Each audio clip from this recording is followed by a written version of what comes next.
This place was a booming, and you couldn't get through this town down there. But it's dead now. About 8 or 10 coal mines shut down at one time.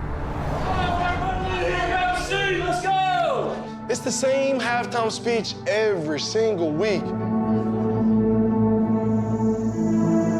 There's so much negativity surrounding this place that no one ever focuses on the positive. They see us as ignorant or hillbillies. Overdose capital of the East Coast. There's really more here than just poverty and illiteracy and drugs. There's a lot of good people here. When you walk on this field, you better have tunnel vision. Don't look left, don't look right. You look at that scoreboard, and that shit burning your heart, you understand me? We got some ground to make up. And once we make that ground up, we'll take off. Let's go. I took a walk through this beautiful world. Felt the cool rain on my shoulder. Found something good in this beautiful world. I felt the rain getting colder. Sha la la la la, sha la la la la la, sha la la la la, sha la la la la la.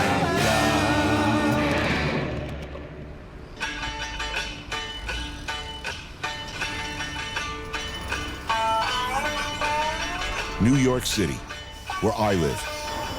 And it's easy to think, having lived here nearly all my life, that this is what America looks like, thinks like, that the things that are important to me are important to everybody, that every place else is out there, unthinkable, maybe even unknowable.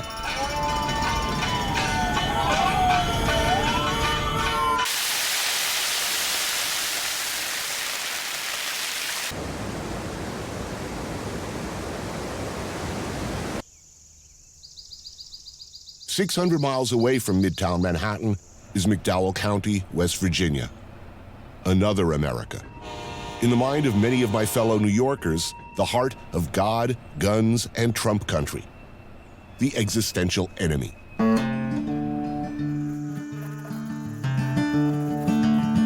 There is a place on God's creation, a place of beauty beyond compare. Some people say it's almost heaven. Look for me, and you'll find me there. My daddy always told me, you know, those tornadoes and hurricanes, they can't get to us. We're down in these mountains and down in the holler, and these mountains protect us. Here, if you're gonna see the sky, you gotta look up. You can find me on the highest mountain. You can find me in the black coal mine. To think about, much less empathize with somebody who comes from 5 generations of coal miners in a place that looks like this is, to our enduring shame, unthinkable.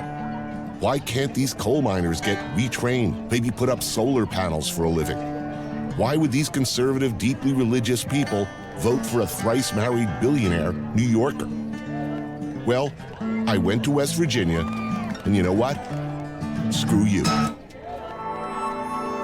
Here in the heart of every belief system I've ever mocked or fought against, I was welcomed with open arms by everyone.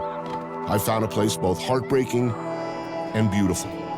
A place that symbolizes and contains everything wrong and everything wonderful and hopeful about America. The town of Welch, known in its glory days as Little New York.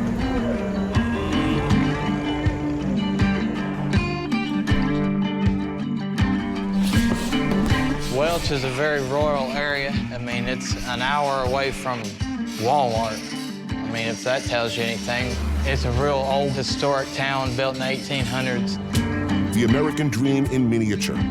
A place where generations of immigrants and dreamers could work and lift up their family.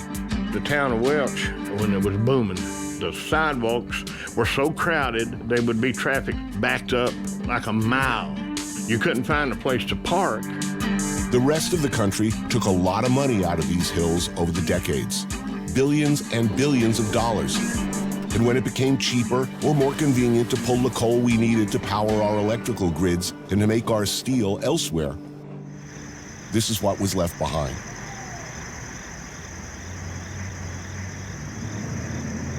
But this is not a poverty porn show. Do not pity the people here, who, despite what you may think, are not unrealistic about a return to the glory days of coal and better times. I drank coffee from the time I could walk. They put coffee in your bottle, coffee or wine. Linda McKinney is a true daughter of Appalachia. She raised her children here. Linda's husband, Bob McKinney, is a longtime mine safety inspector. Now, your family originally from Naples, is that right? Yes. Naples area? Came here in 1923, trying to strike it rich in the coal mines. My mother died when I was 5, so we went to live with my nonna, and the first day I was there, she pulled me up to a cook stove.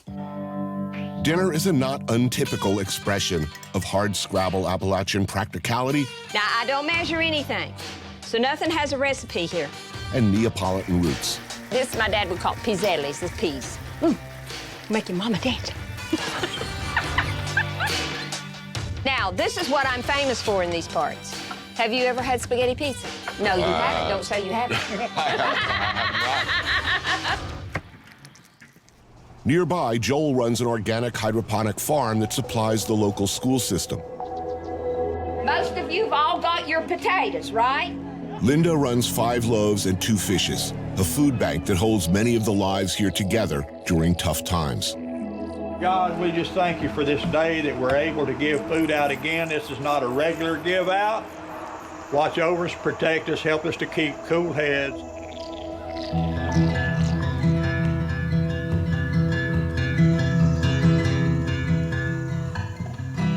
Father, we pray over the food we're about to eat for the nourishment of our body. Just bless it in the name of Christ. Amen. Amen.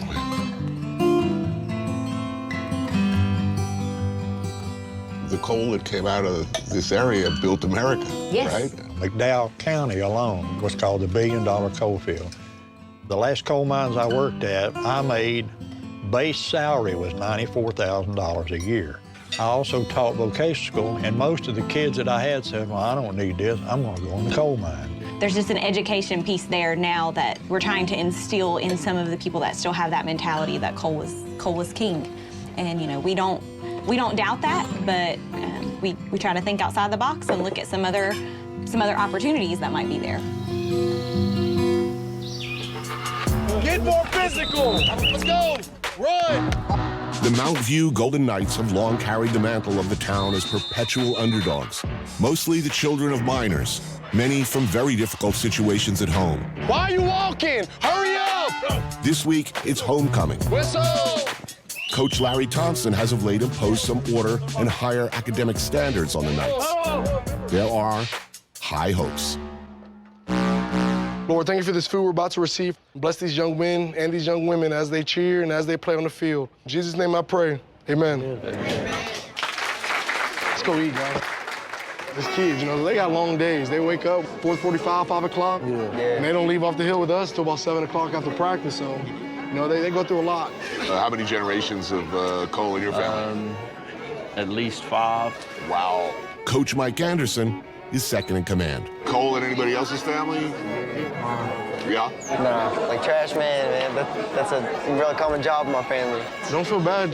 Trash men make more money than teachers do, Chop. Fred Fatback Minko, Micah Woogie McLaughlin, and Cole Chavo Anderson are in many ways typical Mount View players and students with the hopes and dreams of, well, any other high school students. Homecoming. It is. How big a deal is football in general and this game and what you guys do? A lot of these kids, they understand that there's not a lot of resources here. Before, you can kind of feel the dreariness that kind of lingered around the community.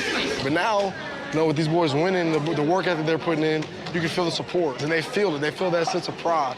How's this football program changed your life? It give me something to do, stay out of trouble. Some of these guys have changed 100%. They had no guidance, no discipline, and as a team in here relying on each other, their limits are out of this world. Now, in the past, you could make big money in working in coal. You don't have that kind of guarantee now. What do you see yourself doing in 10 years? Journalism.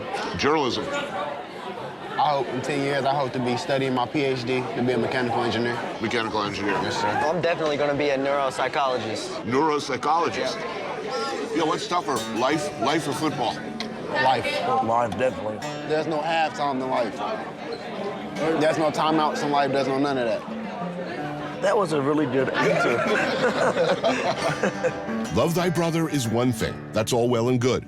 But these guys want to win. They need to win. And everyone will be watching.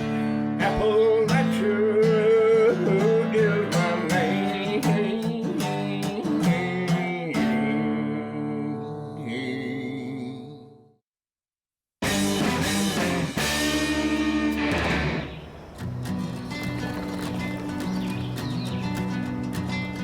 West Virginia was settled by people who were fleeing persecution, by homesteaders, people who just wanted to live their lives their own way. But the discovery of vast coal reserves and the big business that grew up around it changed everything. The town of War understands this dynamic well. It's a former coal and timber camp that has more than paid its dues. The War Cafe is one of the few family-owned businesses left in town. It's an obvious New Yorker arrives in town. First question, why no self-service? I mean, the mountains, it's hard to get signals down into each individual valley. Nick Mullins is a former coal miner turned writer, working in public outreach, trying to help people transition away from fossil fuel. Try calling an ambulance here and getting to the closest hospital. They don't deliver babies at the hospital in this county anymore. Elaine McMillian Sheldon is an Oscar-nominated documentary filmmaker born and raised in southern West Virginia. If you were describing this area, church-going, gun rights important, a lot of people of my ilk, that's not going to resonate at all. In fact, it sounds threatening. Right, but both sides are saying the same thing. Both sides feel threatened by each other. And I would say a majority of people that live in this region want to be left alone. The traditions of this place, the things that we value, whether that be family, interpersonal communication, not having cell phone technology to distract us, those types of things sort of butt up against America's idea of progress. And it's why we've always been looked at as being backwards.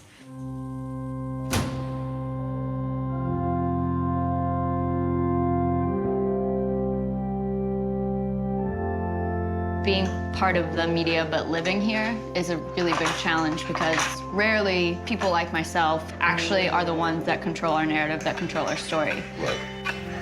It was always too easy to come gawk at West Virginia, to make it the poster child for whatever the agenda of the moment was.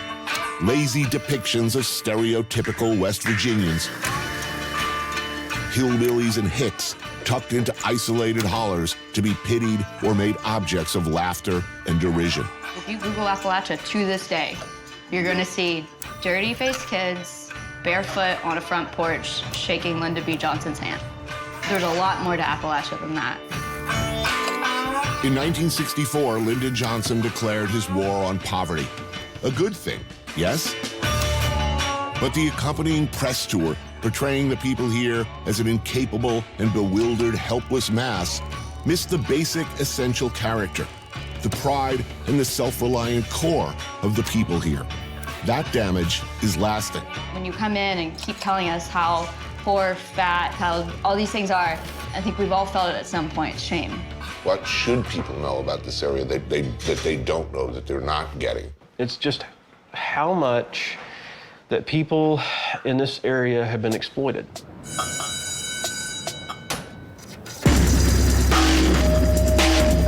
Land agents who came in and bought up all the mineral rights. It's the coal and timber companies that started extracting and taking everybody's labor rights. I can't find a big coal company who's got too much money. Politicians from D.C., they could make a quick day trip down here and get a good soundbite. Who is a miner in this group? Who is the stand-up? You're all standing up anyway. The drug companies. 9 million pills in Kermit, West Virginia over 2 years. One pharmacy, 9 million One pills. pharmacy, a town of 372 people. The other side of this is that Democrats, they don't take a lot of time to understand the problems here. I just want to know how you can say you're going to put a lot of coal miners out of jobs and then come in here and tell us how you're going to be our friend. I don't think people understand just how genuine and wonderful the people are in these mountains. People who have just worked all their lives and who sacrifice so much for their families.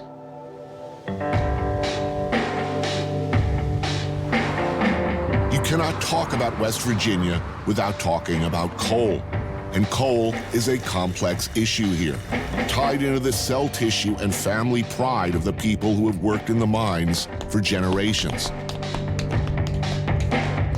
Yeah, but that coal mines is something else, you know, but you got to take care of yourself in there. That fan is blowing about 200,000 cubic feet of air into the mine, the fresh air. When you go in that mine, you know where you're going to get live, see outside again.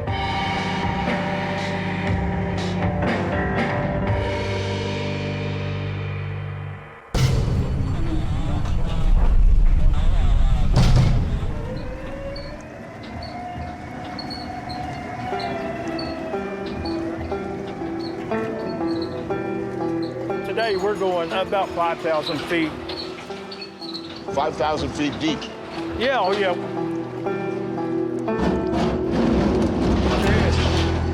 Pat Graham is the foreman at the Paycar mine in Kimball.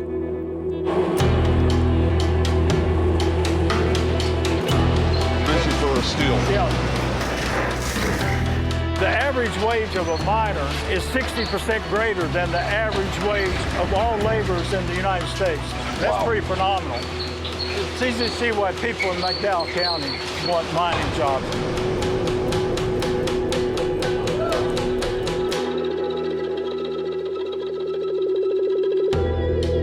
I'm staying in a town nearby, Welch. There's no bar. Let's go get the beer and head back on top of the ridge. Wow. Heavenly Father, we'd like to gather here to thank you for this opportunity to support our families. Please watch after us, keep us safe while we're underground working. Amen. Amen. What do you got? Bear meat and chicken. Oh, damn. I may just put my sandwich back here if you got bear meat. That's delicious. Do you think the country as a whole, do you think they understand the coal business at all, what coal mining is about? No. You don't really understand at all. When you travel from New York to here, whether you're on a boat, plane, train, or in the sky, or driving on a car, it's because of a mine. Mining causes damage to the environment. Of this, there is no doubt. But what cannot be grown must be mined. There ain't no cell phones, for instance, without mines somewhere. Does anybody think it's going to come back big time, like 30 years ago? Or My personal opinion, every time a Republican's in there, it goes up. This used to be a solidly Democratic state. What do you think made Trump attractive? Hillary shows up here, and she openly said she's going to put a lot of coal miners out of work. Wrong answer. How many kids you got? 6.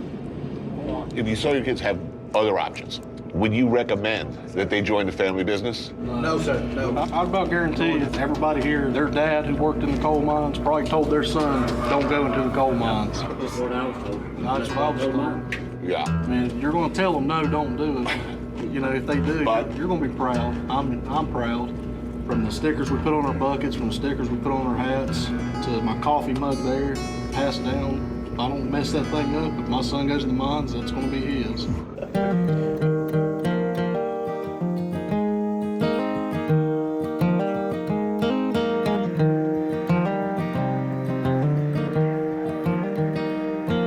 I'm a stone's throw from the mill, and I'm a good walk to the river.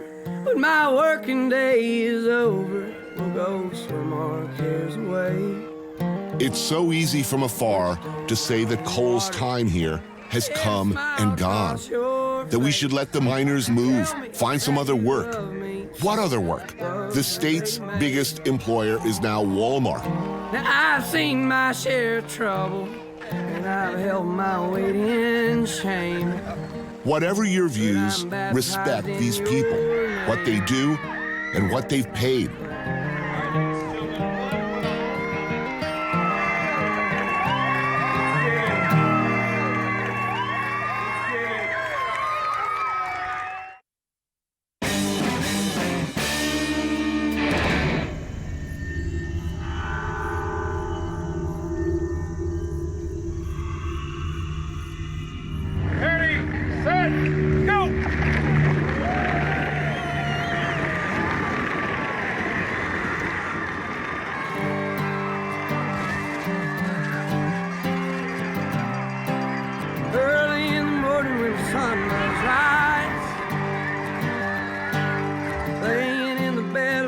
bloodshot eyes.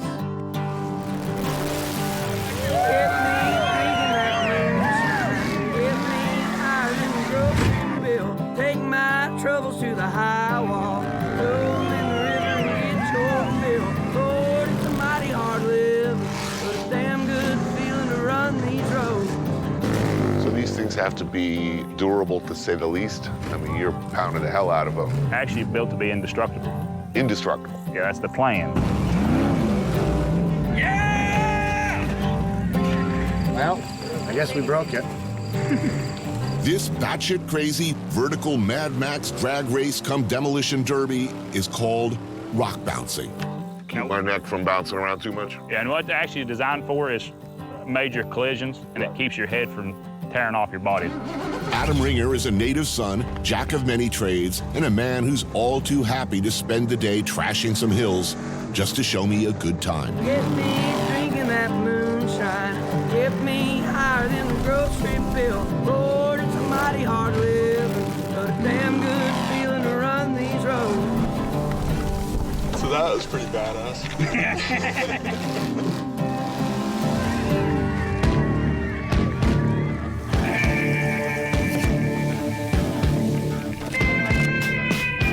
You got your frog legs, turtle patties. Eric Williams is a hunter and trapper who caught most of this meal wading waist deep in the swamp on his property. You ever ate snapping turtle? Well, I'm deaf there, so I'm not missing that. Smallmouth bass, catfish, barbecued and fried. Wow, what a spread. We actually climb stuff that's vertical. Straight up. Yep. Yeah, this race this weekend, the last 30 feet of the hill, the second hill, was actually vertical. You had to hit it with enough momentum to skip up over it and land on top. Wow. Yeah, that's why you got to have a lot of horsepower. But too much power can get you in a lot of trouble also. Oh, really? Oh, yeah. Exactly right. Yeah. Horsepower's not always the key to success, but it's always a lot of fun. Hopefully you can come back and try the Barbie Jeep thing.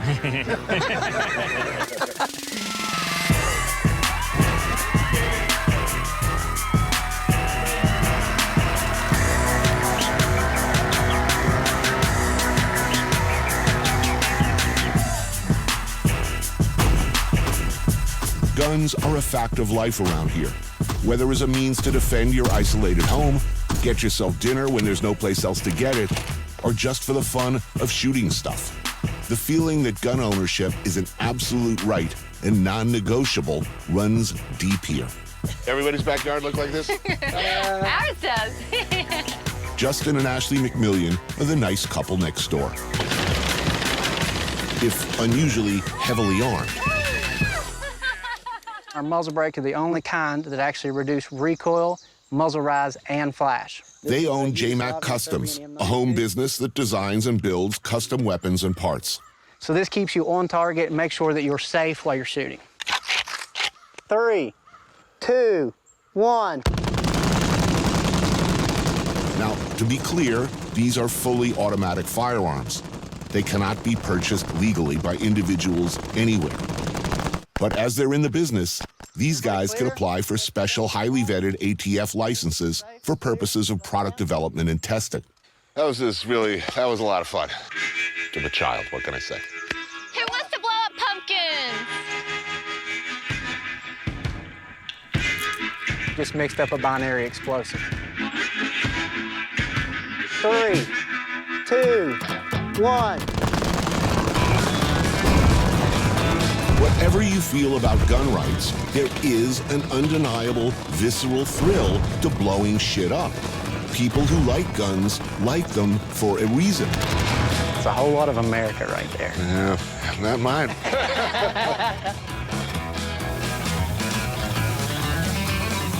Two choices, venison or beef, with or without cheese. Venison and cheese. Yeah. Wow, nice selection. That's what I'll have. So everybody born and bred here, or? I've lived in Canada for a long time, stayed in England for quite a while. No matter how long I'm gone, I always come back. Can't just load the Jeep up with a bunch of guns and stay out there for 7 days, and, you know, you can't really do that anywhere else. That's probably one of the greatest things about West Virginia. You know, we can enjoy whatever we want to enjoy. I'm not trying to force my opinions on anybody else. That being said, we will defend ours. Yeah. I was guessing. Yeah. I grew up in an environment, you see somebody at the supermarket carrying a handgun, that would be a cause for red alert. Do you think there can be common ground between somebody who grew up absolutely thinking guns are a bad thing? I say no. Okay, you're an honest man, and I appreciate it. What do you think? I'm a responsible gun owner. Why should I be crippled in what I'm able to do as far as protecting my family? Look, I hear you. But there's a fair number of people in this world who are just, too dumb to pour piss out of a boot. 90-year-old drivers in Florida, they still got their license, but should they be driving? Right. I mean, a few years ago, my father was involved in a shooting at his pharmacy that he works at. The man came in, he had a weapon. My dad concealed carries. He drew his weapon and fired. If they take guns away from law-abiding citizens, then it's just going to be the criminals that have it. It should be pointed out, it has to be pointed out, faced head-on, that shortly after we filmed here, a gunman in Las Vegas with a perfectly legal weapon fired off 1,100 rounds in 10 minutes, wounding 422 people and killing 58. Shortly after that, 17 students were murdered in Parkland, Florida, with a legally purchased semi-automatic rifle. And the list goes on, with victims of mass shootings that have happened since this conversation measured in the hundreds. So there is that to think about, too. I don't know whether the Founding Fathers anticipated the kind of firepower that we've been playing with today. We live in a different world. There are the nice people who live next door who like guns, and unfortunately, there seem to be a whole lot of people who aren't nice at all.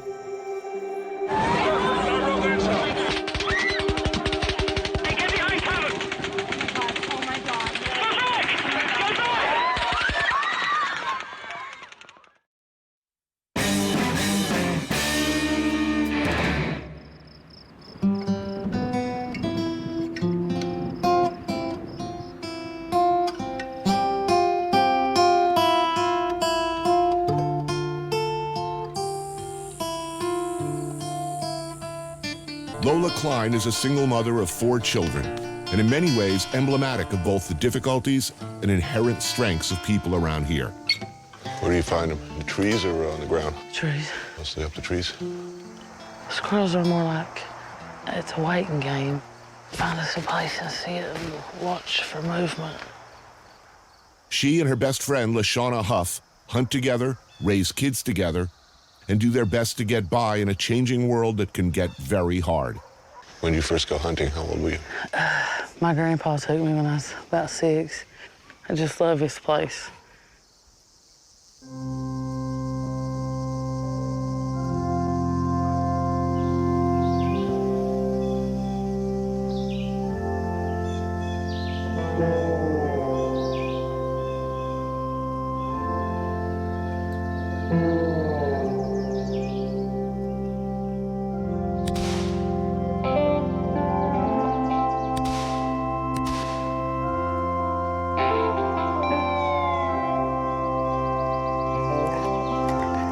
My mom, she used to cook it and fix squirrel gravy.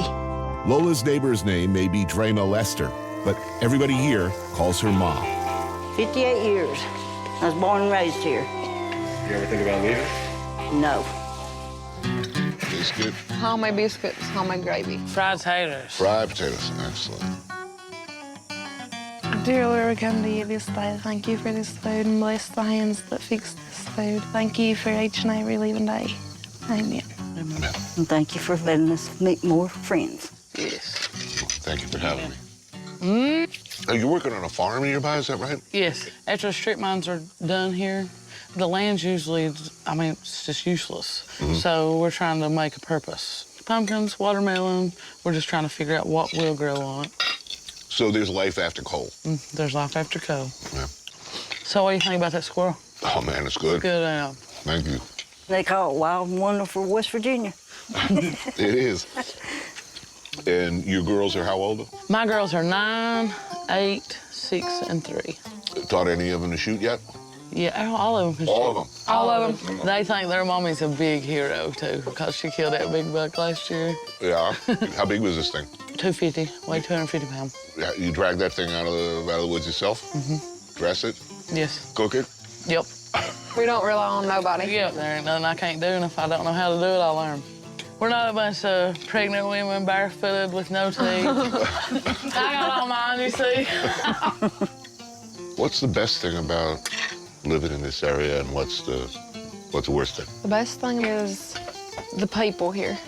There's probably nobody in the hollers I couldn't go say, hey, I'm hungry. Would you fix me a sandwich? Or... And the worst thing? See somebody that's on pills or drunk or out here just fighting.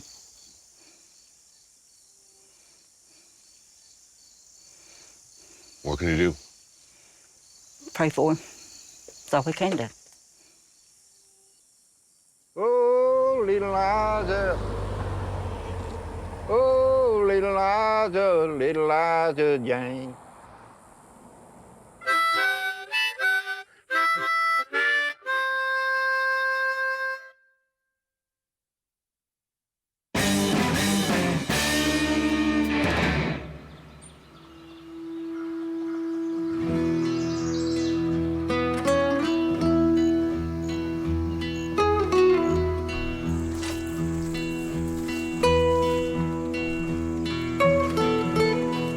Right here, they're called wood nettle.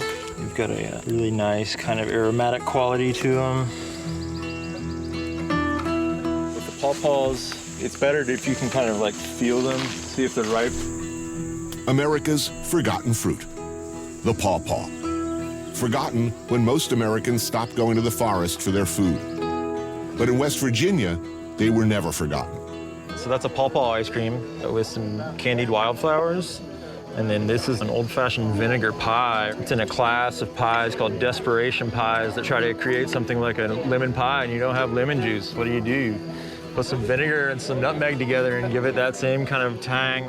Appalachia has a rich and deep culinary culture, increasingly fetishized, riffed on, appropriated for the genteel tastes of a hipster elite willing to pay big bucks for what used to be, and still is in many cases, the food of poverty. We see that ramps are selling for $30 a pound in New York City that were harvested in West Virginia. And what's West Virginia seeing from that? Probably a guy that got about $2 a pound. It becomes just another extractive industry, right, like coal or timber. But you sort of start to see that. That's the story of West Virginia. Yeah. Chef Mike Costello and partner Amy Dawson are looking to keep that culture alive and appreciated and paying off locally for the region it originated in. Lost Creek Farm is their place. In the nucleus of that effort is the garden.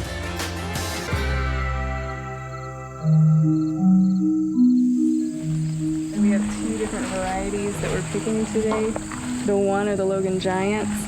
This seed is Logan Giant seeds, and they're an heirloom strain of bean, and I've saved these for 40 years. This guy down at the end of the table, Lou, he said it's important for somebody to carry on these traditions. He gave me his stock of heirloom beans this year. This is what heirloom looks like outside of Holy Foods. Fat horse beans, Candy Roaster squash, and Homer Fike's yellow ox heart tomatoes. Nice and soft, and it's like a really sweet green tomato. These ingredients define a near lost time and flavor. We've got some sweet corn chowder. We've got these crackers, they're broken communion wafers. You know, the way that Appalachian food has always worked is you work within your means and you create something pretty special out of what you have at your disposal. And we've kind of suffered from this in a way. It created this sort of rush towards the middle class and a rush towards the perception that we're better than the foods that we used to have to eat. Yeah, I think we were taught a lot to be embarrassed of our, hillbilly past, I remember coming home from school and my dad having hog's head on the kitchen table making head cheese and sauce. Like, I'd have mortified if somebody came over and saw that. Yeah, a friend of mine's grandmother once told me, used to make this because we were poor. Now we make it because it's effing good. Oh, what's that? This is some buttermilk fried rabbit that we raise here at the farm. Oh, yeah. A little bit of chow chow, some fresh maple syrup.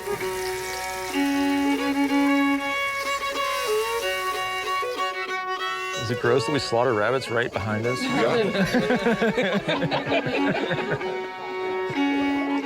Which am I drinking here? The old school cider? We actually came across a recipe from 1822 with elderberry cider, and it's a native plant here, so we put a little bit in there to see what it would do, and it came out wonderful. You're using only West Virginia apples? I am only using West Virginia apples. That can't be cost effective? It can and can't be. Nobody's talking about money at this table, though. This is another thing for me. We are often talked about as being this impoverished state. We are rich, as could be, in food and the things that we make as a culture and as a community. You know, you look at something as simple as these pole beans. It took a community to save that seed. You know, every time we put food on the plate, there's a story about the way that people have always kind of bound together to survive.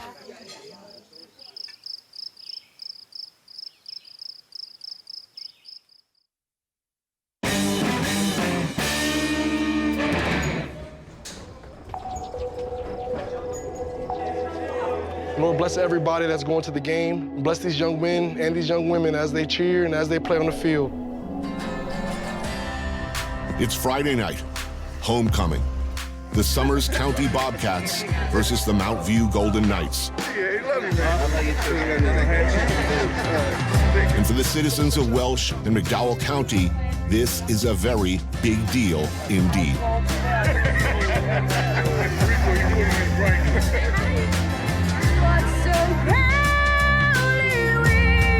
Everybody knows everybody else's families, asks after their kids by name. Mixed couples are common. There's an easy familiarity between people here. Bang, bang, on three, 1, 2, 3. Get there!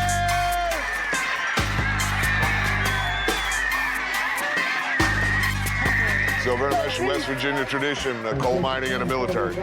Yes, we were 10.5 years, Navy. We done been around and back. You've been around. And you're back here. Back here. Monica Barner is a Mount View alum. Her husband, Sly, is a coach, and her sons, Elijah and Aliki, are on the team. Her daughter, Alisa, is a cheerleader, so it's personal for her. Born and raised here, went to school here. Wouldn't have another way. Come on, man! A 78-yard run.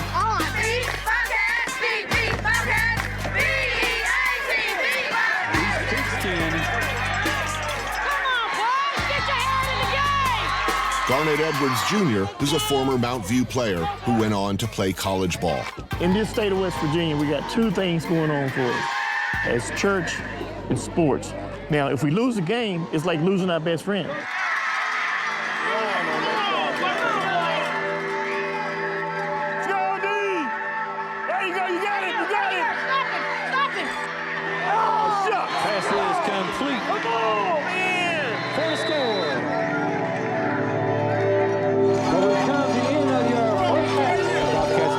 The Golden Knights, nothing. Fellas, just want you to play hard. Just want you to play hard and make smart decisions.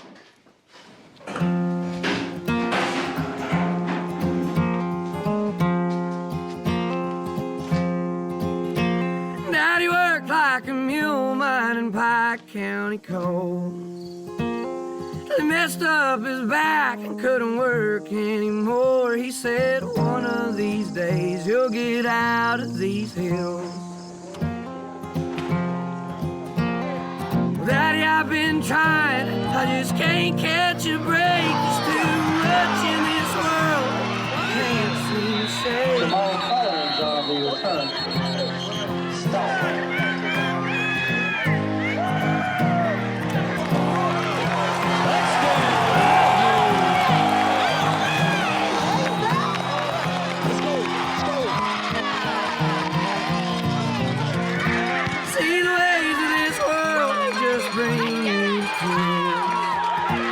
Keep rolling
this ball game.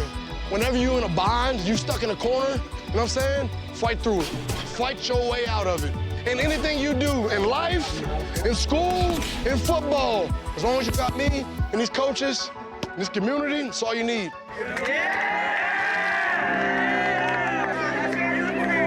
I grew up here, got married here. It's home. Oh my goodness, there he is. Oh, I'm so proud of you. So proud, so proud. What are any of our hopes and dreams? A roof over our heads, some security, maybe even some happiness for our children.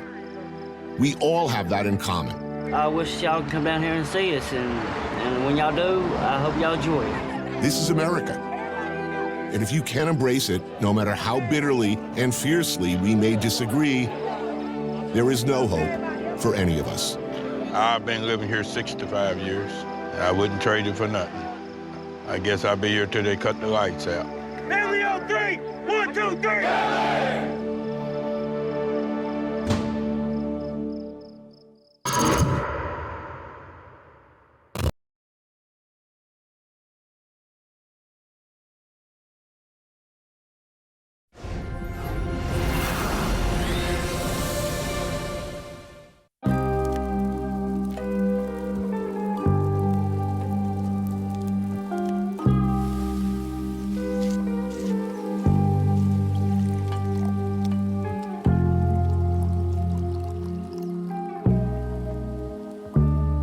Los uruguayos somos, como cualquier otro hombre del mundo, seguramente la suma de una cantidad de cosas.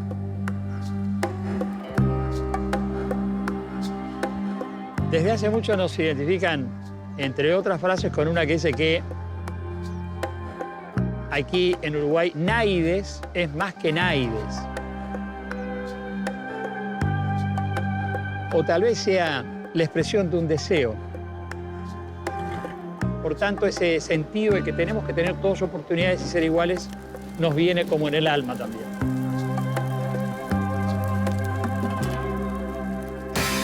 I took a walk through this beautiful world. Felt the cool rain on my shoulder. Found something good in this beautiful world. I felt the rain getting colder. Sha-la-la-la-la, sha-la-la-la-la, sha-la-la-la-la,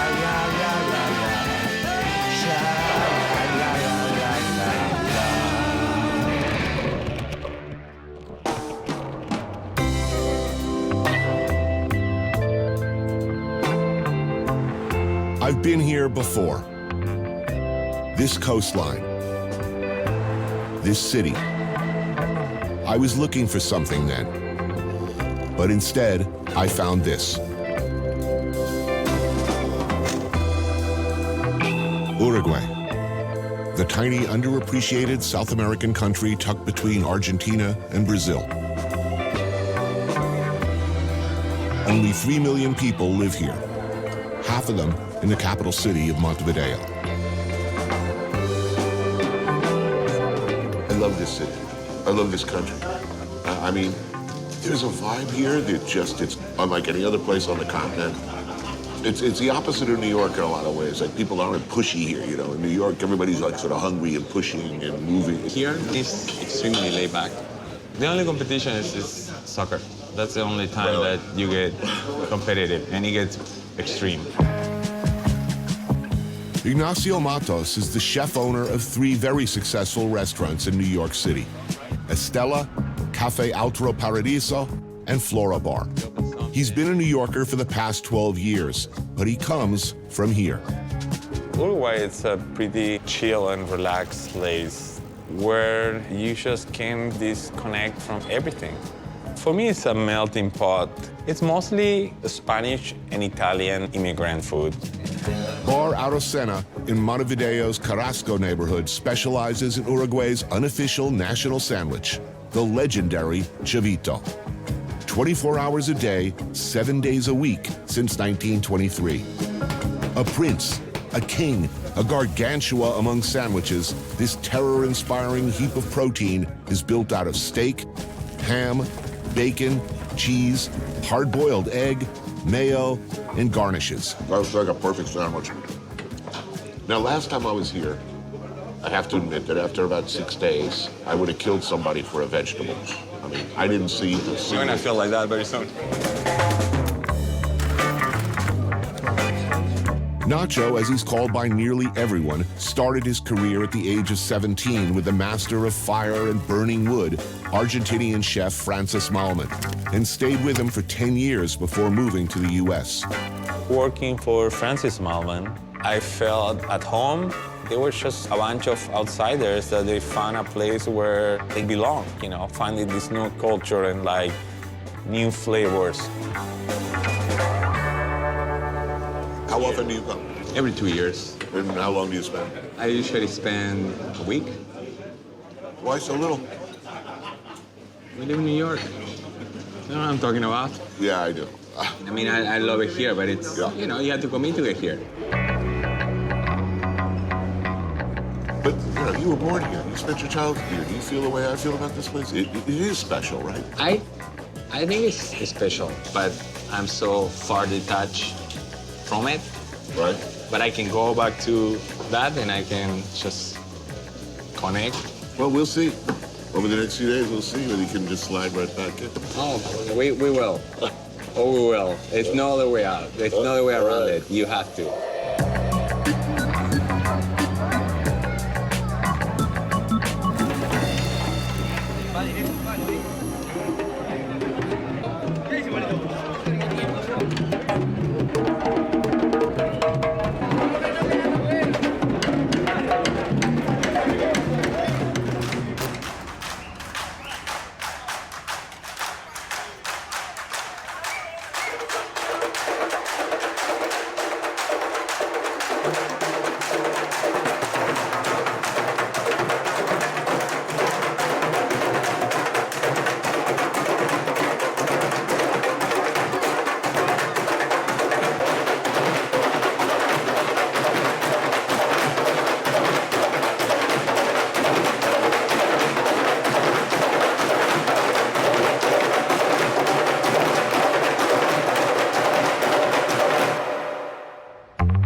Things to know about Uruguay. It's progressive. Weed is legal. Abortions are easily accessible. Gay marriage, universal health care, free education, including college. And democracy is no joke here.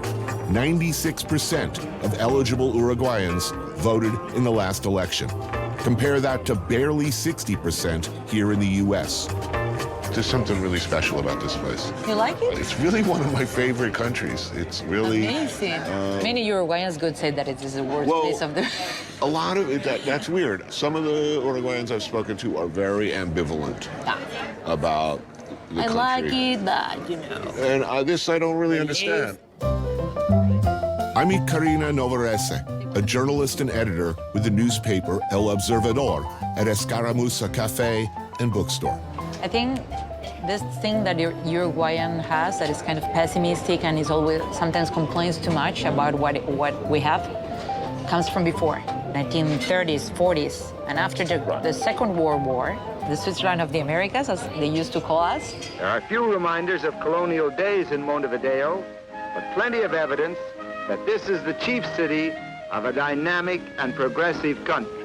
It was a pretty cool society. Healthcare was free, cradle to grave, education also free. A very big medium class. That is very important for Uruguay. Right. That began to change after the 60s and 70s. Right. One could say that the prospect of socialist or, God forbid, communist movements in Latin America in the 60s was an area of great concern for the U.S. and its more authoritarian-leaning allies in the region.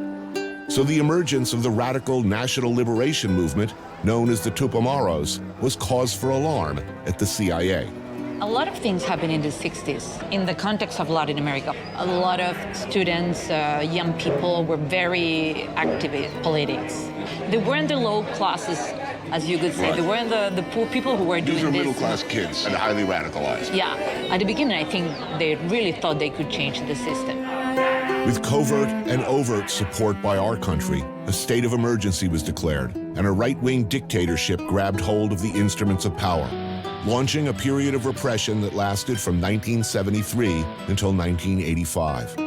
Supported and often guided by CIA officers, trained in what we call these days enhanced interrogation methods, some of the most brutal bastards in the ugliest military juntas on earth crushed minds and bodies in cells across Latin America.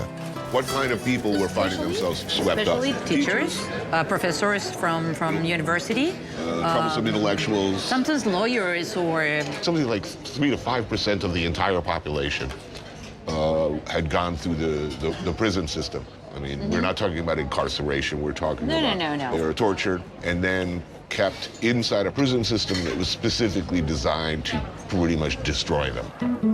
In the mid-1980s, the people of Uruguay had had enough. Massive demonstrations and strikes finally forced the government to hold elections, and the military was swept from power. We're now a democratic country since 1984. And how's it going? I think it's going well. We have troubles. We are in Latin America. We like to believe that we are a European country. We are not. But are you optimistic? I am. I don't see like a huge crisis coming. But also, when they came, you never realized before, too.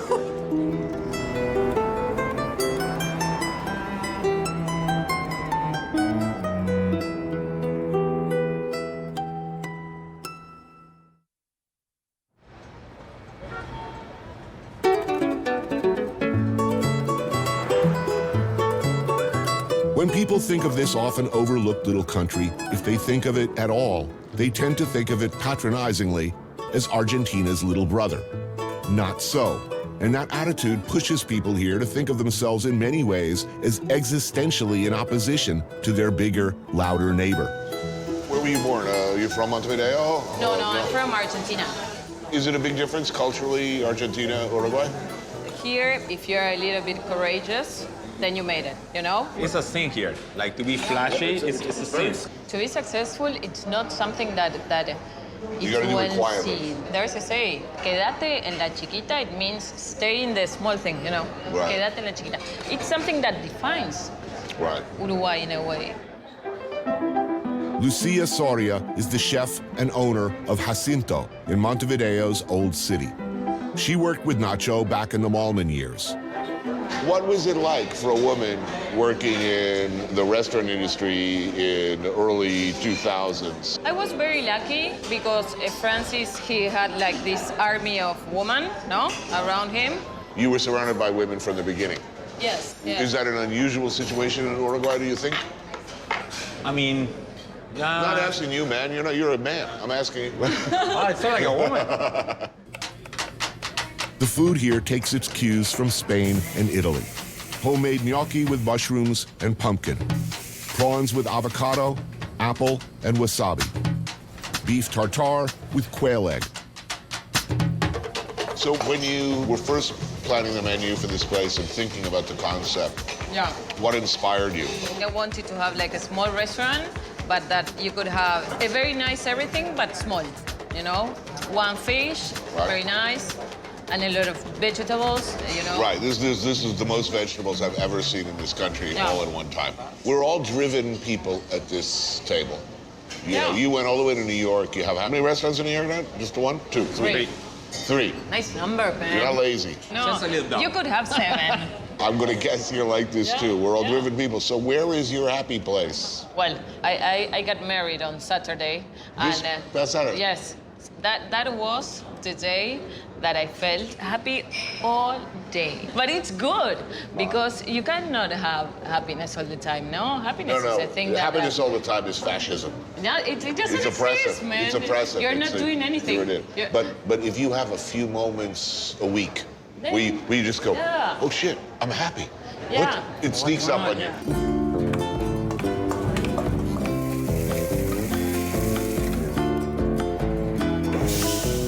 Which is more satisfying? Eating a good meal? Yeah. or cooking a good meal for somebody you really care about? I think eating. I actually enjoy both, but I don't want to hear anything. I don't want you to talk to me. I just want to see your expression, like seeing you're connecting without having to have a dialogue about it. I'm not sure. Cooking for customers, that's a different experience. Making an omelet for someone. In the morning, after, just saying, yeah. It's really the best. The guy that I married, I was with him for the first time. And I cooked 3 eggs, 2 asparagus, and 5 cherry tomatoes with my heart. And we had this small but very beautiful breakfast, brunch, lunch. It's the best thing ever. You're gonna make me cry. You know? You're gonna make me cry. There's some basic urge that made all of us at this table wanna cook. Yeah. There is a desire to say something you can't say, to nurture. So basic, and it's so beautiful that it's so basic.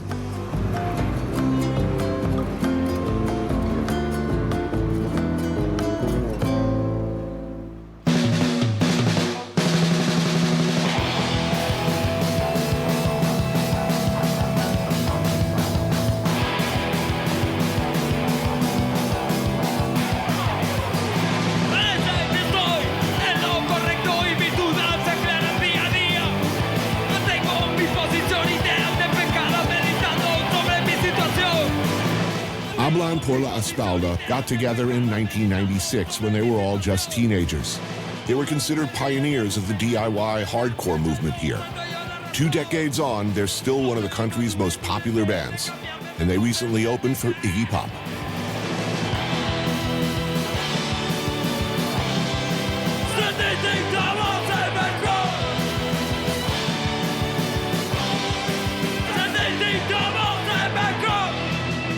Right, so what does everybody do here? What do you do? I'm a psychologist. A psychologist. This will come in useful later. Musician and... writer, too. Writer and restaurateur. Yeah. I work in post-production. Post-production. Yeah. Well, that could be... Actually, this is a very useful table. Fermin, the lead singer and songwriter, grew up with Nacho. Tuca and Valentin play guitar. What do people like to listen to in Uruguay? It's a very musical country, I think. Do you know candombe? Yeah.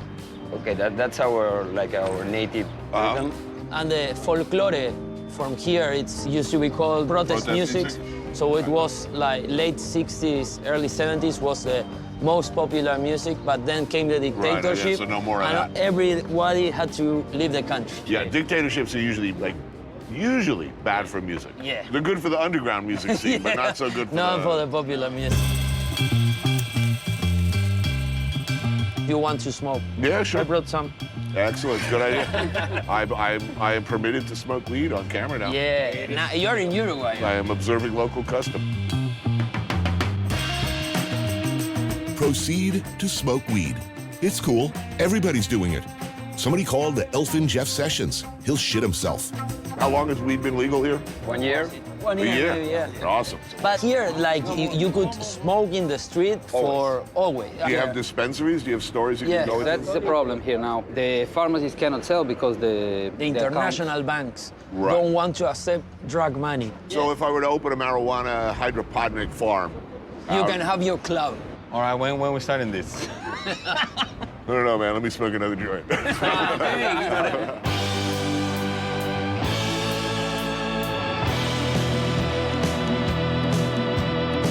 La casa se prendió fuego, las paredes ardieron, el fantasma de nuestro amor me visitó en los sueños. What to do next? Pizza and beers, yo, at Bar Las Flores. So here's an interesting question. What is the national pathology of Uruguay? This is the envy from... Envy? Yes, Uruguayan are very envy. You always envy, I cannot envy a very big guitar player. I cannot envy Paco de Lucia. I will envy this kind of guitarist place almost like me, just a little better. Just a little just better. a little better. Yeah. The envy is between brothers. Right. Is this a destructive envy? The Uruguayans want other Uruguayans to succeed. As long as they're far enough. Yeah. Not my neighborhood. Not in my neighborhood. This is an honest man. I really like I you. love this Uruguayan. He's in Mexico. It's great. I feel like I'm talking to myself.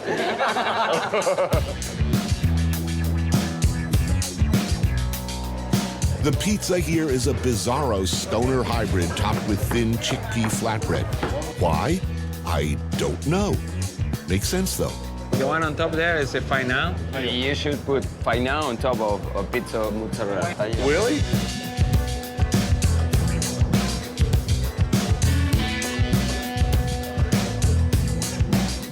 We call this pizza no cheese.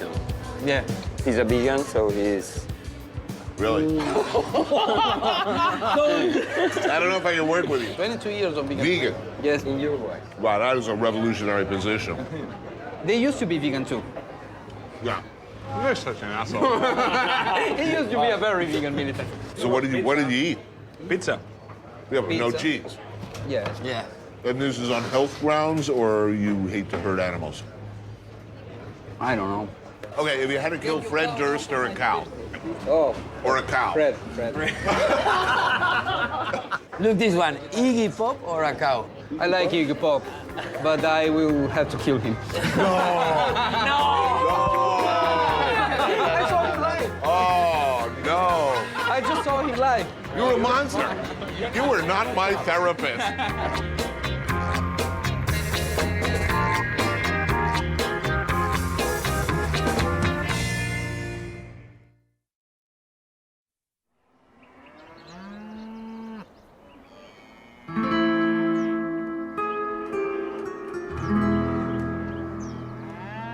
El país que come más carne en el mundo es Uruguay.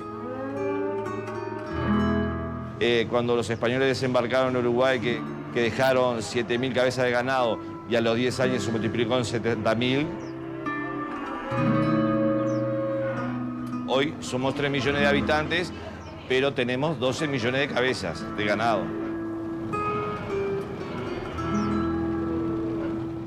Ya decidimos que era un país carnicero, que íbamos a comer carne.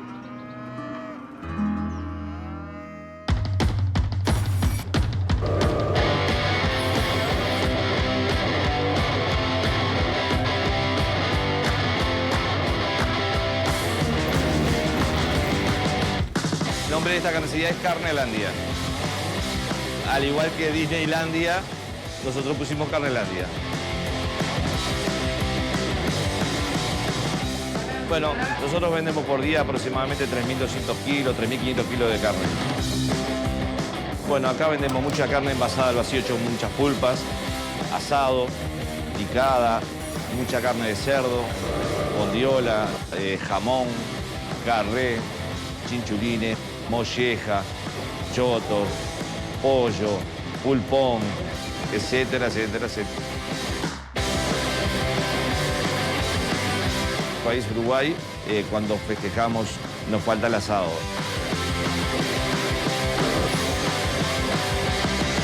All right, meat. I want meat.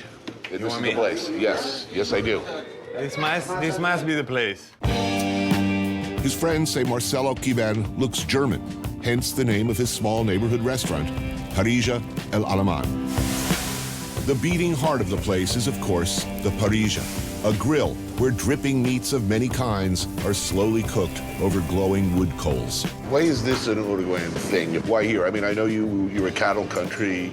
I think the first settlers, when they came in, they realized there was nothing else but raising cattle, and they let it grow wild, and they overpopulated.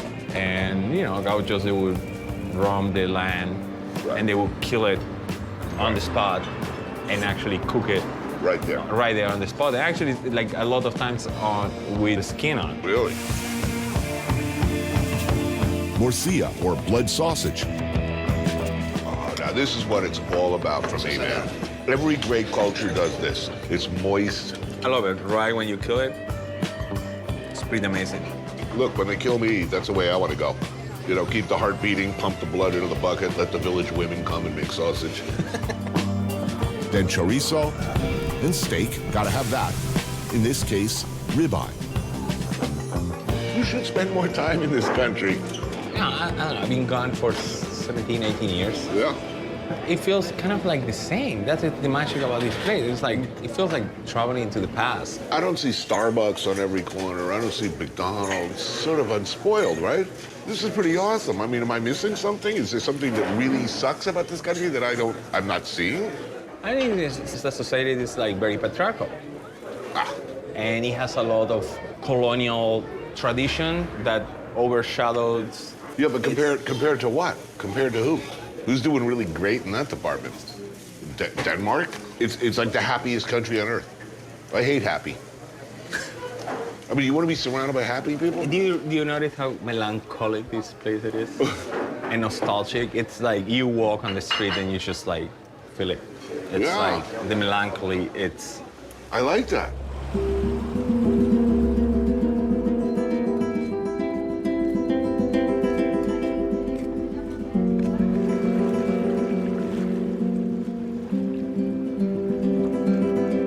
Nacho Matos grew up about 45 minutes north of the capital in Santa Lucia, a small town of 16,000 people surrounded by farmland and cattle and sheep ranches.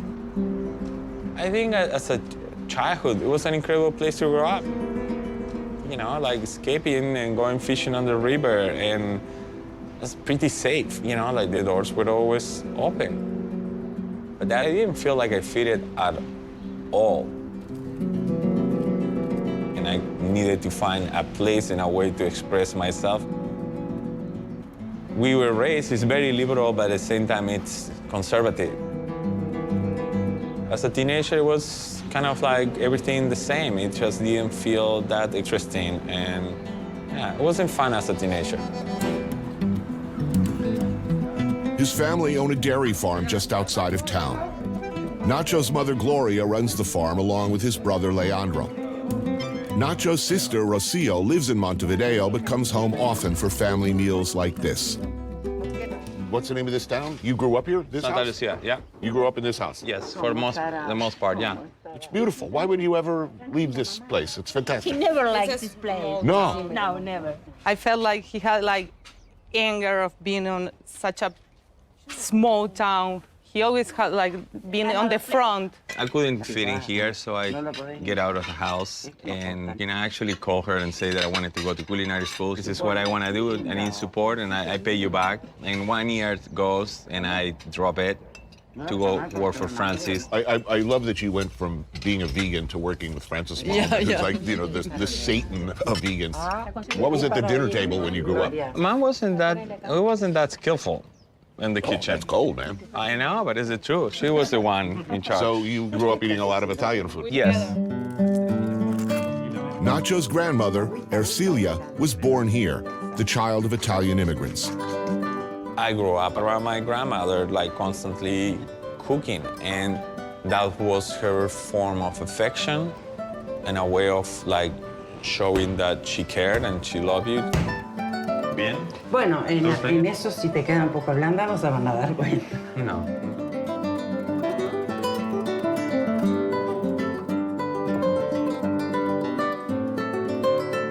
Her tuco, her version of Sunday gravy, is made from pancetta, cured pork ribs, and hunks of beef simmered for hours. ¿Orégano le echás? Sí, después. ¿Desde cuándo? ¿Siempre orégano? Siempre los tucos llevan. There's also matambre, a local specialty of rolled stuffed beef served alongside Russian salad. So when did you start cooking? I think it was like my mom get divorced, and I realized that she needed help, and I started cooking as a way of support. Then I decided to become vegan, and she was like, she threw the towel, and I was like, and she stopped cooking for us. Right. So I started taking the initiative and started cooking. Well, you had to because you were the only vegan in all of Uruguay.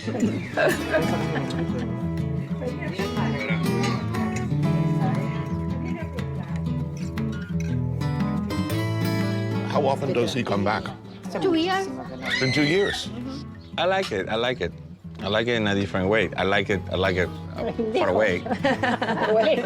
If he would find the thing to do here, like he would be happy, but the things he wants to do are not here. Buenísimos, Leandro, ¿eh? Sí. Yeah, it's good. So comforting. Yeah. This makes me happy.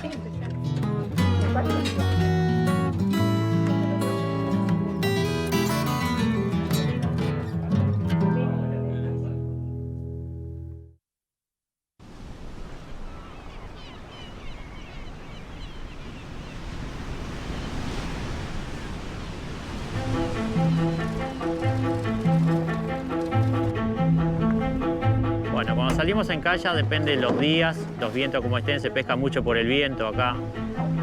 Los vientos del este entran pescado para Costa Ignacio.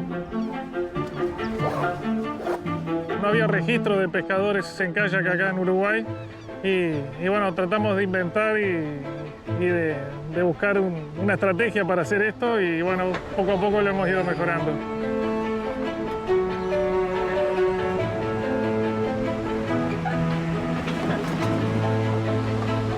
Fishing from kayaks is amazing. First of all, it's easy, really easy. You don't need any motor, nothing. You just bring the kayak to the shore and paddle in.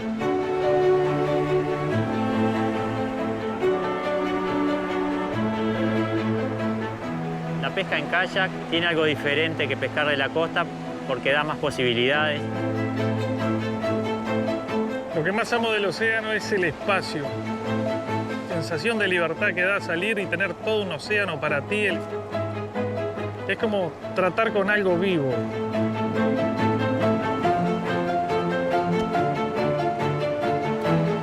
Este es uno de los mejores lugares de pesca. Es la mejor geografía que conozco. He viajado por el mundo y la verdad que cada día que vengo acá me enamoro de este lugar.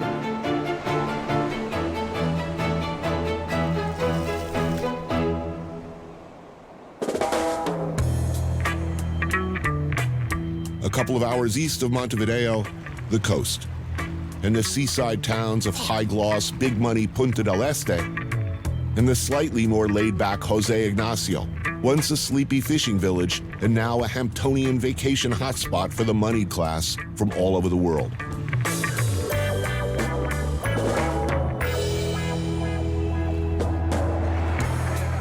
Cantina del Vigía, thankfully, is open in the off-season. Diego Robino is a film producer and occasional fisherman, and Claude Dimet is a chef and owner of a posada in Jose Ignacio. So what town is this? Where am I? This is Maldonado. Maldonado. And this is like the capital of all these fancy beach towns. But this is where the working class people live. Where most people live all the year. Cantina's chef-owner is Frederico De Seno. Like Nacho, another Francis Malman veteran. Diego brought some fish he caught today. We got empanadas with corn and shredded slow-cooked beef. Oh, nice. Love it. Oh, I'm liking this meal already. There's goat cheese and spinach croquettes. Nice. Wow, look at that. This is the catch of the day. Beautiful. So today, Diego went in one of the roughest days in the ocean to get fish somehow. We're talking about like hard work. I mean, the kitchen is hard, but like fishermen. No, the fact that you are alone in the middle of the ocean with all this testosterone around you. That's why we play soccer.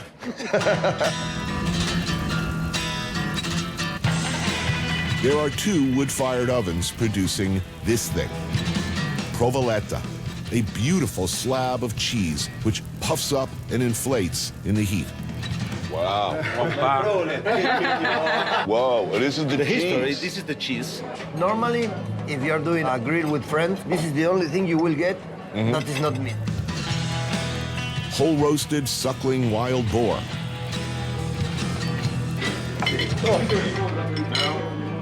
Wow, that's spectacular. And whole roasted fish.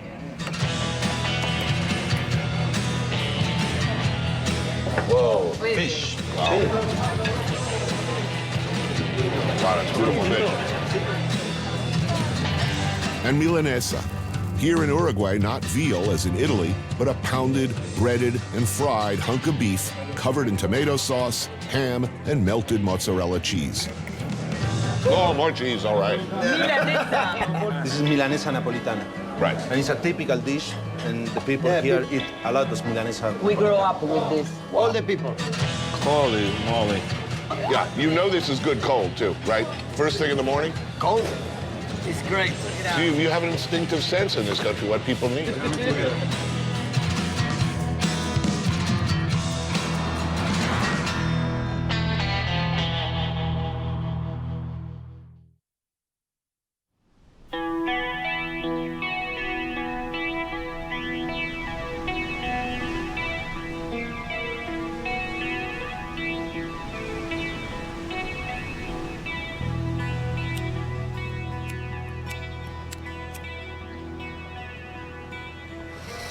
How much you love in Uruguay? You still loving it or you changed your mind? I love it. It's beautiful, but laid back. You haven't changed your mind a little bit? No. Feel tense about anything, I smoke a little weed, I feel better. Yeah. I'm getting hungry, actually. Yeah, what's on the menu tonight? Got some quinoa, maybe some quinoa. I don't think it exists quinoa here. It might exist in some health I don't even know what it is. I don't know that I've ever had it. It's like, I used to really like kale. I used to love kale, but now I don't want to eat it because you become pretty annoying. They're making like smoothies out of this shit. We're Guess- doing guess- steak? If we can do steak, that's what you eat here. that's what we have. Yeah. And Yeah, I was thinking just off the top of my head, what do I want tonight? How about meat? Yeah, meat. I know where to go, but actually never been. This friend told me about it, but the funny thing is drive-through. Drive-through steak. I know, like I'm as surprised as you are. Cocktails? Do we get cocktails in the drive-through? I doubt, but I'm sure we can get some beer. All right, steak it is.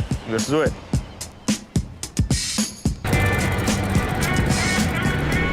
Diego wants you to know that his other car is a Ferrari. Hey, what's up, man?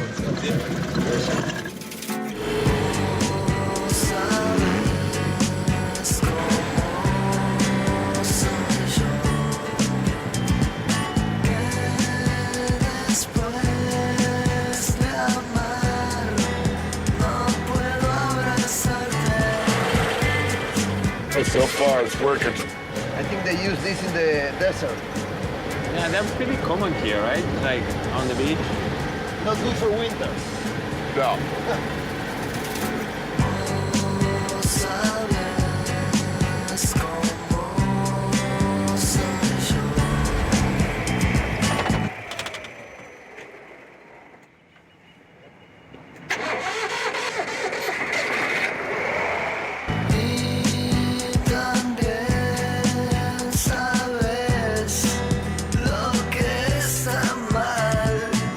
Las Nenas for drive-through steak.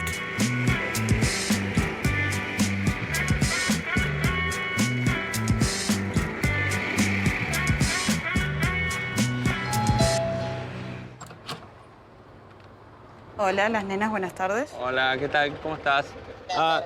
¿Te puedo pedir un pedido de que sean 2 entrañas, un ojo de bife? Bárbaro. ¿A qué punto? Jugosa. Jugosa toda. Y unas papas y una morcilla. Y para ver, ¿beer o...? Cerveza. Ya, beer. Bárbaro. En la siguiente ventanilla le cobramos. Ok, gracias. Gracias a vos.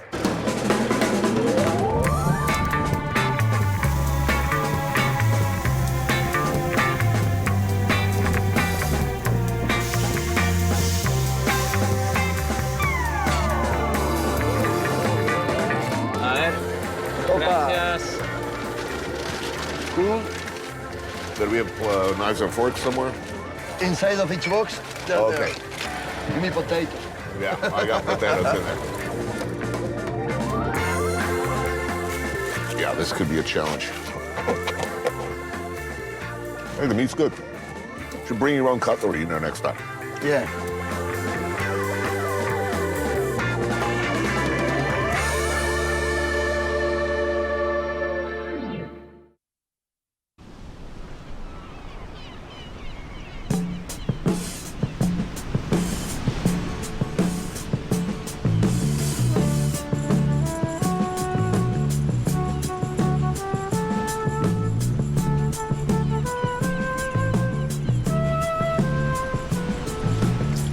Caracola is a party space on a strip of sand about 10 minutes outside of Jose Ignacio. The ocean on one side, a lagoon on the other.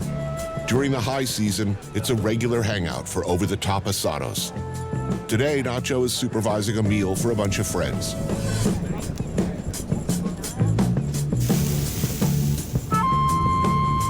Hey guys.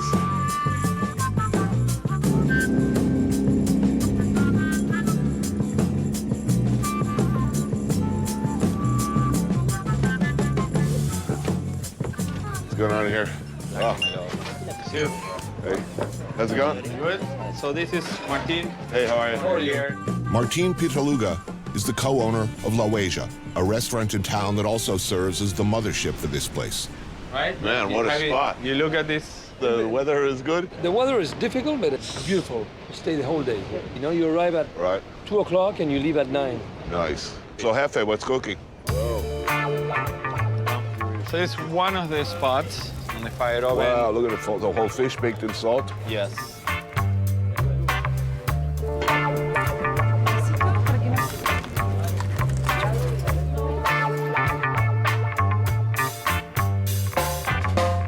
Some cold ribeyes, flats. Ribeyes, wow. Some second pig. So some snack. That's no snack, man. That's a meal right there. Wow. You want to help me in the kitchen or?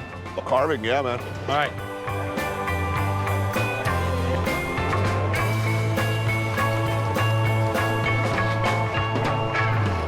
Everybody's here. Fermin, the guys from the band, Lucia, Federico, Diego, and it's time to eat. Oh, yeah. Come on, it's perfect, right? Nice. So how long has this place been here? Like about 12 years. Started as like a shack or a house or a... Well, it used to be a little house on the beach with a bar. You're not allowed to build here anymore, so we bought all this land, and that's the only thing we can do.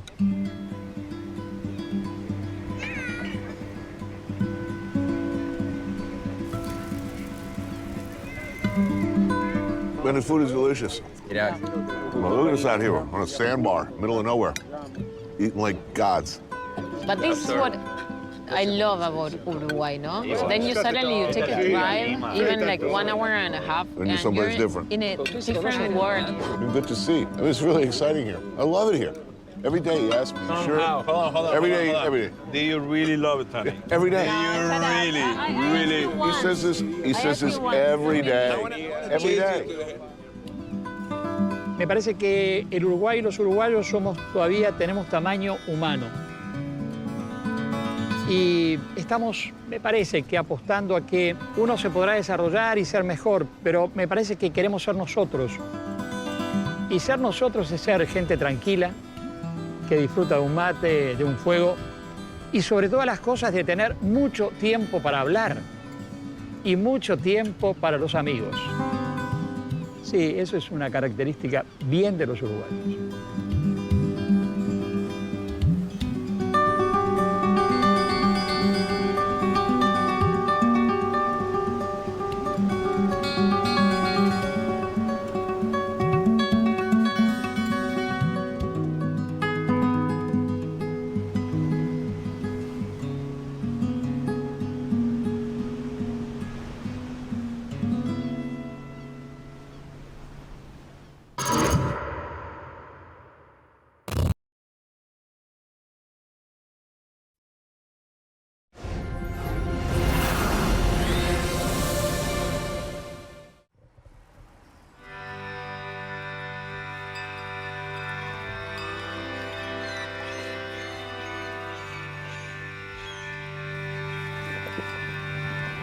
For a long time, we were forgotten about. We were the joke of the country, you know? And now I think we're the ones kind of having the last laugh. It's a magical, beautiful place to live, and you know, we're surrounded by amazing things. To be able to go outside and, you know, go out and jig a fish or shoot a moose or, you know, and go out and pick some berries, and to be able to bring that to the table and create a sense of place for people. When they look out the window, they know they're in Newfoundland.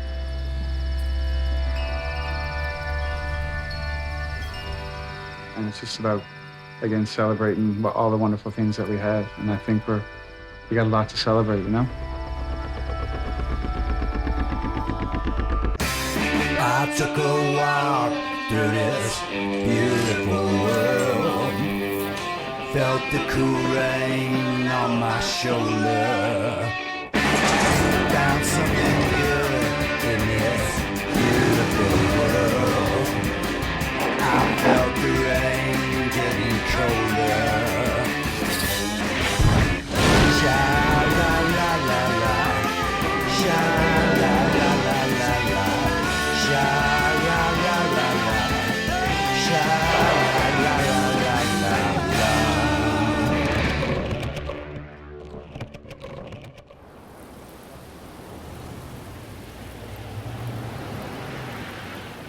This is the shed. Just about every Newfoundlander, you know, this is their hangout spot, is the shed, oddly enough. It's like an escape.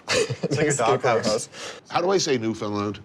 I gotta get this right. Understand. I know, everyone says that, but that's not helping me. Okay? I'm gonna get my balls busted so bad. Think of it like Newfoundland. Newfoundland. Newfoundland. Yeah. Newfoundland. There you go. Not Newfoundland. Not Newfoundland. Newfoundland. Yeah. Newfoundland, a rocky island off the east coast of Canada, extending into the North Atlantic. They may not be from here, but chefs, restaurateurs, noted raconteurs, Fred Moran and Dave McMillan were excited to explore this wild and beautiful rock with me. It's a part of Canada all its own, with its own distinctive history and culture. So, as entertaining as my Quebecois friends might be, I thought it wise to recruit some natives, Chef Jeremy Charles and his partner, Jeremy Bonia. It's an all-dude affair.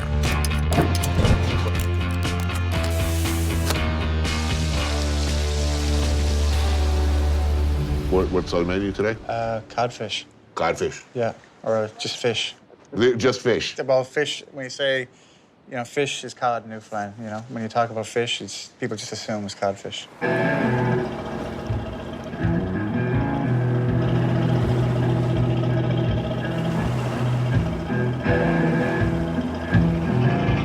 Living off the ocean is insane.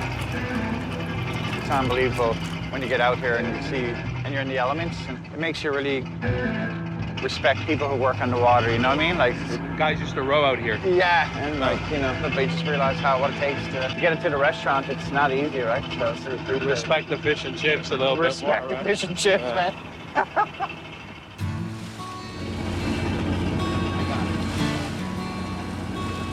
For over 500 years, the icy waters off Newfoundland's coast overflowed with a seemingly endless bounty of cod. Fishermen from all over, as far away as England, Portugal, and Spain, came here to pull them from the sea. They built entire food cultures around the delicate, white-fleshed fish, and for most of its history, cod defined the culture here. Cod was king. Ottawa is about to announce a moratorium on northern cod. Small independents, big company trawlers, all will have to pull their nets and dock their boats. But in 1992, after years of overfishing, the Canadian government shut the industry down. 6 generations down the line passed down, and he's done nothing but SHIT to us. The moratorium wiped out the main source of income for the province and ended a way of life. And though it's been loosened some, the moratorium is still in effect today. What was the spirit of the people in '92? Think about it. Think about your #1 industry. No one could fish. Culture. Nothing. Zero. Yeah, it went from going out to jig a fish for your family or whenever you wanted to absolutely nothing. So it just like tore the heart and soul out of people. Like people change cod for tilapia? Can I ask this though? Was it warranted, the closing down of the fishery? Yeah. It was. The thing was, I mean, a lot of the inshore small guys were talking about it for years, talking about we can't keep this up, like factory trawlers, and the fishery was just getting bigger and bigger. And it's like, how do you put a factory trawler that's just dragging the seas in the ocean from multiple countries, including our own, for years and years, and not have an effect? It was very dark times. But better now. Yes, Getting definitely. better. Yeah. From what we've seen, and the fishermen, we've talked to fishermen in the bays and stuff, cod's coming back. Cod is king still. Cod is still king. Yeah. What's your water depth? 140. Okay, that's perfect. Let's give her a shot. So let's start with 2 lines and then see how much of a mess we've got with tide. 1, Yeah, I got a nibble. There you go. Yeah. Lift that rod. Oh, there you go, Fred. Nice one. Wow. Next one is a moose. No. Straight on. No, you got a big fish. Yeah, all right. Yeah. Go. There you go. Oh, it's a nice size one. Yeah. One down, 14 to go, is it? Yeah, go ahead, Brian. Are you guys drifting more east? Oh, yeah. Fish on. There you go. I can see him there now.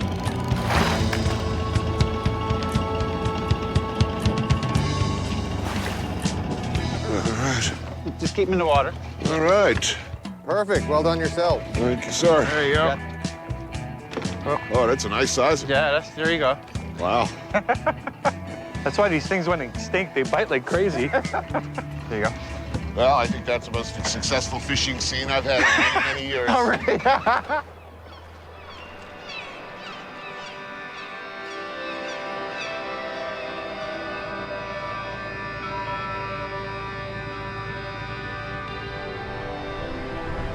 We're surrounded by water and we're not really a seafood eating place.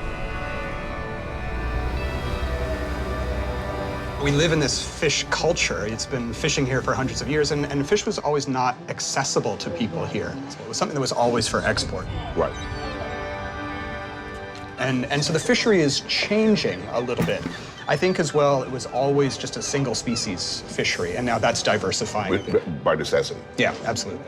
And that's really important because we live on this island where food security is an issue.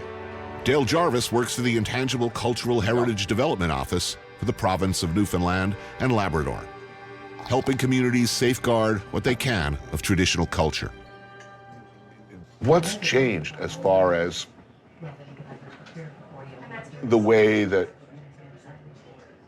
I'm going to try to pronounce it correctly, Newfoundlanders see themselves? I mean, something seems to be happening here as far as people here beginning to value their own products, their own traditional foodways. Yeah. That's a big change. And it's something that Jeremy Charles, for instance, has been doing very, very, very successfully. How important is that? I think the one thing that has kept people here in the wake of the fisheries collapse, like the fish moratorium in 1992, so many people left, and what really has kept people here is that sense of tradition. I think sometimes there's this idea that tradition is static, and that isn't necessarily true. Tradition is always kind of changing in response to the environment. And people choose the things that they're passionate about, and they find a way to make that work. And I think Newfoundlanders have always had that tradition of making do and making things work in the situation where they are.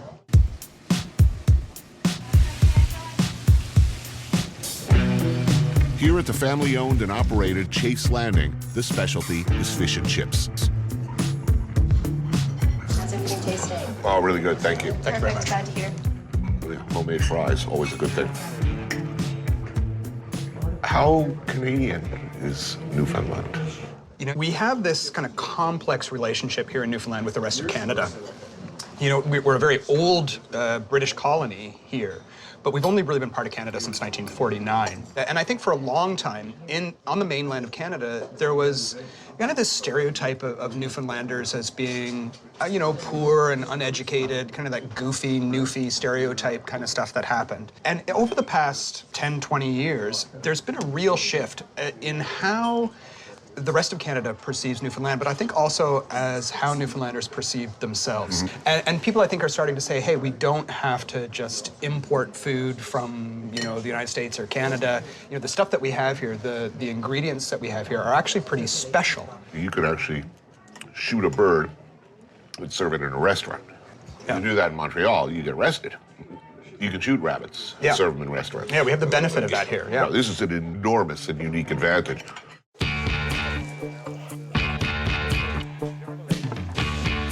Back at the shed, a classic fish and brews. A hearty sailor's stew of cod and hardtack. Sweet, look at that. Whoa, what's this? Scrunchions. Scrunchions? Grab one. Salted pork fat. They're crisp. Oh, God. Is that ridiculous? Oh, I could just sit around and like some Pile that on bread. Some shit-stained underwear. Sit there in front of a television, eat those all day long. You'll have to change them before jiu-jitsu, those the same underwear. That's what must. Yes. Well, look at that. It's beautiful. You're searching for the parts? Yeah, just kind of get a bit of everything. Garnish with scrunchions? Yeah. Soigné. Yeah. It's pretty much the dish, you know? Thank you, sir. Oh, damn, this is delicious. Oh, good? You like it? Yeah. Excellent. Oh, so good. My grandmother would be happy. It's good.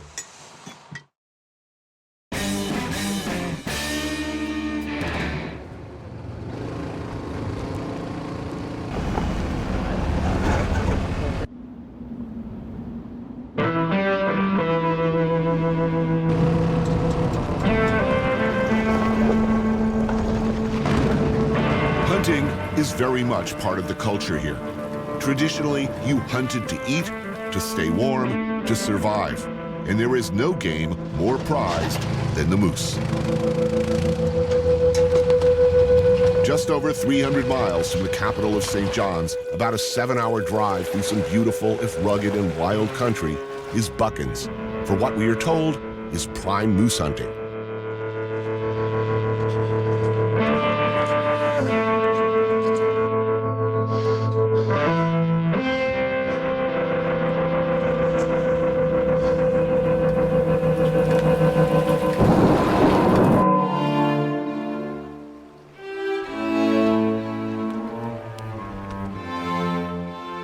A beautiful lake, rustic cabins, where a few friends can hunt and forage, and perhaps in between combing the wilds in search of the elusive moose, throw together a simple wilderness meal around the campfire. Nothing fancy, just the bare essentials. We're drinking Sacrament from Prince Edward County, Ontario. Hinterland Winery. And we're also drinking a wine from here, the Maritimes, Nova Scotia. It's a Benjamin Bridge Méthode Classique Rosé. Roughing it in usual style. Cheers, gentlemen. Are we facing up to having a successful hunt? Or... Welcome to Newfoundland, boys. Thanks for joining us. If this is failure, I want more.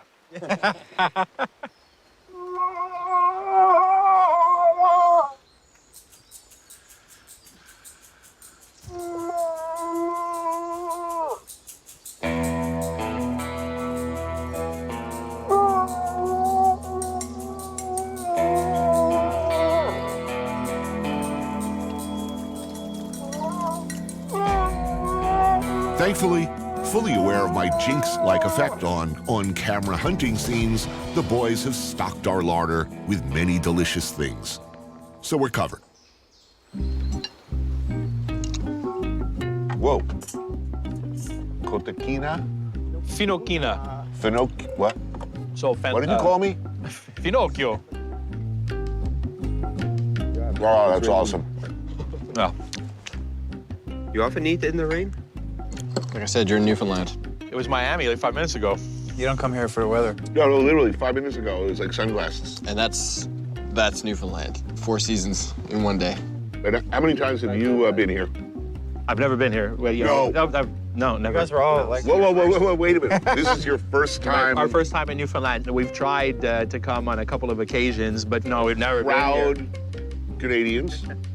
This is not one of the destinations that a Canadian ends up in. And yet you decided to open a fine dining restaurant that, by definition, is seasonal and requires at least a significant part of your clientele to get on a plane and make the kind of commitment that these motherfuckers clearly have not made. And this is them. Yeah, I mean, we just wanted to do what we love to do and cook good food and celebrate Newfoundland product. And where do these oysters hail from? These are Beausoleil oysters. Beausoleil, yeah. Named after the early Manson family killer.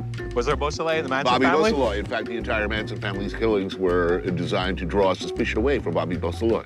I was always a fan of Squeaky Fromm. They just let Leslie Van Houten out of the joint. Correct. And I hear she likes camping.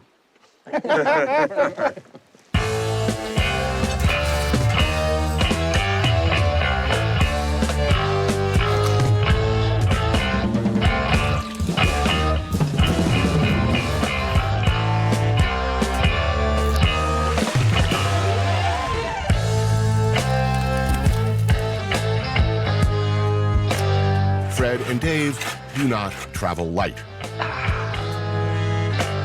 Previously acquired stunt moose, the legs slow roasted over an open fire. The ribs of the same beast braised on the coals. A natural gravy simmers away. A cured ham brought from our generous friend Martin Picard in Montreal. But first, cans. Oh my good God, look at that thing. It's jellied foie gras. Look at this thing. Jesus. This is the proof of our low self-esteem. A tureen of wild hare drizzled with sauce. What? Another tureen of pheasant, wild duck, and guinea hen, loaded with pleasing hunks of foie gras. Oh, look at that. A wild boar tureen. Do you have boars here? No. Hogzillas? No. That's another thing. Hogzilla? I think it would be an amazing legacy for Joe Beef to introduce a foreign species to Newfoundland. I think that's awesome. Like, that's the kind of shit people don't do anymore. Wow. So you're mixing canned and fresh truffle? Yeah, because we can. The same reason the dogs eats his ass. Because he can.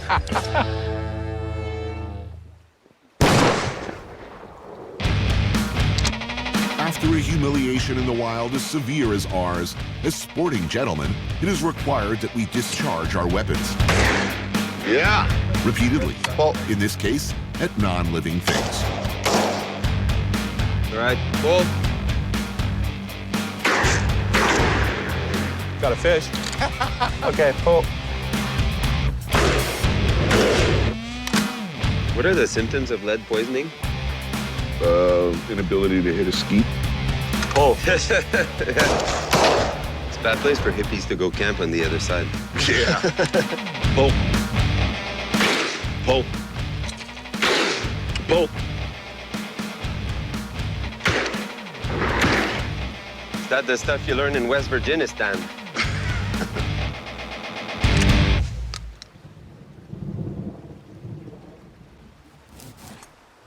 Our main course arrives as the temperature drops.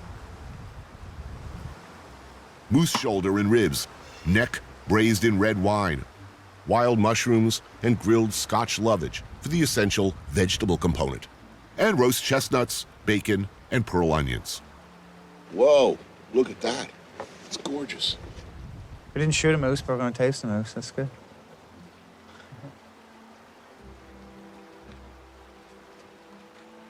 Wow. Yeah, let's pass the nug. Who's nuts? Thank you.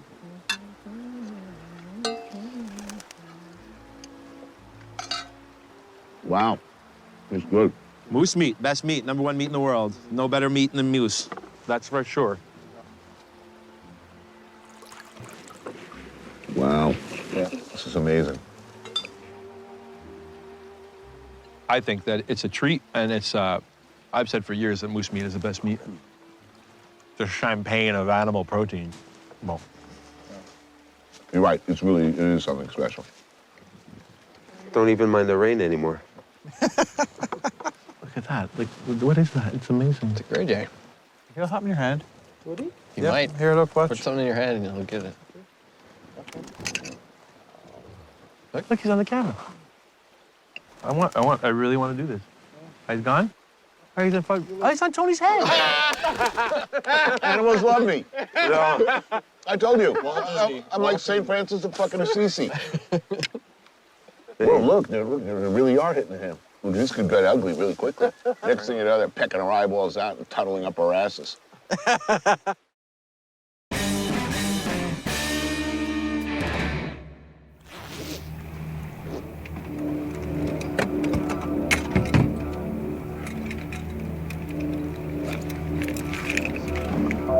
$63 feet.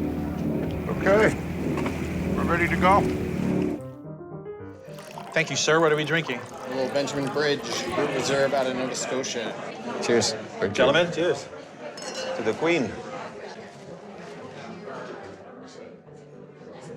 No, I hate the aristocracy, man. They don't have long. Raymond's in St. John's is probably the best-known, most celebrated restaurant in Newfoundland. It's gotten the region national, even international attention with its hyper-localized, wildly creative menus. Wow, this is exciting. Oh, wow. Seafood Tower, yes. Razor clams, snow crab, mussels, capelin, whelk, and sea urchin. Oh, look at that. Little plump sacks of goodness. Oh, God, that's good. Bocarones, something I'm very excited about as well. Welch is my game. Really? Oh, love. The bocarones are quite remarkable. This is really good. I'm gonna pass tuna around. I like the little berries. Yeah, they're neat.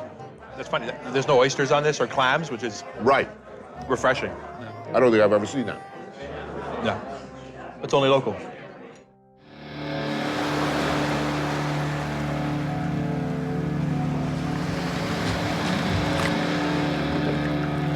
Okay, here we go.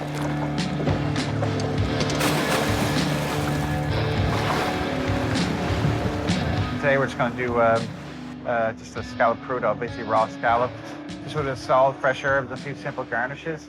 It doesn't need much. It is what it is, you know? It speaks for itself.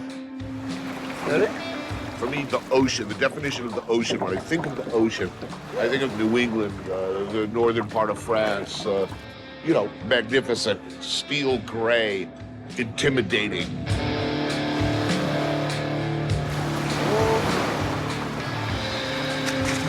It's the coldest fucking water. Iceland, here. Sterile. Northern Europe. Northern Atlantic. Right. This is it's where it's all about. Yeah. Or for me, it was always where it's all about.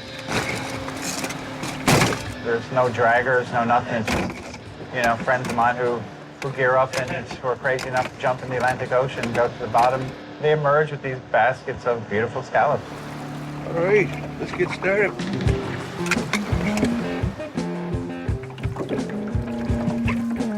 Look at the nerve that's still in it. You see it there?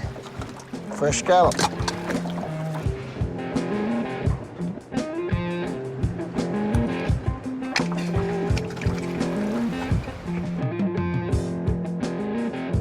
Just want to keep it pretty simple, you know?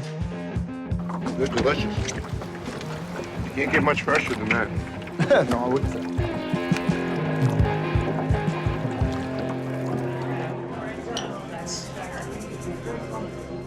I take it on myself to turn it into an nasturtium tacos. Tacos of scallop. I love nasturtiums. Wow. We're eating Newfoundland. Yeah. We're so fortunate here in Newfoundland and Labrador to be able to serve wild game, moose, rabbits, partridge, grouse. It's a really big part, big staple of our menu, obviously. It's the reason why the restaurant's pretty much open, you know? Nowhere else in the country you can do that. Heart of caribou tartare with Adler and chanterelle. I'm enjoying this meal.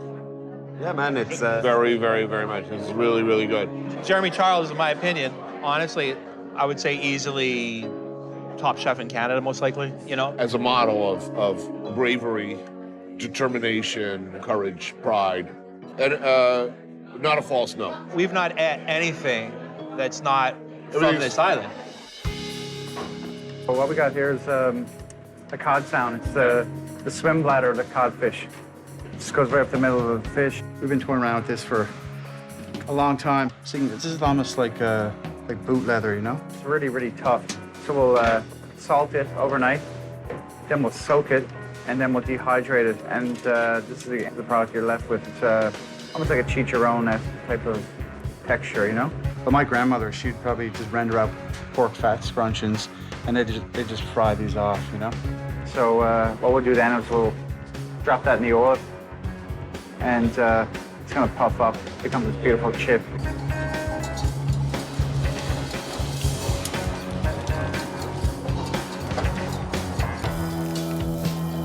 Charred whelk with brejola of seal and crispy cod sounds. What was this? Sound floating bladder. Bladder, yeah, I like that. Good. Bladder. It's what? Fried bladder. Smell it, though. It's good, this Labrador tea. It's delicious. The onslaught of food continues. Cod fillet with cod liver quenelle, partridge profiterole, and this, the classic local staple, Jig's dinner, reinvented into a pasta dish. It's beautiful. Spectacular. Yeah. I'll go so far as saying it's the best pasta I've ever eaten. Wow. The pasta itself is extraordinary. Even the detail in this room is amazing. Even the carpets, if you notice. No. We have a pair for you. No way. That's super creepy. I'm alarmed. As you step away from the urinal, are you shaking the last couple of drops? Yes. On my face every time? Wow. I don't know what to say. I'm stunned. Last but not least, chanterelle ice cream. Oh, it's good. Ooh. It tastes like farmer's daughter. That musty funk, you know, in the hayloft. That's spectacular ice cream, though, for real. I'm like I'm mad at you for not having made this already. No. You're the king of soft serve flavors. You've not done chanterelle ice cream, Fred. I'm kind of pissed. Tons of it. You just never pay attention. It's kind of dirty. In a good way. I mean, in a really good way.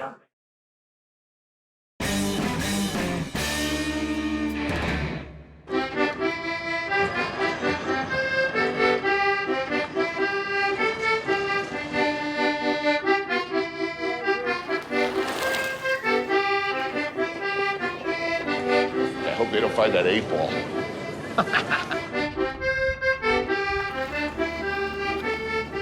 How long is the flight?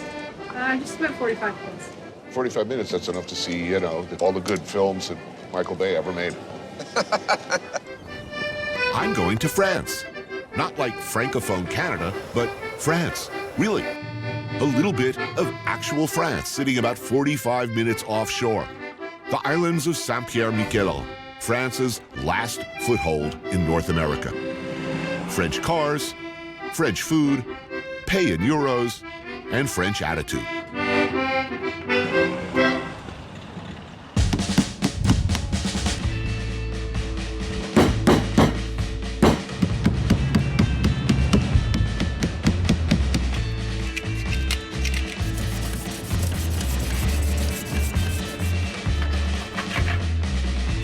We really have a French way of life here. Really, we eat French. I think we think French, also, almost. Our hosts on this otherwise male-centric brocation are Maite and her friend, Hillary. People around here don't eat out much. Instead, most cook at home, often with friends. This is sea urchin pâté. Yes. Pâté d'oursin, a sea urchin pâté. Plump sacks of roe fresh off the beach, formed into a loaf and cooked with bread, garlic, and onions, and utterly delicious. Look at that. This is a try. Wow, it's pretty. Look at that. Wow, it's sensational. You like it? Fantastic. Good. Wow, that's good. You know, this is a kind of dish for real we should do, like that's a very buy good a lot idea. of urchins, transform it all at once when it's at the peak of freshness, make a solid pâté and serve it slice by slice, like foie gras, you know? My mind's already racing. Urchin sausages. Steal this recipe, dude. This is good. Well, we'll have to call it pâté maïté. Beautiful. Oh my goodness. What an honor. I don't have copyrights on that because it's local. Classic. Really traditional from here. Yes, is it? Yeah, you've had this all your life. Yes. Wow.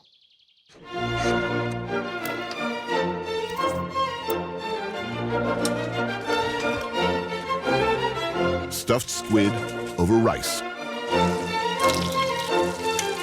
Ooh. This is family style, you know. Nice. Wow, look at that. Cover my thing. Oh, thank you.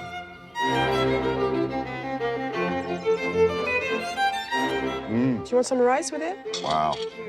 You know, traditional and family meal. Yeah. You're an amazing cook. Thank you. This is really great. Maybe you're gonna have to open a small little restaurant. Did you ever think of that? Well, I'm planning to open a pastry shop. Really? Yeah. You bake as well. Braised halibut, simple and perfect. had it. Wow, look at that. Are these potatoes from here? From France. Sont les rats de Noirmoutier? Oh no, we would like to. We love. Les Charlottes? Les Belles de Fontenay? Your knowledge of tubers is dazzling. Fred has an incredible amount of pedantic knowledge about several subjects. Oh, wow, this is great.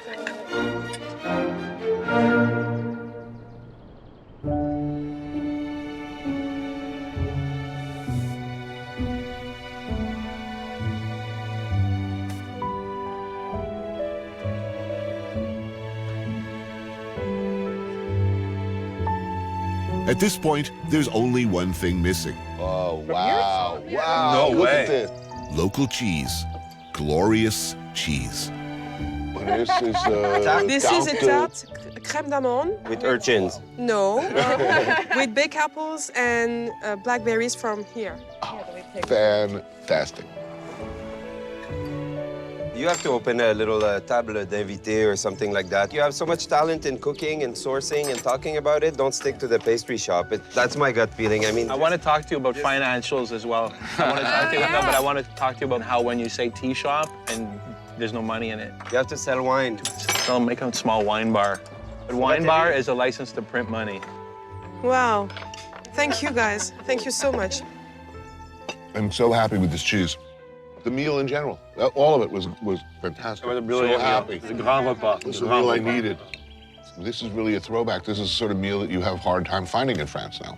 Yeah. I mean, correct me if I'm wrong. Yeah. You really have a hard time finding a true, proud French regional meal. It's incredibly difficult.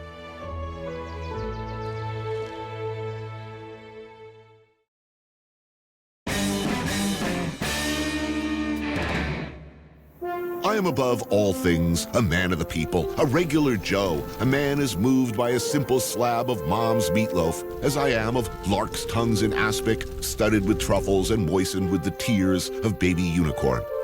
Big R's provides the local version of comfort food that all of us, chefs and regulars, want and need. Right, now correct me if I'm wrong. The indigenous specialties would be the jig's dinner. Yeah. And we got to get the funyuns, the bunions, the scrunchions. Scrunchions? Scrunchions, the... Scrunchions. You think they can whip up some beets and goat cheese for me?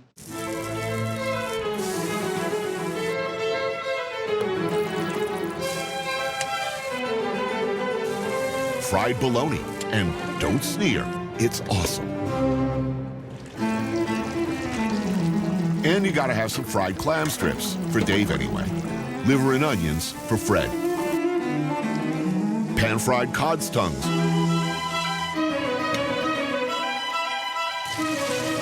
They call it a jig's dinner. Perhaps the ultimate Newfoundland classic.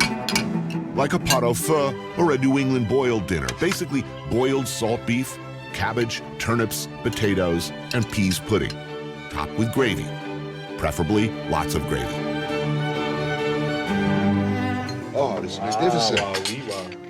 This is something you have at your grandmother's house on the Really? weekend. It's basically pot au feu.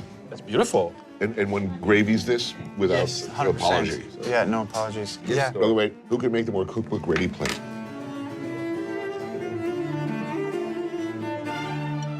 Oh, that's good. Yeah. I love this gravy.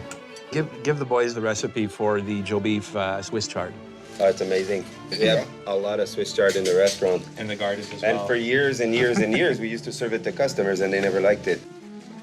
Wow. So what we started doing is we split the stems from the greens. We'll take the stems, we'll blanch them like in the presto oven, then we'll juice them. I'm happy. We'll take the juice, reduce it, then we'll char lightly the leaves. Clam strip. Thank you kindly. We'll chop them, ciselé, and we'll combine both with a bit of butter. Swap you a little bit of bologna for a clam strip. Okay, Okay, I'm going in. Sometimes we put the peppers that we smoke in the smoker. All right. Cheers. We'll bake it in the oven with Parmesan cheese and breadcrumb, and then we'll toss it in the garbage. Immediately.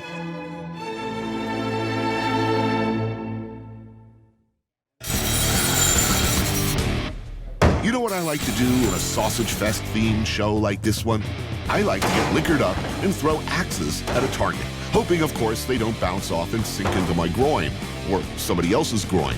I hate when that happens. Have you done this before? I've thrown axes. I throw axes. I had a throwing axe board in the back of Joe Beef until I realized it wasn't really safe. All right, try not to cut your own ear off. You want to draw back nice and slow over your head. Lean right in. When your arm is straight out and it's parallel with the ground, that's when you release. That's it. Is there a William Tell kind of story in Newfoundland with a cod over the head and the father that threw the axe? Not yet, not yet. Do it proud. Go, Fred. Got him. Well, watch your head there. All right, so far we kind of suck. This is not encouraging.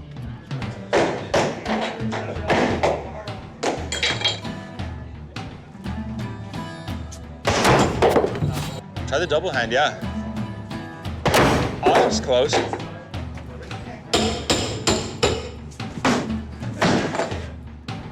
You know what I'm gonna do? I'm gonna put my axe to good use and cut a little bit of that Munster cheese and that. Now you're talking.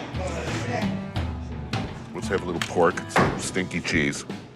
It'll become Thor, the Thunder God. All right, here we go. I'm gonna try again. I will get this right.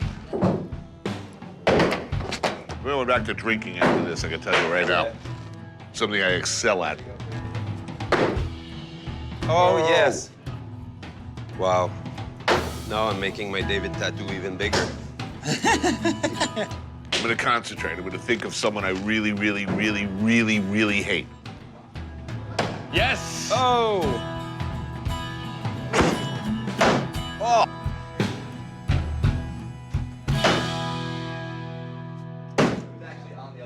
Oh, fuck you. A serial killer. Well, he killed Tupac.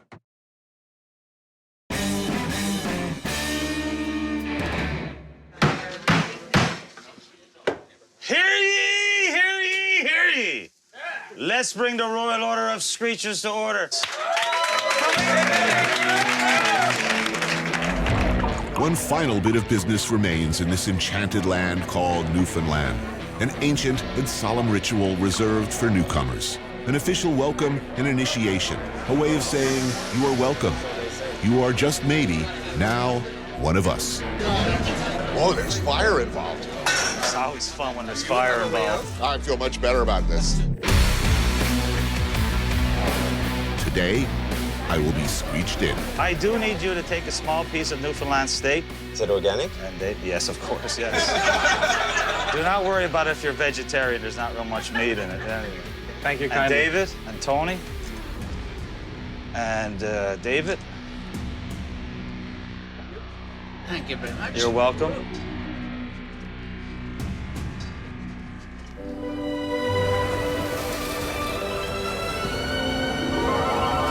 In 1497, there was a man by the name of John Cabot. John Cabot sailed the Atlantic on his boat, the Matthew, all the way from Bristol, England to Bonavista Bay. And when he arrived, he saw lots of activity in our water. Now, he didn't know what was going on, but he dropped his bucket down to fill it up with water. And when he came up to the top of the boat, it was filled right to the rim with codfish. Now, word got out fast how plentiful the fish were in our waters that they traveled from all over to settle here and to catch the fish, salt the fish, trade the fish all around the world as a means of survival. In one place in particular that we traded with was with Jamaica. Because in Jamaica, they make rum. And we loved rum. We loved it so much that we would actually get that on that wharf and we'd kiss the fish goodbye, knowing that it was coming back to us in the way of rum. So in keeping with that time and honor tradition, I do have a little buddy for you to meet. It's a gremlin. This is a real Newfoundland codfish. Given the chance, this fish could have grown up to the height of 6 feet tall, weighed as much as 130 pounds. This fish won't grow any more than this because it's dead. I do need you all to pucker up and give this fish a little kiss. Excellent, Fred. There we go. On the lips? Your best to go first and last, and by the Jesus, keep that tongue in your mouth. All right. Excellent. Did you name your fish Valtrex? I will now. You were just in a strip club, though, right? Were you? Where did you put that mouth? Tony, you can't catch it twice.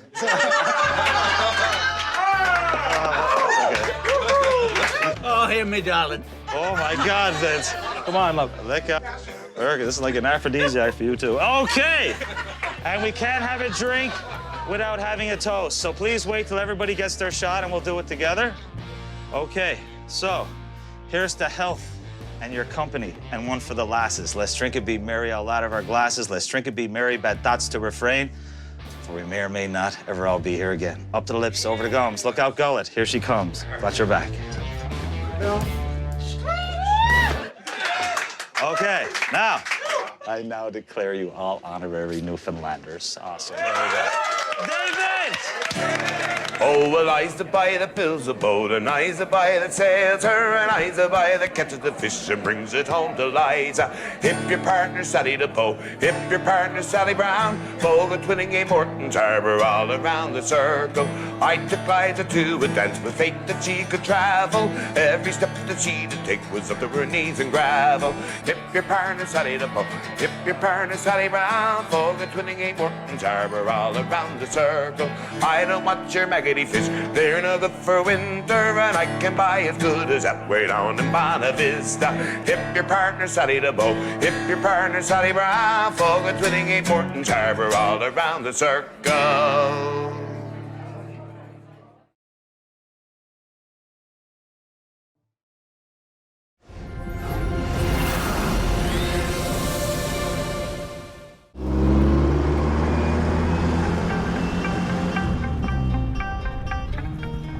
Serge is Armenian. Like most Armenians around the world, he wasn't born in Armenia.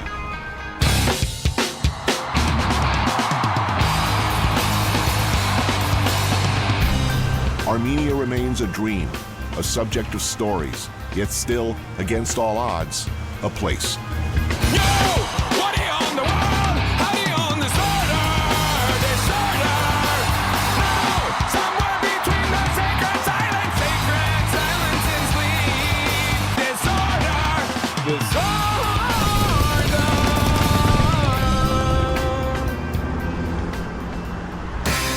I took a walk through this beautiful world. Felt the cool rain on my shoulder. Found something good in this beautiful world. I felt the rain getting colder. Sha la la la la, sha la la la la la.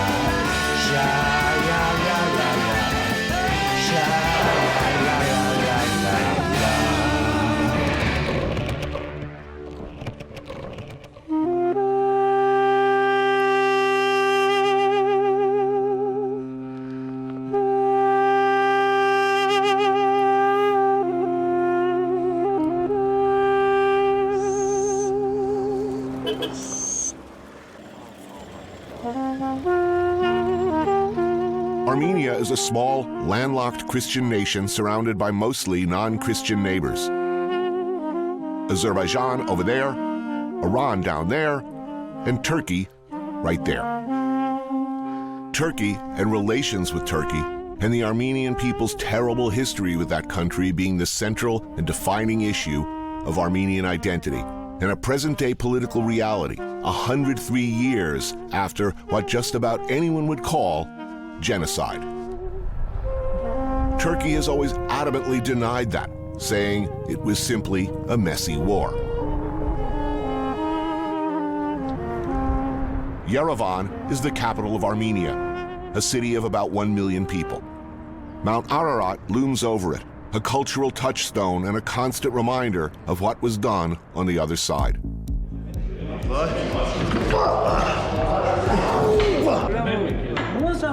Think of Armenia, and chances are you think instead of an Armenian. Maybe someone you know, or maybe someone on TV. These guys, for instance, famous Armenians. We needed an Armenian. I needed an Armenian to push me over the edge, help me find a window, a lens with which to look at a country which, for some reason, I'd managed to not visit on my travels. Then this guy reached out, Serge Tankian, frontman for the Armenian-American band System of a Down. And the whole thing started to fall into place. Serge first visited Armenia 17 years ago. Since then, he's performed a number of shows, including one with System of a Down during the centennial of the Armenian genocide.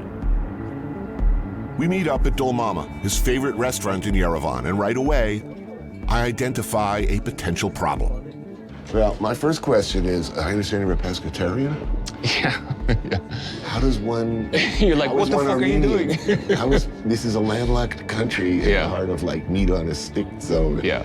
Well, I'm interested to see how you navigate your way through this week. Yeah. Well, we've got amazing trout and lots of great veggies. Yeah. I'm just busting your balls. Of course you are. Of course you are. So, how Armenian are you? I mean... That's a really good question. You were born in... I was born in Beirut, grew up in LA. I'm Armenian by culture. Both my parents are Armenian. My grandparents, ended up in Syria and Lebanon because of the genocide. And how Armenian am I? That's a really good question, man. Majority of Armenians that live in the diaspora didn't voluntarily migrate. You know, they were forced migrations, pogroms, and after the genocide, so they ended up in the Middle East and Europe and different parts of the world.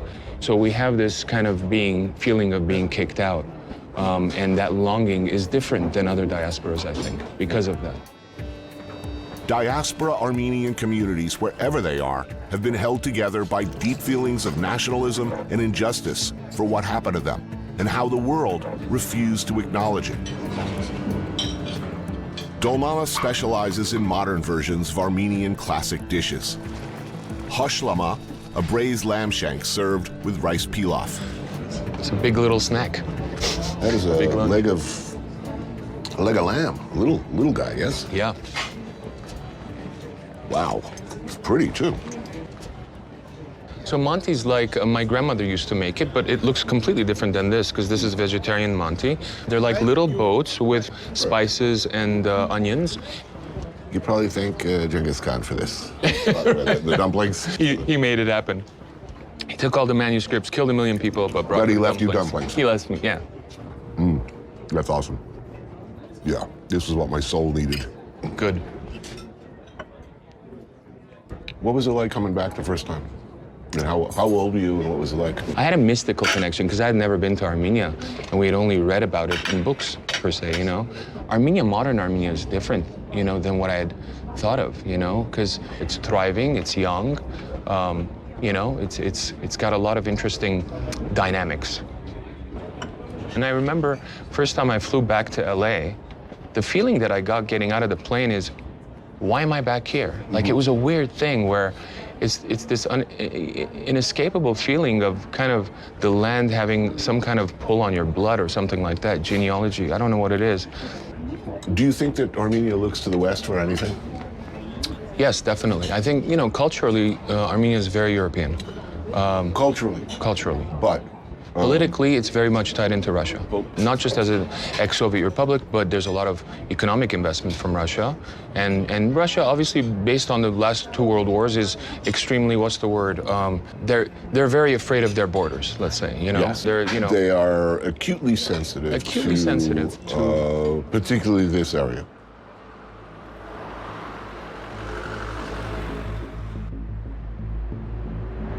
There are 3 million Armenians living in Armenia, another 8 million around the world. Ever since the genocide, it's been a long existential struggle for survival. Recent history is defined by 3 major events: a massive earthquake in 1988, followed by the collapse of the USSR in 1991, and then a full-scale war with Azerbaijan in 1992. Not to mention limited employment opportunities and, most significantly, its borders, of which approximately 80% have been closed due to relationships with its Turkish and Azeri neighbors. Things have not been easy for Armenians.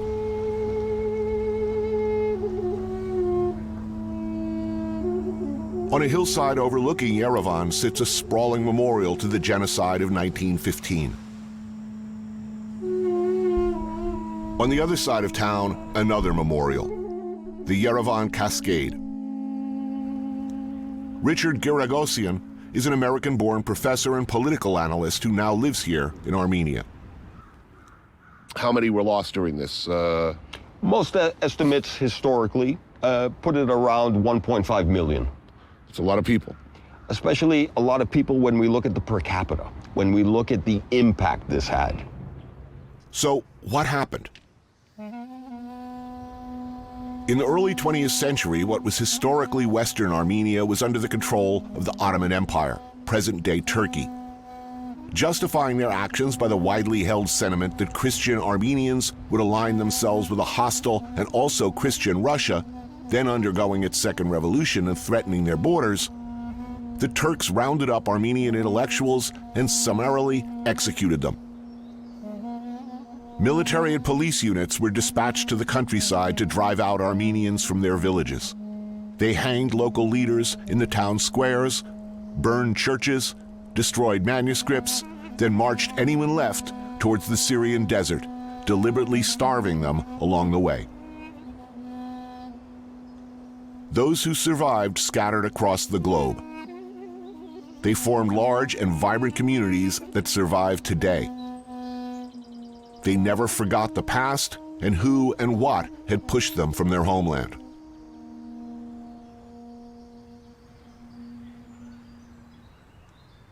Let's start with this, genocide. Many people seem awfully and curiously reluctant to use this word. As American national or foreign policy, we use what, catastrophe? Yeah, a regrettable series of incidents. Yeah, how insulting. Yes. But I mean, it seems to me, just as a casual observer, anytime a state actor or organization makes a concerted and organized effort to eradicate any ethnic or national group, that's genocide, right? Yes. What's important, though, however, is this is our defining issue. This is the unifying issue, and it's probably in many ways the only defining issue, both good and bad. For Armenians, both diaspora and living here? Yes. It's the fact that, yes, my grandfather's a survivor, every family's touched, but it's not the personal, it's also the political. If Turkey wasn't so adamant about denying the historical accuracy, this is what makes it a living issue, a present issue. Going forward, do you think there will be some kind of reconciliation? Well, I'm a little more positive. This is now the turning point. Armenia looking to normalize relations with Turkey, not because of the genocide, but despite the genocide. Do you have any expectation of fruitful negotiations with Erdogan? It seems to me that things have kind of taken a downward turn. They have, but it was never supposed to be that easy or that quick. We also need to go beyond victimization and to take more pride in survival.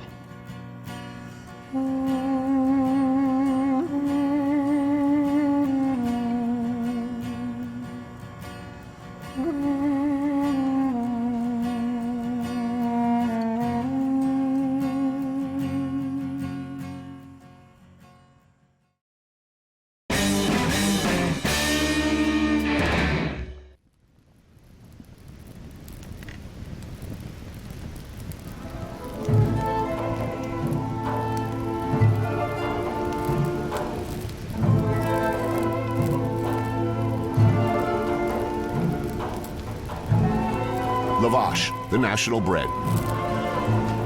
An ever-present feature on the Armenian table and a part of everyday life. Baked on a tonir, or underground clay oven, its preparation is passed down from generation to generation.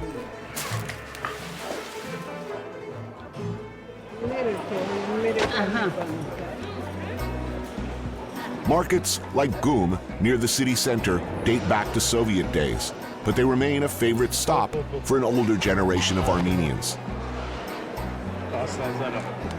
Padrjan, bibar, lolik, kagam, and shpityornik. October brings an array of seasonal produce, and Miriam and her grandmother Leah pick up ingredients for a fall tradition, gapama, a rice dish baked in pumpkin.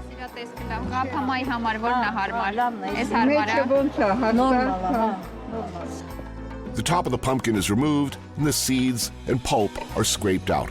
Dried fruit, almonds, and honey are mixed with rice and baked inside.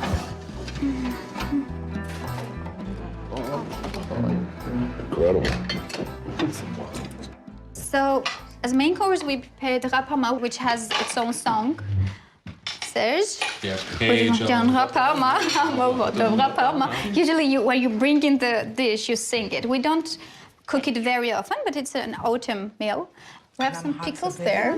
We have Armenian cheese there, and I'm gonna serve Armenian bread. And this looks like hummus. It is hummus. It is absolutely. Hummus and mutabba.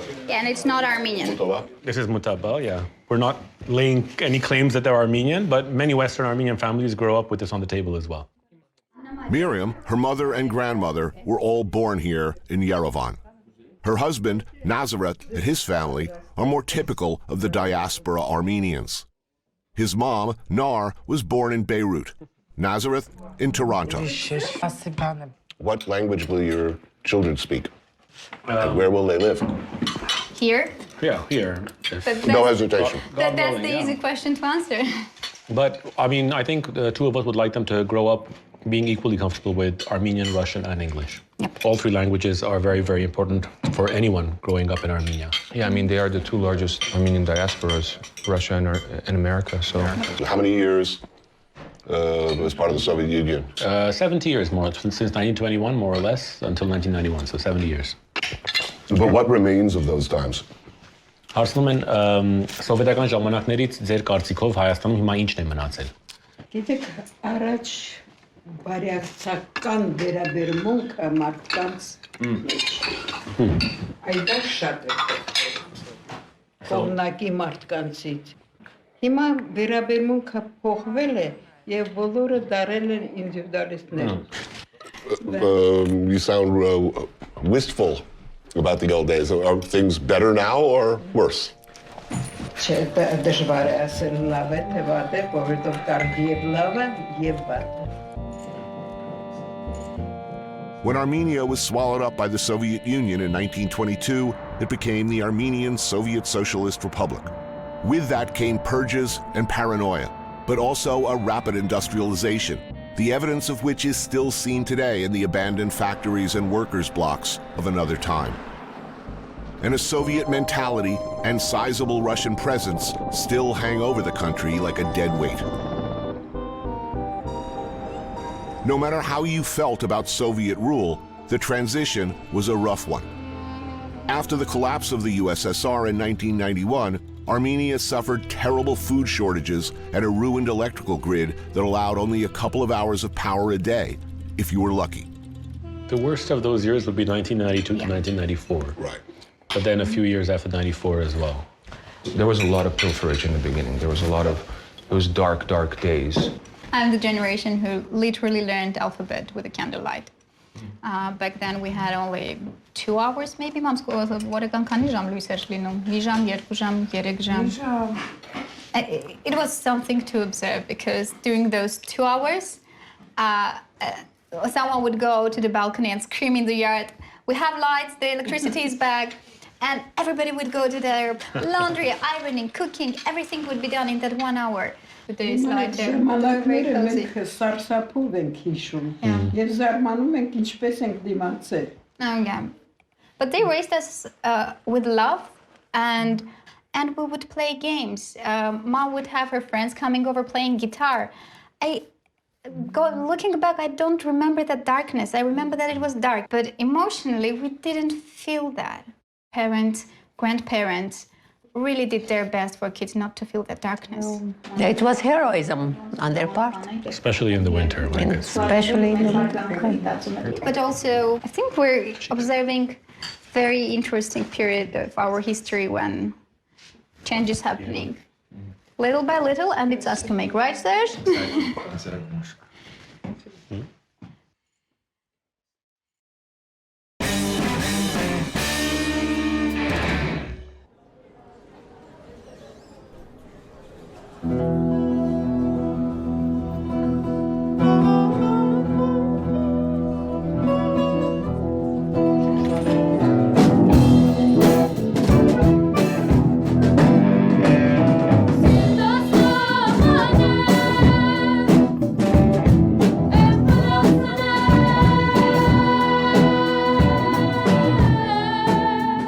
Center is an after-school program for kids. You get to pick your course of study, be it art, technology, creative writing, whatever.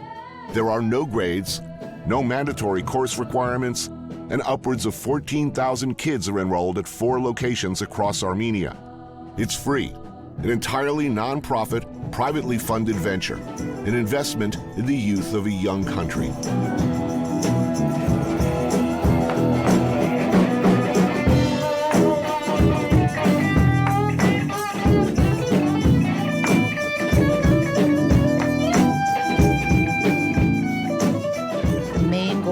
To complement their formal education. The curriculum is not mandatory. You pick what you want.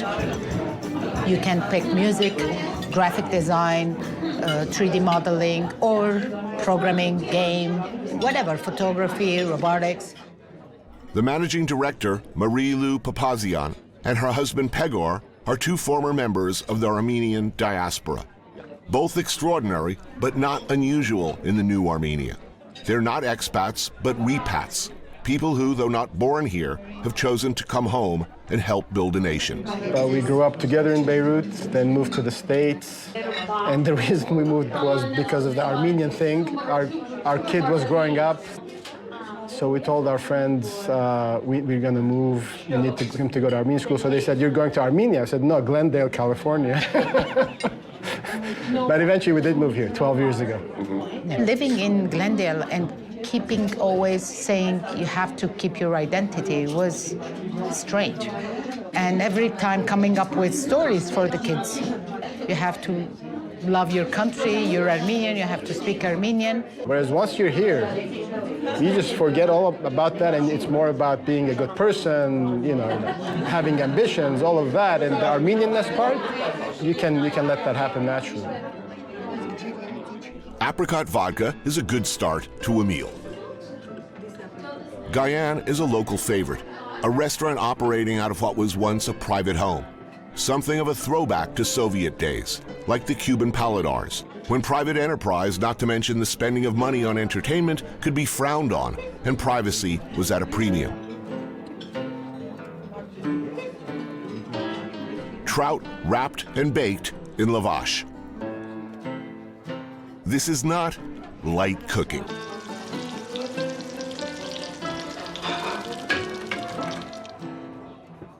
There's certain things about, especially the last maybe 20, 30 years of the Soviet Union, 60s on, that not the brutal early Bolshevik Stalinist times, but later on where, you know, in terms of investment in culture and education. And well, I mean, it's very much a legacy of the Soviet Union. Armenia was kind of the nerd republic in a way. They specialized in different republics, and Armenia was where they concentrated science, technology, particle accelerator, radio telescope, all of that. And so we've benefited from that. And you see a lot of Armenians attributing that to our genes and so on. But of course, our genes are the same as anyone else's. It's the culture that, right.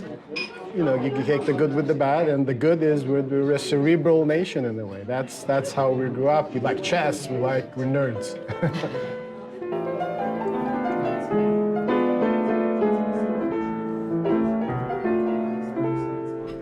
Չեմ կարող մոռանալ աչերը քոսել Չեմ կարող չհիշել հայացքը քո Armenia enjoyed a somewhat celebrated status during Soviet times, and Russian influence is everywhere still.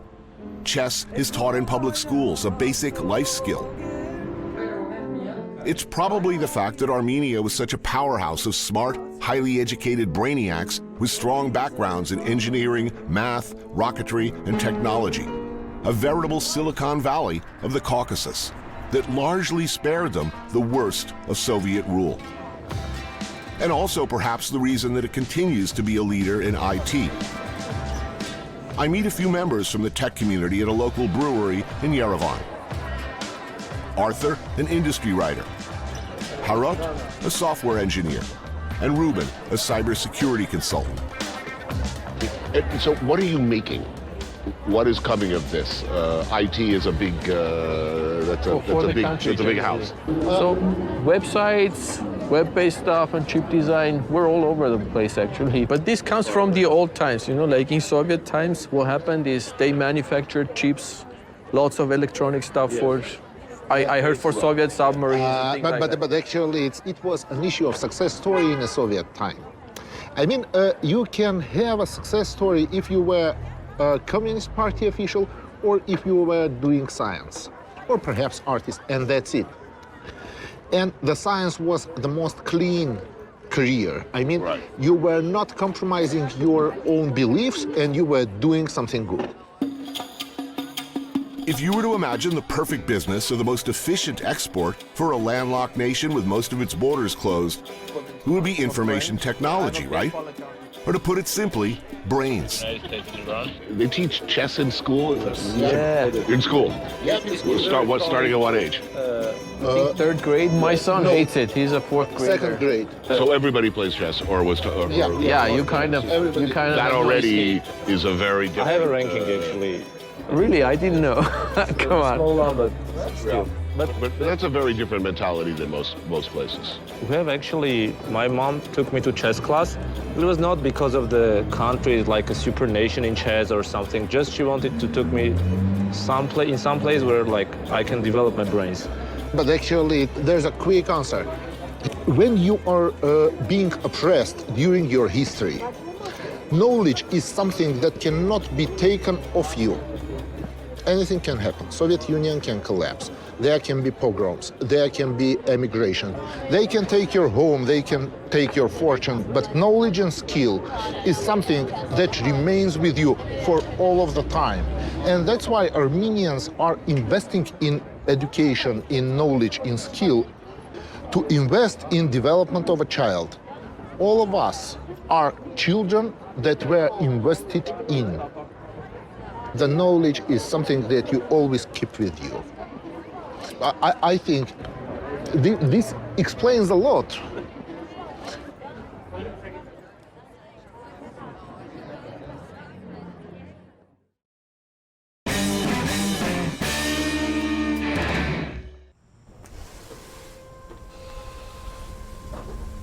My trip to the disputed Armenian-controlled enclave of Nagorno-Karabakh requires an early morning stop at a military base on the outskirts of Yerevan.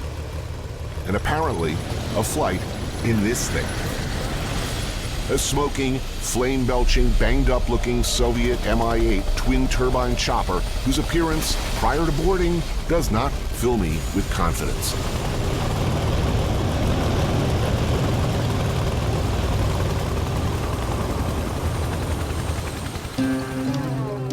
But once up in the air, it takes me over crags and peaks and steps across the internationally recognized border with Azerbaijan to what the Armenians call Artsakh, an isolated pocket surrounded on all sides by Azeris. Whose mountains these are is a subject of contention and conflict, to say the least. When the borders of the South Caucasus were drawn by the Russian conquerors some 200 years ago, a strong Russian presence kept ethnic and religious rivalries in check. But whenever disorder hit Russia, war has broken out here, most recently after the fall of the USSR. The brutal conflict went largely ignored internationally. As with any war, particularly wars with an ethnic or religious component over territory, it was ugly, murderous, and with atrocities committed by both sides. 1992 was a turning point. The Armenians organized and created their own army, and surprising everyone, pushed through and took full control of Karabakh and the surrounding areas. These buffer zones are ethnically Azeri and bitterly contested and the subject of continuing dispute. There are still violent confrontations, the latest being a 4-day battle in the spring of 2016. Russia's role in the conflict is suspiciously cynical. They actively arm, support, and advise both sides, as it appears in their interest that there be no lasting resolution.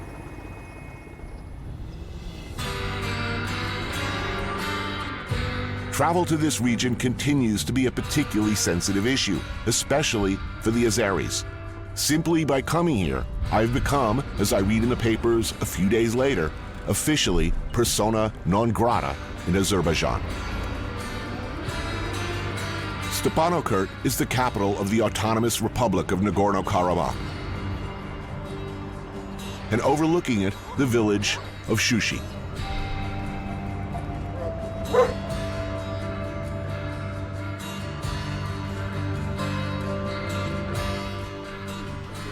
Shingalo Hots is a specialty of the region. This lavash bread is stuffed with greens and onions before being toasted atop a cast iron sheet.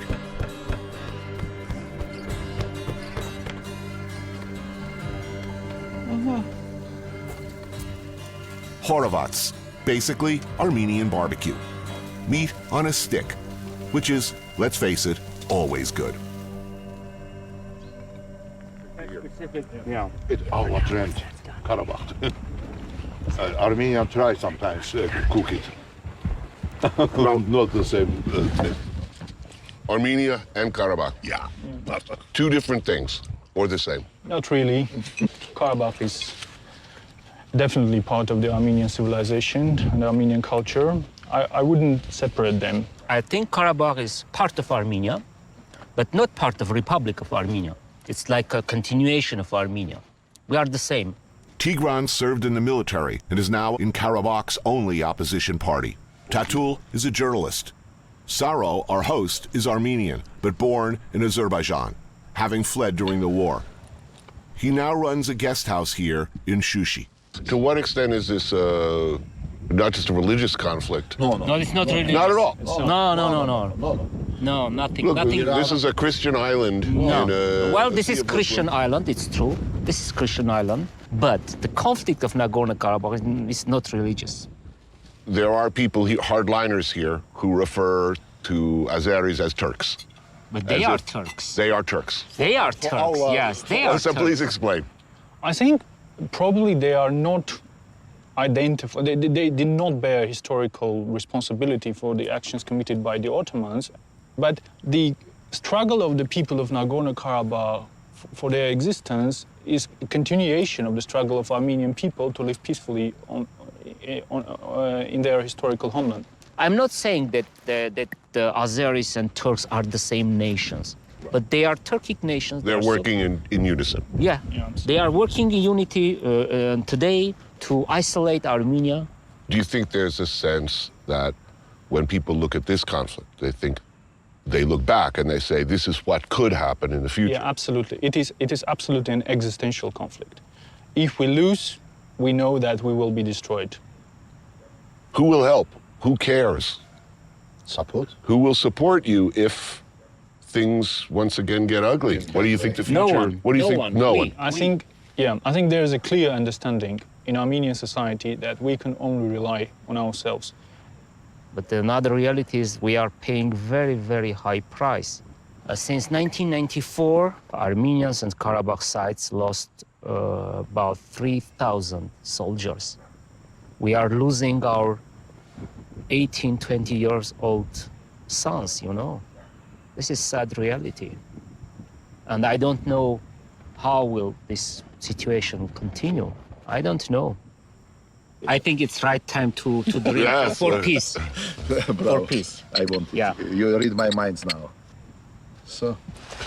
Cheers. Cheers.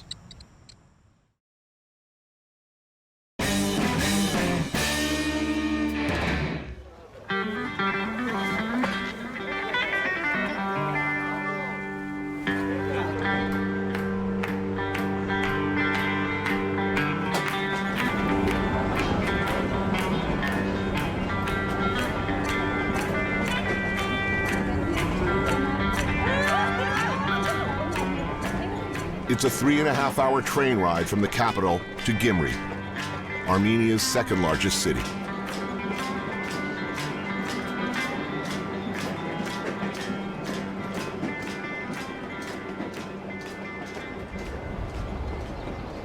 Gyumri was at the near epicenter of the magnitude 7.0 earthquake that absolutely devastated much of the country in 1988, killing 25,000 people and displacing hundreds of thousands more.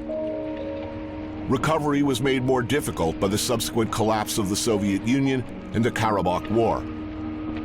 Manufacturing, infrastructure, the country's industrial base, and political stability all crumbled along with the buildings.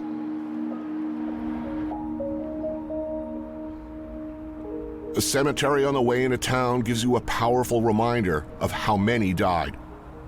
One tombstone after another, all dating back to the same year.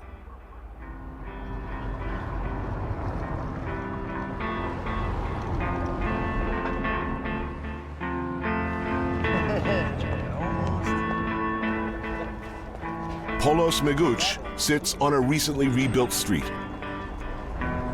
Inside, I meet with 3 young Gyumri, determined to rebuild and revitalize their city and their country. Anush works for an equal rights NGO back in Yerevan. Amalia is in tech, and Gayan works in tourism. So, were you all born here? Yes. Born in this city. But 2 of you live here. Who doesn't live here? Who? I'm living in Yerevan. You live in Yerevan now. I have lived in Yerevan for 4 years, and that's the beauty of my story. Then I came back. It doesn't matter how it was hard to suffer here. Me, my family, my father, we never fought to leave the city. And that's why for me, Gyumri history is divided into 2 parts. Like before earthquake, the nice story I heard from my parents, and after the earthquake, the difficulties and hard times we had, but also the renaissance, that now the city is changing because the generation is changing. This is chanakh. This is some typical soup. Yes. Oxtail. Yeah. Oxtail soup, yeah. It should be a little spicy. Good. Yeah. And this is liver and heart, yes? Yes, delicious. With tomato and oil. What's this dish called? I mean, I know what it is. It's a sheep's head, but... Yeah. This is called kalla in the local language. Kalla. When I was kid, I remember my father not only went to restaurant with kalla, but he brought to home for us. Oh, yeah? And I was afraid. I was afraid of their teeth. Yeah. Actually, that's the, you got the good part there. Yeah. Yeah. So let me ask this. Technology, not just here, but Armenia in general, seems to be the major hope for the future. What do you think the city will be like in 20 years? You know, the history is not a stable thing that we can count on. But what I see 10 years ago and 10 years now, Gyumri is developing quite fast. It's really good. I see really good developments. And I can say that's most of the duty of younger generation. I would definitely say that. So it's self-employment and entrepreneurship that is developing among the youth in a very kind of fast way these days. Because people understand that if you stay in Gyumri, you need to create your own stuff. We never should stop. We never should wait for others to help our city and ourselves.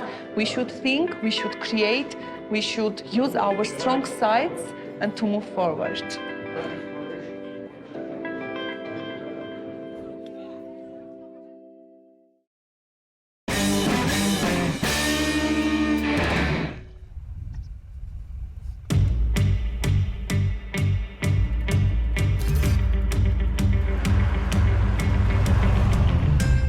The Gaz M21 Volga Executive Class 4-door sedan.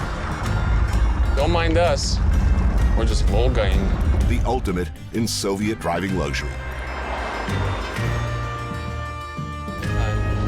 Corinthian leather. Nice. Yeah.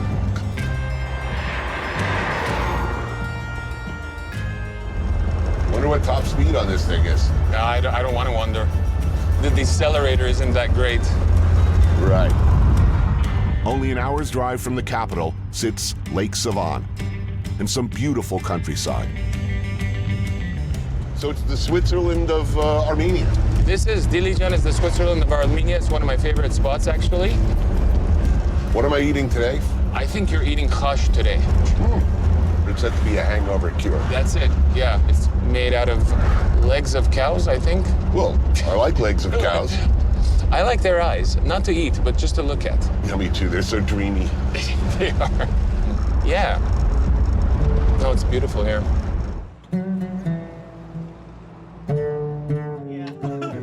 Cheers, thank you. It's awesome. Well, that Mr. Mother. Yeah, thanks. They're cold. Yeah.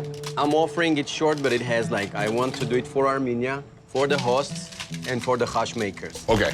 So, 3 in 1. I think he knows. Lot of this song. It's good that we met. Cheers. Welcome. Joining Serge and I at the table are George, his longtime manager and friend, Melina, the proprietor of the place, and Sam, a restaurateur from Yerevan, along with some friends. Hash is what hipster goofs these days would call bone broth. Basically a stock flavored by roasted beef bones. In Armenian, we say hash. It means just boil. Right. So there is big debate whether it's Georgian or Armenian. Of course, every Armenian is sure it's Armenian. What are you talking about? What are you talking about? No way it's not. But don't do the lavash first, please. We're gonna do the Garlic. First comes garlic. I see. But pay attention to the salt. If you are not leveling it with the right salt, right level, garlic level Okay. for you, if it's okay. Yes, so it's garlic, so far so good. Then, okay, you have one more plate. You remove the meat. Wow, this is you take this very seriously. Yeah, you take This it. is a ritual. It's a ritual, yes. It's a ritual. Does everybody have their own style, or is this the absolute, this the way? Yeah, but the classics say you have to eat with your hands. This is the classics. You eat with your hands. Whoever is not eating with his hands, they are teasing him. Hey, you're a loser or something like that. Really? Yeah. No, And you're literally judged by a person if he's eating good hash or not. Oh yeah, right? yeah. Like, see the guy, he's like the first. See the He's guy. harsh. See the guy. That's you're like the Ayatollah of you're very.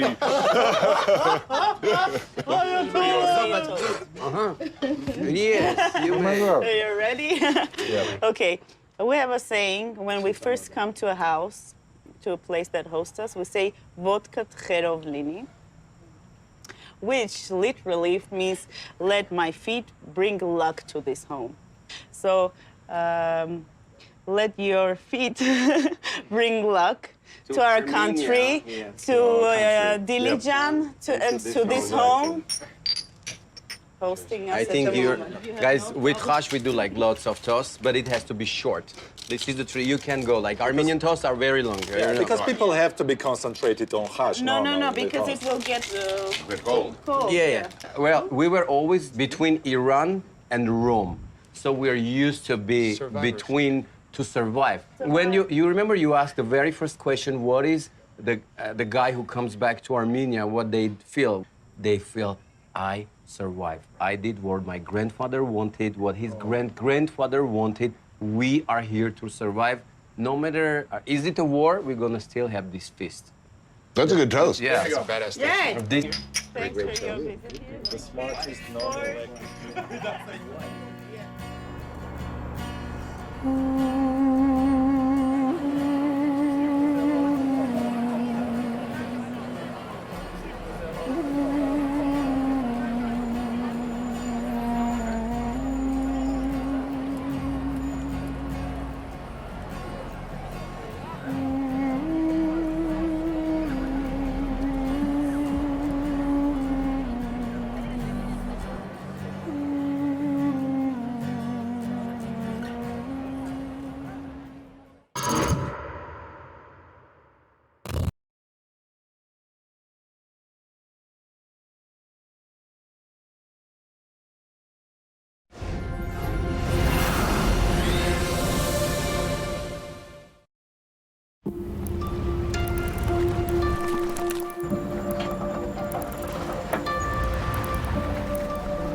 Chapter 1.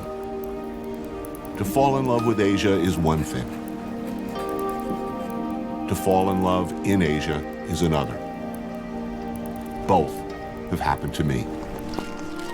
The star ferry to Kowloon at night, the lights of Hong Kong behind me, It's a gift, a dream, a curse. The best thing, the happiest thing, yet also the loneliest thing in the world. I took a walk through this beautiful world, felt the cool rain on my shoulder, found something good in this beautiful world. I felt the rain getting colder.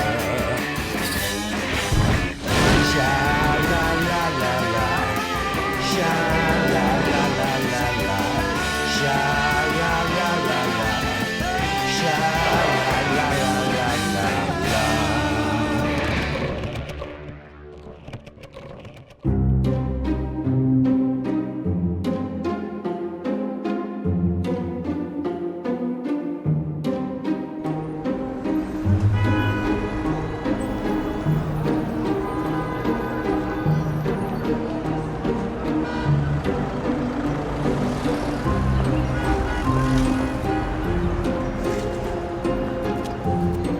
All of us, when we travel, look at the places we go, the things we see through different eyes. And how we see them is shaped by our previous lives, the books we've read, the films we've seen, the baggage we carry. Years ago, when I first watched the stunningly beautiful films of director Wong Kar-wai, it shaped forever the way I'd see Hong Kong. From that point on, my hopes, my expectations of this city would be seen through that lens, a lens that was in nearly every case pointed by, focused by, this man. Christopher Doyle, longtime resident of Hong Kong, known by his Mandarin name, Duque Feng. His earlier works with Wong Kar-wai were distinguished by unspeakably gorgeous images of beautiful people moving through spaces both unfamiliar and yet painfully intimate. Alternately jagged, frenzied, innovative, languid, composed, chaotic. I obsessed over his work, fetishized it, longed to see Hong Kong like the characters in so many of his films longed for each other. And I feared, like those characters, I would be denied. I was wrong. The good thing about the escalator is the best place to watch people.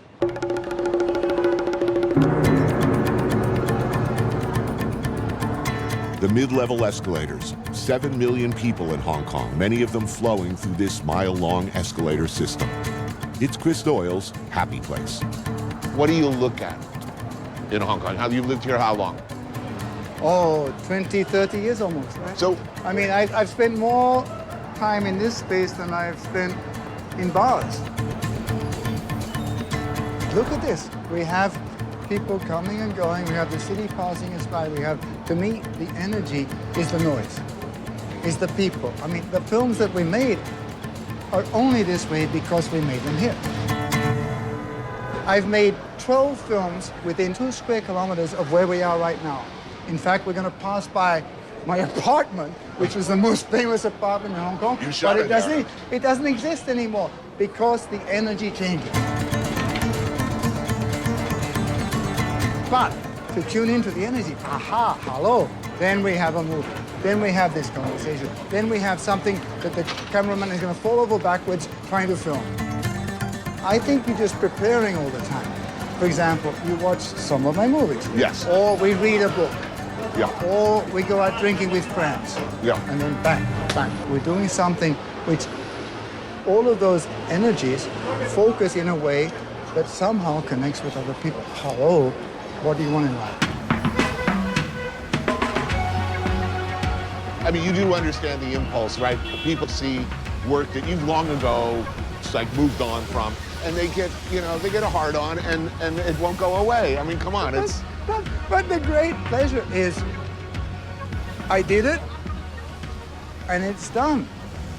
You want me to reshoot Chongqing Express?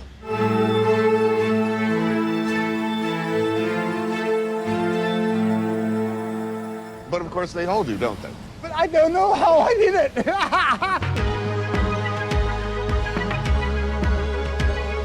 Is there a value in just beautiful people and objects moving through space in beautiful ways. Is there a value to the color of a pomegranate? Yeah. There is. Exactly.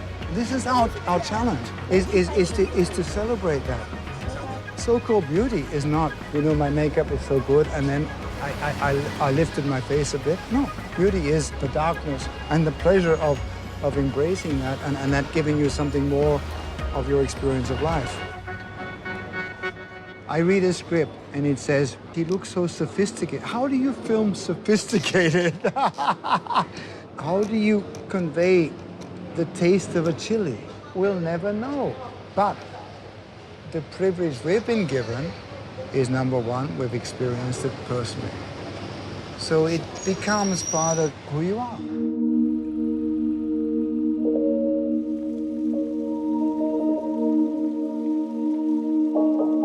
Leaf Dessert Noodle Shop is a 100-year-old holdout in Central. Chris has been coming here for years, both to film and for this. Choy noodle soup for him and beef brisket noodles with wonton for me. Ah, here we go. So this is family food. Choy mein. Choy mein. Yeah. Choy mein, England, dim gong. You don't know. I don't know. Quite sick, mate. Wonton. Your mate inside. Ha. And then this is the most famous noodle stand in cinema history in Hong Kong. Has he been in the films himself? Many, many, many times. Hey, hold on. This is next nomination for Hong Kong Film Awards. Oh, man, it's good, too. Yeah.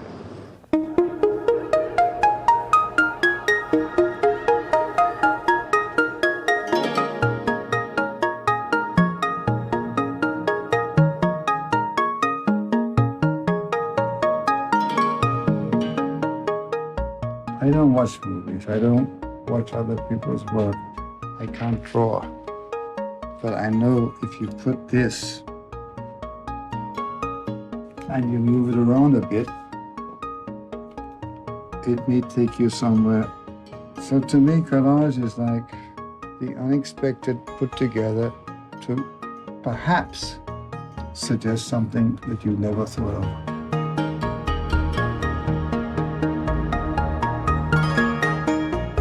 Our experience actually gives us a distance and gives us this wonderful freedom, which is called time. I thought time was running out, but it's not. Time is actually being more condensed because we're more focused.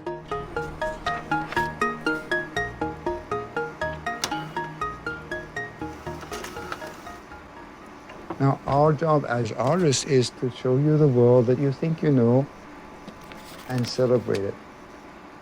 In my wonderful experience and wonderful journey with a person called Wong Kar-wai, but finally, after all the films we made a film called In the Mood for Love.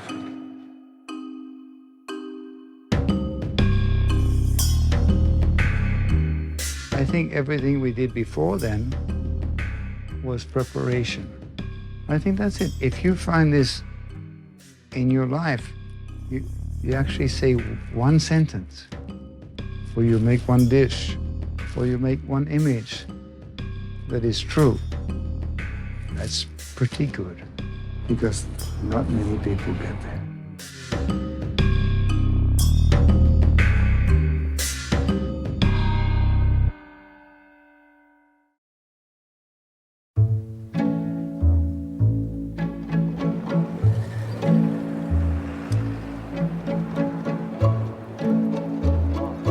我就冇統計過賣過幾多把遮一日，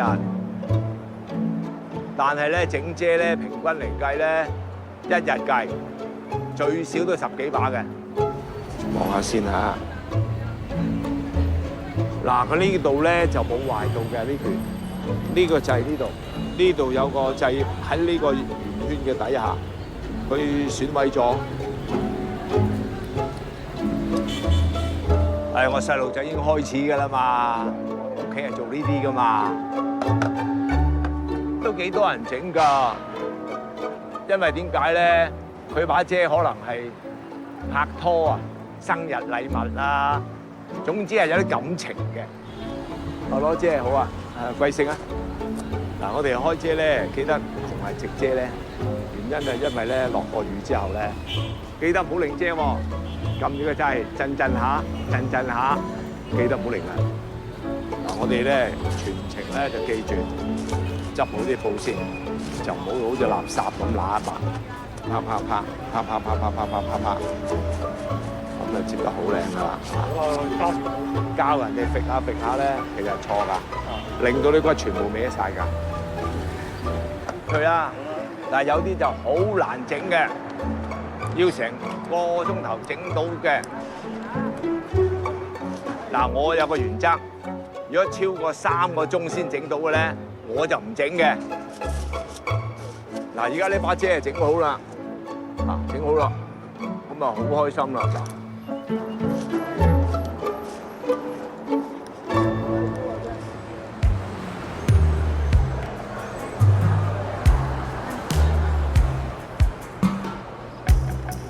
The love of money and shiny new things is slowly but surely erasing the past. So before it's gone, this is a reminder of how Hong Kong used to eat, at Dai Pai Dongs like this one in Sham Shui Po. Cheap, delicious food served from open-air stalls. Pull up a plastic stool, crack a beer, fire up the wok. So tell me, what is a Dai Pai Dong? Dai is big. Big. Pai is license, and Dong is place. So it's a big license place. Right. And how many of these are left in... 28. Whoa. Only 28? Only 28. Why? Why don't... Because the government doesn't... They want the street clean. That ain't right. Yeah. The name of the place is Kung Ki, and Gaza Cheng recently took over as chef. How do you get one of the last licenses for a Dai Pai Dong? Accident. Yeah. This license is held by somebody else, not by me. But this place, it's been around for 40 years. Now, you change the menu, same Now menu? I changed the menu Right. and then start the typical old-fashioned Chinese meal. Drunken chicken, hacked up birds cooked in hot pot with medicinal roots and herbs that will no doubt make me strong. What will I feel after I eat it? Hyper. I can use Hyper? Hyper. Energy? Strength? Yeah, energy. Vitality? No penis in there? No.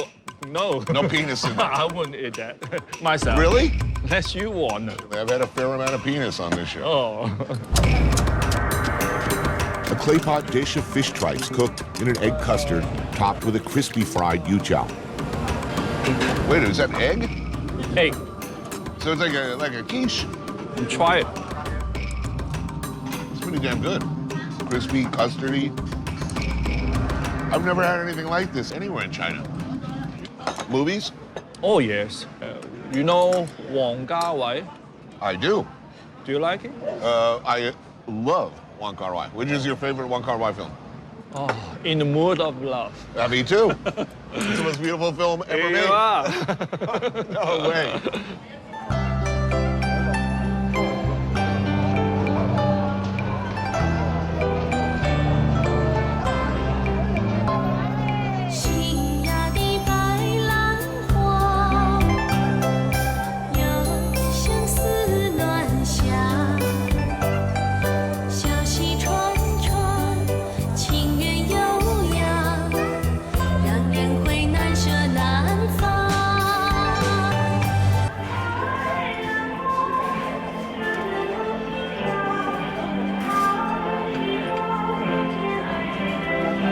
Hong Kong is a mixed culture with East and West. Right. Because after 160 years as a British colony, Hong Kong already developed its own unique culture.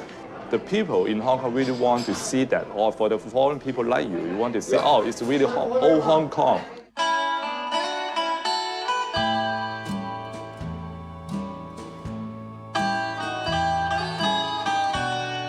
All this is disappearing. All this could be gone. It's vanishing before our eyes. Simon Goh is a photographer who's documented 200 small family-run shops in the city, many of them already shuttered. I go everywhere in Hong Kong, And I really want to preserve some memories. Especially in these few years, I found so many old shops disappearing because of some urban development. And I think I got a mission to preserve that.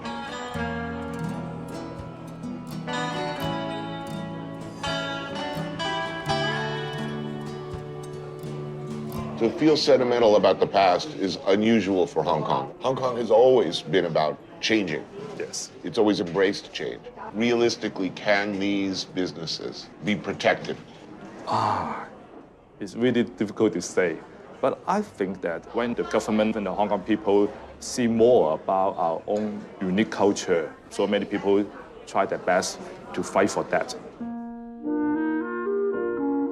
China Cafe in Mongkok, what's called a cha-chan teng, or tea restaurant, serving a particularly bizarro but much-loved bit of Hong Kong history. Simon's been coming here for over 40 years and orders his favorite, fried pork cutlet over rice with tomato sauce. Oh, thank you. Wow. This one is very popular in Hong Kong. Very popular. Especially schoolboy, every time I came to Cha Chan Tang, I ordered this. I think it's a perfect match for me. And well, I had to try this. Macaroni, spam, and egg. Soup. I have no idea where this came from. I mean, is it a soup? Is it a stew? Should I break it up? No, it's okay. Because in Cha Chan Tang, nobody care about the table manner or anything, you know. You know, food and smell always recall so many memories. I still remember my parents and my grandparents, they will make some dumpling at home. And they really work hard for prepare the meal for the family. The taste is really great and really sweet. And after my grandmother and my mother passed away, I have no any chance to eat that again. But about 4 or 5 years ago, my auntie made that for me. When I put it to my mouth, I burst into tears. My wife behind comforted me. Speechless. The taste, the food, recall so many memories for me.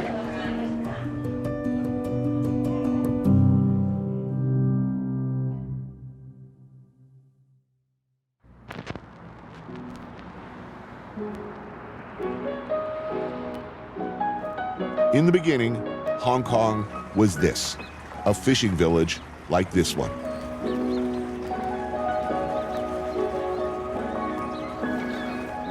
There you go. You gonna give me a camera? Hell yeah. All right, guys, well. All right, proceed to smoke weed. Can I roll? Yeah. How do I roll? Button here. Yeah, there. Oh, that's so complicated. I have to press the button. Can I close down the aperture a little bit? Where is the aperture? Can you tell me? You're on a 2-8. Yeah, you're on it. I don't smile a lot on this show, by the way. I'm smiling now.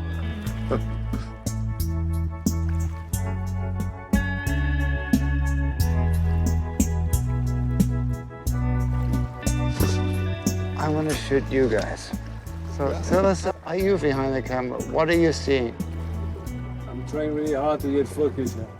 Really? Why is that? But this is one of the most beautiful shots I've ever made. I've never made a shot about cameras before. So tell us, what is a camera to you? I think it's a good thing to hide behind.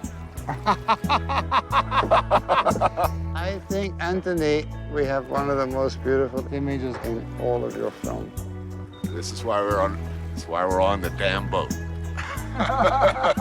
Do we have a movie? We have a movie. We have a movie. Are you sure I'm worried we didn't record it. We'll find out in a second. And we have to do it in voiceover.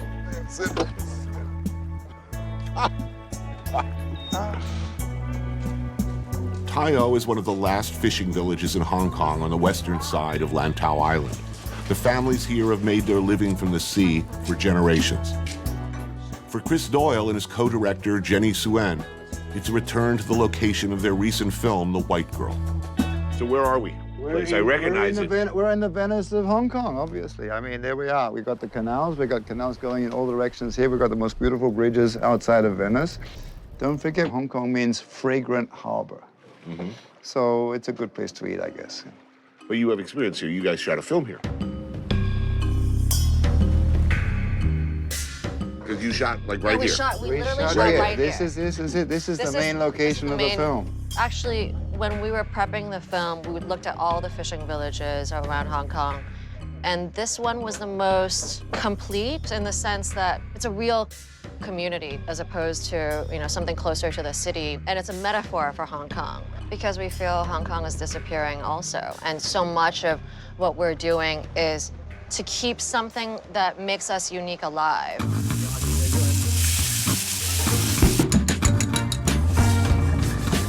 For lunch, there's corn and fish maw soup. Fried fish maw with dried scallop, dried shrimp, and pork. Salted egg yolks are left in the sun to cure slightly, then served over rice. Crispy pork belly, cooked in shrimp paste and yu choy. I drink to heaven, under which we stand together and enjoy this. We drink to earth because, well, there's no more earth, but we drink to sea today.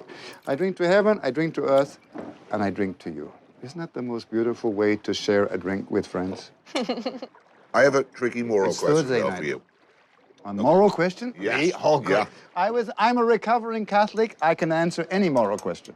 We are changing the world by looking at it through cameras, as happens every time. You look at real people, the real world, real places. Where does that fall in your comfort zone when the character of the place changes? We're part of the problem, not right?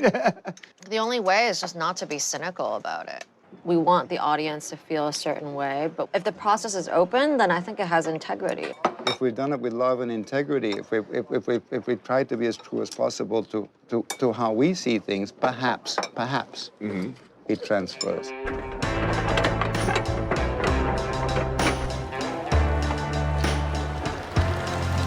The only function of what we do, of art or of anything, is to give voice to the unspoken, to give it a form that it's never been perceived in before. We can't change the evolution of history or the gentrification. You can't stop that, but at least you can say, look what you're losing.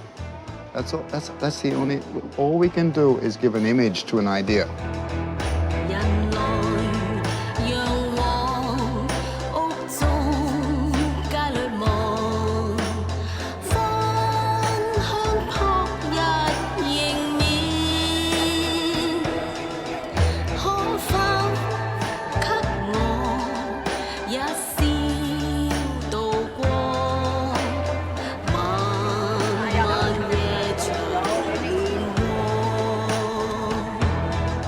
Infamous Chungking Mansions sit right smack in the center of high-end Shimchachor, right around the corner from swank hotels and surrounded by shops selling luxury goods and designer brands. 5 housing blocks and 17 stories containing, well, everything and everybody who the rest of Hong Kong would like to ignore. While many locals avoid it for its, well, reputation and for some of its less legitimate business enterprises, shall we say, it offers cheap rooms and asylum for people, specifically refugees from all over the world, and even a taste of home. When I met Selena, about 15 years ago, we decided to open a restaurant in Hong Kong. But most of the African guys here, to be honest, they don't have money. Most of them, they are refugees. So how do we sell the food to them?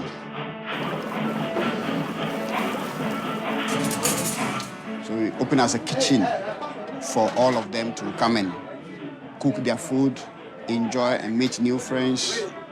Then they can enjoy themselves. That's how we started.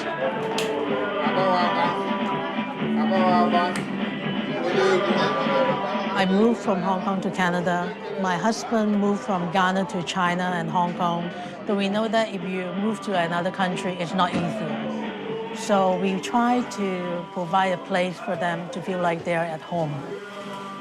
After we have this place, we see a lot of happy face. I see a lot of them gain weight. They have a big tummy. And I say, okay, that's what we are doing is the right thing.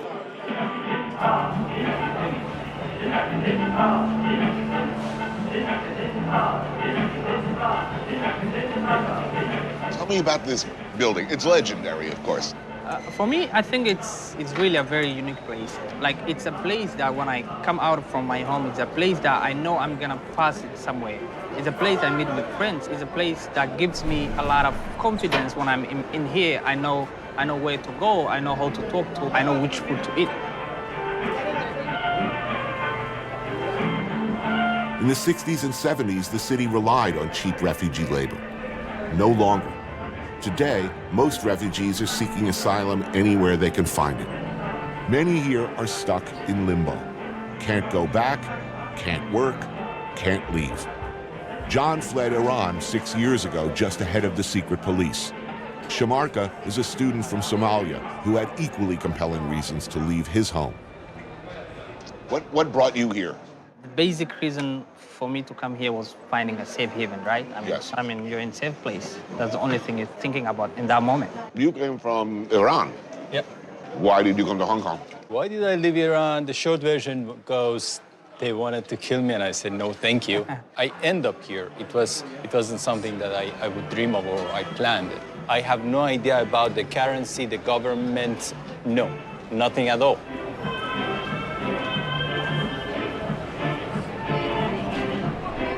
How long have you been here now? Going to be 6 years. 6 years? Yeah. They tell me that even if you be accepted as a refugee, you are not welcome to stay. You have to be resettled in another country. Right. They are telling me while you are staying, you are not allowed to work, study, even voluntarily or contribute in society in any way. But you could exist. You can exist, yeah. You believe me or not. Hold on one second. Let me reset. How was it going? Good. Do you believe everything he says? Yes. No, Jesus. I think we're good. We got a lot of bread. But if they can bring that up. Actually, they brought it in. Let's just leave it there. Can we push it a little bit to your right? All right. Let me know when everybody's up.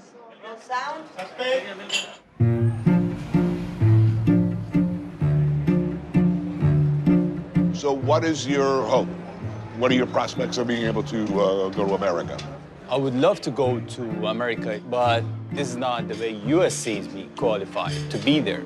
Right before Donald Trump was appointed to be the American president, I had my last interview. And then, unfortunately, you know what he did? He banned 6, 7 countries, including my country. So now, currently, I'm studying and I'm planning to move to somewhere else. To be honest, I'm not a big fan of hope. I have no hope on the system, or I have no hope in someone gonna get me out of here. I'm trying by my own. I'm trying to be my best as possible here and seek by myself for ways to get out of Hong Kong and the system.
Have you eaten anything this morning?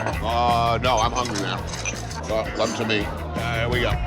David Boring is a 5-piece band fronted by Janice Lau and Jason Chung. their backgrounds in architecture and medicine seemingly at odds with their somewhat more nihilistic music. You know this place. You've eaten here before, many times, because you guys went to school right in the neighborhood. It's very popular with students. We always come after deadlines. So first thing in the morning, 4 a.m., all students. Yeah. And the place is even more crowded than right even now. Then. Yeah. What are the things that you see disappearing in Hong Kong that are most alarming to you? Certainly a degree of freedom. As someone who's born and raised here, you can definitely feel the change the last 5 to 10 years. And what we are trying to do with our music is to address that sort of change. Are you able to say what you want? Yeah. Yes. Yeah. In 10 years. I don't know. Right Will you now. be able to say what you want? You're actually allowed to play music. You're allowed to do whatever you want. But there's no venue. There's no space for you to practice. I think this is how the society is limiting the possibility of young people in that sense. Whatever your feelings about how things are going, some things are a constant, a comfort, a birthright. Like egg custard buns, egg yolks, sweetened condensed milk. When steamed, the custard returns to more molten form. Braised chicken feet, first fried, then braised with ginger and star anise before being finished in the steamer. Is it possible to make a living playing your kind of music? No. Impossible. Hence the day job. Hence the day job. Actually, Hong Kong is a society that really values elitism and professionalism. Right. But in a way that we are seeing even these standards are falling apart within the system. But it's important to be part of a system to make any changes at all. Right. Because if you just stay on the fringe, it's very hard to get people to listen to you.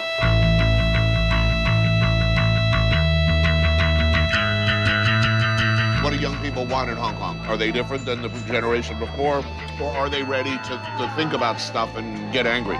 I think the society itself is projecting a really unhealthy image of what young people should be like. Because there's always a model of what the successful life is, which is to get a house, buy 30, have a family, that sort of thing. It's not like you can actually change anything. It's quite a pessimistic thing to say, but it's more about doing things to keep yourself sane.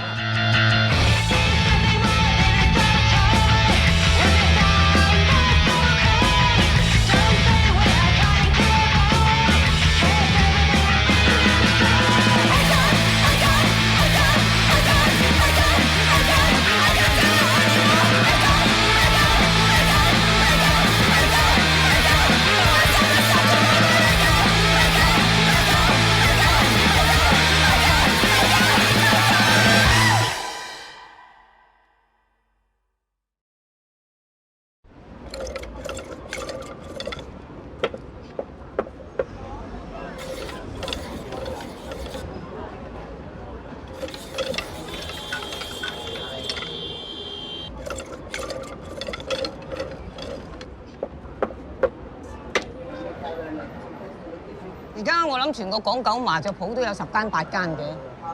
如果真真正正有手挑麻雀，都係3個師傅到啦，冇㗎啦，因為根本上係生活唔到嘅。啊，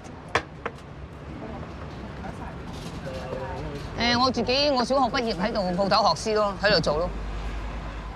其實冇難嘅，已經入晒落個腦度㗎啦，已經係駕輕就熟㗎啦。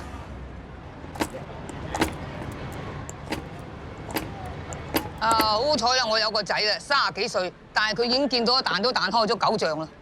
佢唔會學嘅，因為佢見到阿媽喺條路嗰度幾廿年都唔係咁好行。希望佢讀到書啦嚇，但係而家唔係啦，佢又結埋婚，我有埋個孫，冇希望啦，佢自己諗。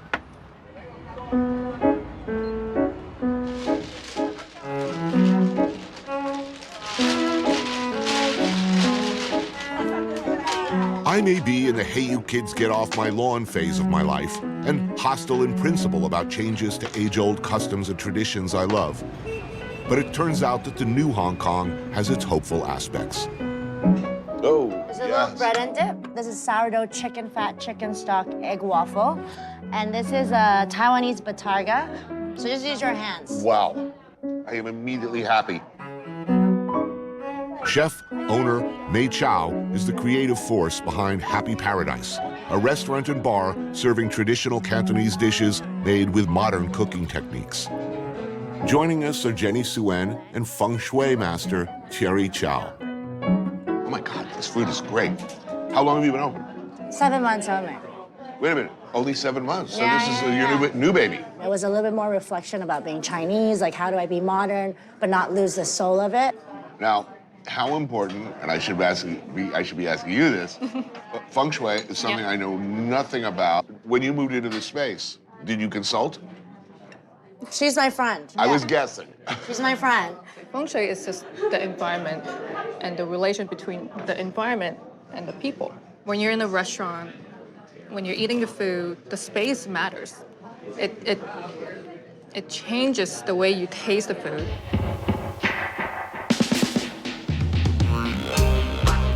So when you look at this space, what are you looking for and what do you do?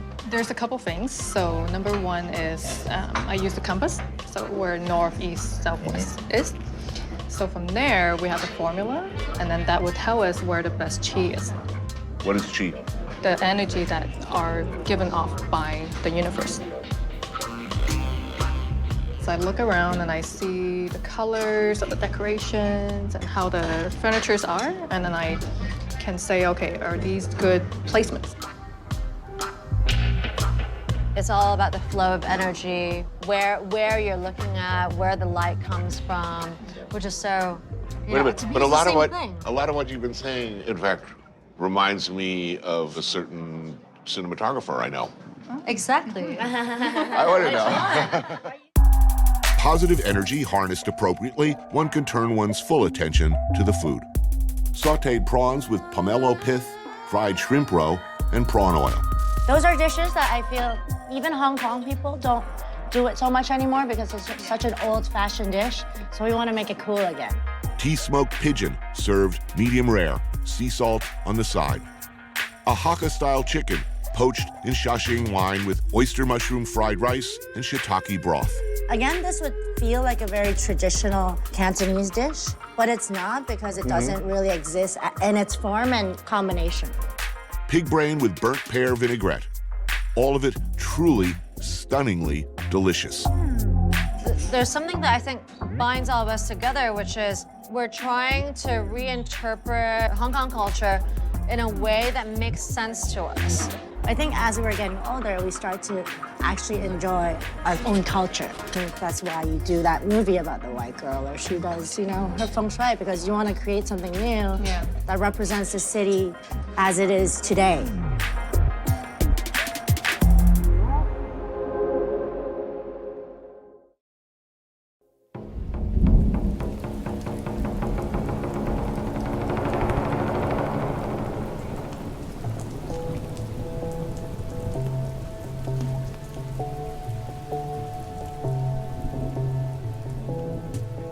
Okay, this is my prawn roll noodle. You see how this is the product? Want to try it? Yes, please.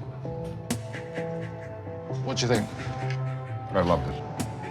Douglas Young is the founder and creative force behind the Hong Kong lifestyle brand GOD. Okay, this is that classic. So it's the same stuff, but without the prawn. I'm told that, what, 2, maybe 3 people left in all of Hong Kong are making bamboo noodles the old school way. That's right. And I've seen this process once before. It's incredible.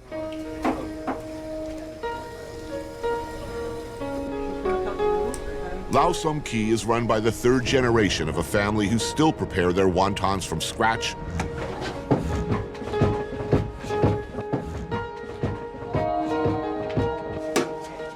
and make their noodles, their bamboo noodles, the painfully labor-intensive, time-consuming, old-school way.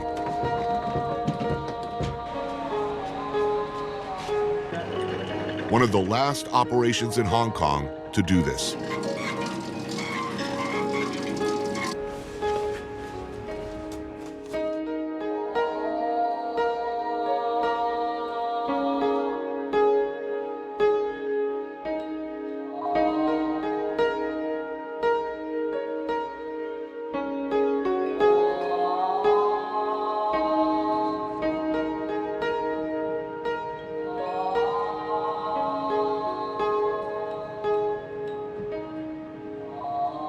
It is one of many things in this city that are under pressure or disappearing. A lot of traditional crafts, buildings, are without remorse or sentiment being bulldozed Well, that's the story away. of Hong Kong, you know? Hong Kong is always going through change, and nothing's precious. It's as if, you know, if something's old, it's like torn down, thrown away, destroyed. That's Hong Kong.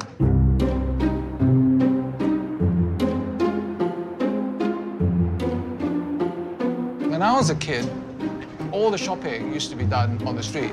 They did not used to be shopping malls. I miss the buildings, 3 stories high, instead of like glass facades. And actually, I think also in the way people dress as well, because the people around here, they dress in this kind of strange mix. I mean, even the look of Chinese characters, to me, is very interesting, but it's disappearing because actually mainland China is trying to get rid of our Hong Kong style of writing. We'll lose that as well. Those are beautiful to me. And the things that continually fascinate me about That's this what the part of city the is world. about. Yeah. But those are disappearing. But those are disappearing because I think the government wants to present an image that is like modern and Western, and so we've got to clean ourselves of these sort of messy street people. And I think hate that's but I think actually our generation, the new generation, is beginning to appreciate what we have because we grew up in a wealthy period. And we had happy childhood memories, so we wanted to preserve that. I really see it happening in Hong Kong, finally.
"25 years later, after the wall fell, Berlin remains complicated and unfinished.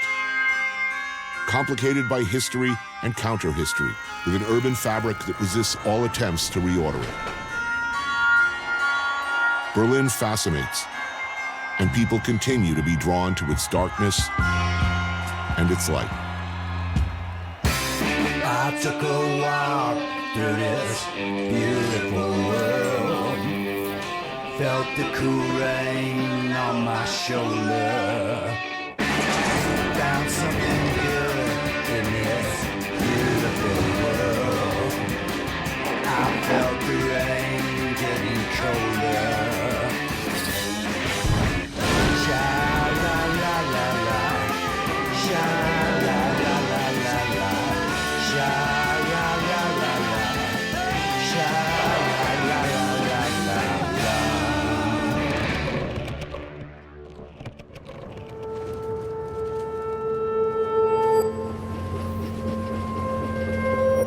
Berlin is never Berlin, they say. Pounded into rubble by Allied bombs and Russian artillery in World War II, surrounded, then hacked in two during the Cold War, then reunited and reborn, Berlin is a city of ghosts. An ever-evolving space where memories and new ideas live side by side.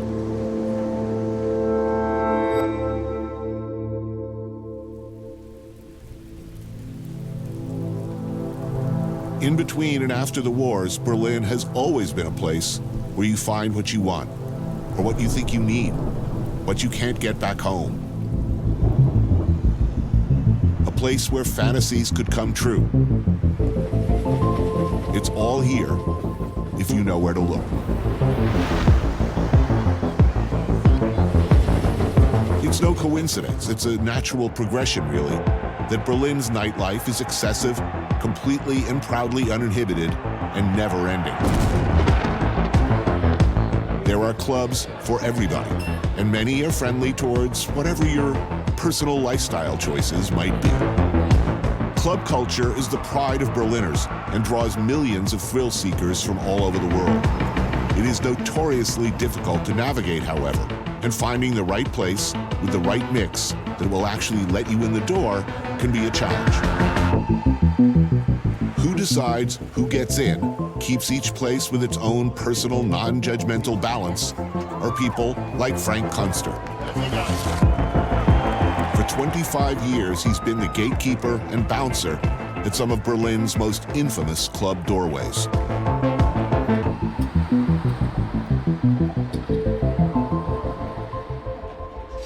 You were described as a legendary doorman. Yeah, maybe. Owner? The last 3 years, I owned the bar. Right. A professional partier in Berlin. What time do they show up at the club? 6 in the morning. No way. Oh, yes, of course. So wait a minute, you arrive at 6 a.m. And then the clubs, they go from Saturday evening to Monday morning without any break. So people go there normally Sunday morning, and then they dance Sunday whole day and whole night and go home Monday morning. Yeah, so you're talking 24 hours. You know, 36 hours, no problem. 36 hours. What are you doing for 36 hours in a club? Dancing, talking, chilling, hugging, fucking, whatever. I don't want to do any of those things for 36 hours personally. I mean. Danke. Also ich wollte ein, aber egal. Lass erstmal stehen. Ja, lass erstmal stehen. Bestimmt. I have to begin, sorry. Oh, beautiful. As a large man with a physically challenging job, Frank likes meat, as I do. So a long-established butcher shop like Fleischerei Domke is just what the both of us need. Yeah.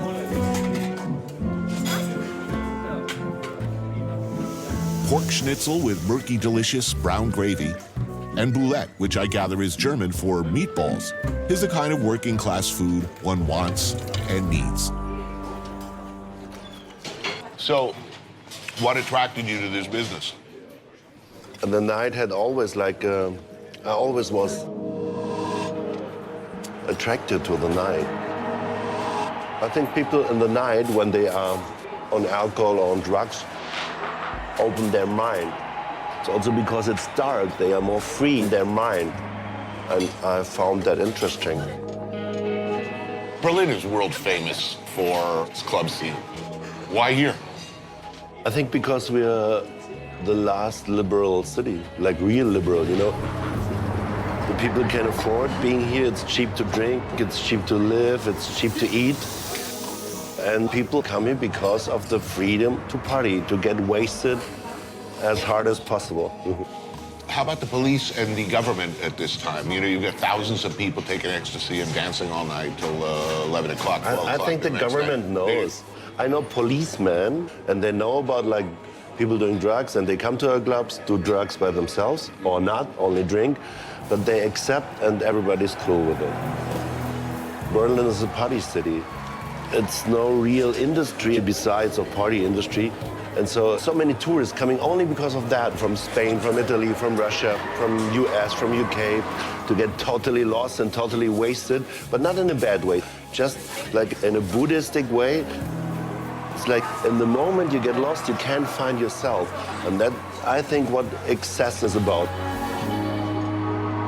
Pure hedonism. Come to Berlin, get high, party. Yeah. It was.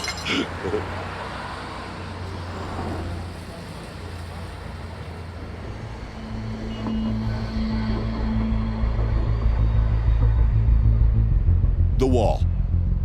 An absurd, tragic, almost metaphoric, but all too real expression of humanity's failure and depravity.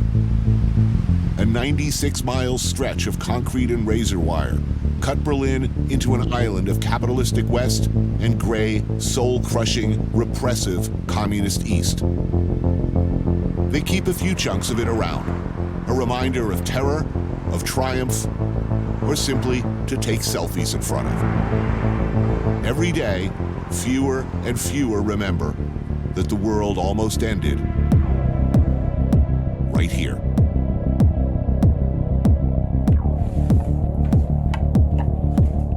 Even as the wall fell, techno music seemed to express something that needed to be expressed.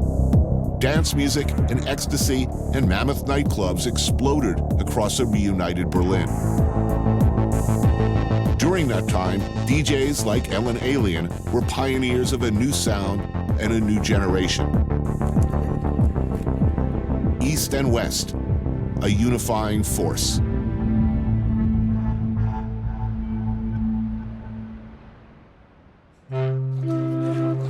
Sausages, my favorite food. As a German, you need sausage. Yeah, it's good. Very good with the apple and salbei, I think. Lunch at Michelberger, a joint on Friedrichshain.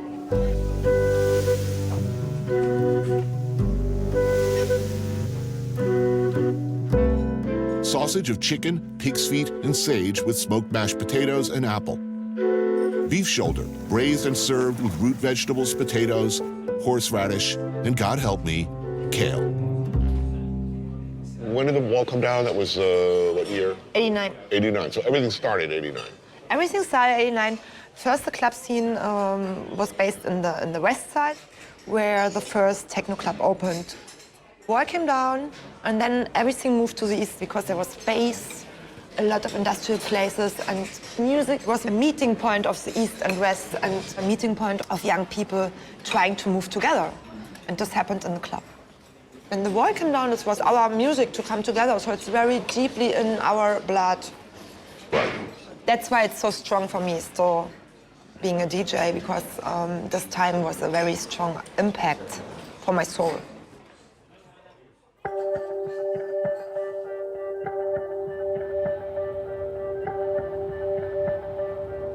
Over time, so many artists, musicians, writers from elsewhere have come to Berlin. It's always been sort of a magnet for artists for a lot of reasons. Why do you think here, of all places, would be so welcoming and attractive to creative people? I think after the Second War, everything was burned here. There was nothing. Nothing was here, only like broken stones, you know. Everything was gone, all the history. So people start building up the new Berlin or whatever, and we are still in that process, you know. And when you come here, you have the feeling that you have to help, to build something here. I'm a part of it. If I go to Paris, I'm not thinking I'm a part of Paris. I'm not, because there's so much history you can see on Rome. Right. I think only about the Rome history. Yes. Because there's everything you can touch. It's an open-air museum, yeah? But here, you have the feeling you build something, and I think that's why so many people come here. When I'm here, I start being so creative because it makes something to me. It's a very quiet city, but also there is something brodeling, you know? Something that you have the feeling you want to be a part of. And I think that's why many people come here. There's no past, there's only a future, in a sense. You can create your own world here. Yeah, exactly, yeah.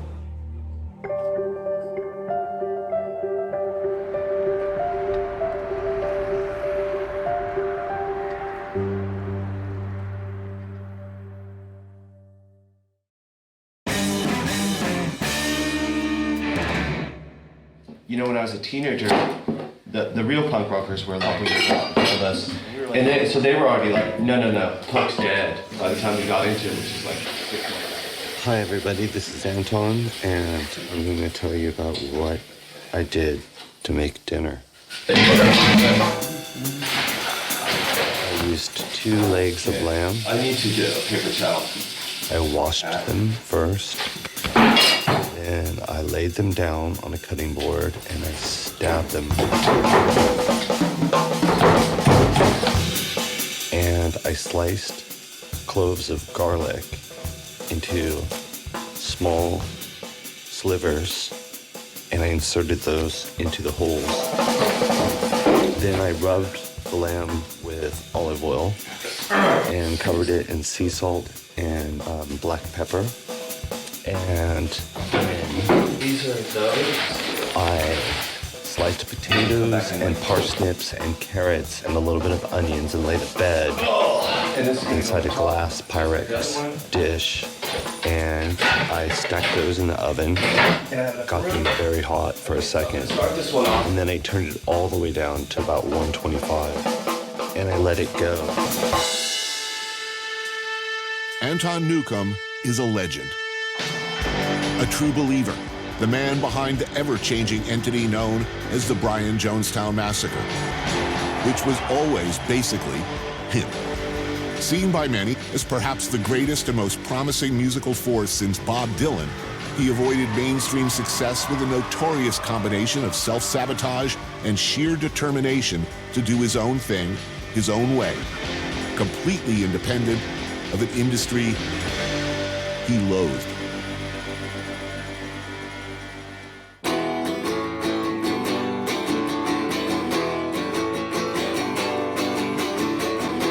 Anton, who comes from Southern California, has made Berlin his home, his refuge. So we're gonna do it at 146. 146? Yeah. So what's gonna happen is there's gonna be two. I'll go like that, and we'll just see, okay? We're not going to exchange it. Let's keep eye contact about switching. He makes music, paints, and cooks in his studio. Still tours to sold-out shows, collaborates with other artists to brilliant results, and continues to create and record incredible music his own way, always. Zero compromise. He's not just one of the most prolific recording artists in history, but an excellent and enthusiastic cook, frequently combining both callings at the same time. So this has to come out.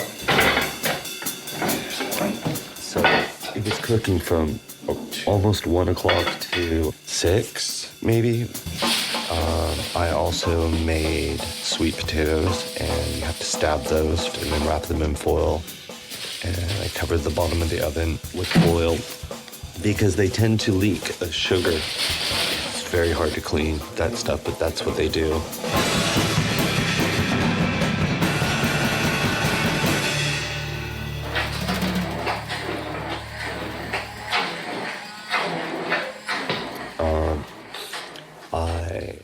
Mashed potatoes, very simple.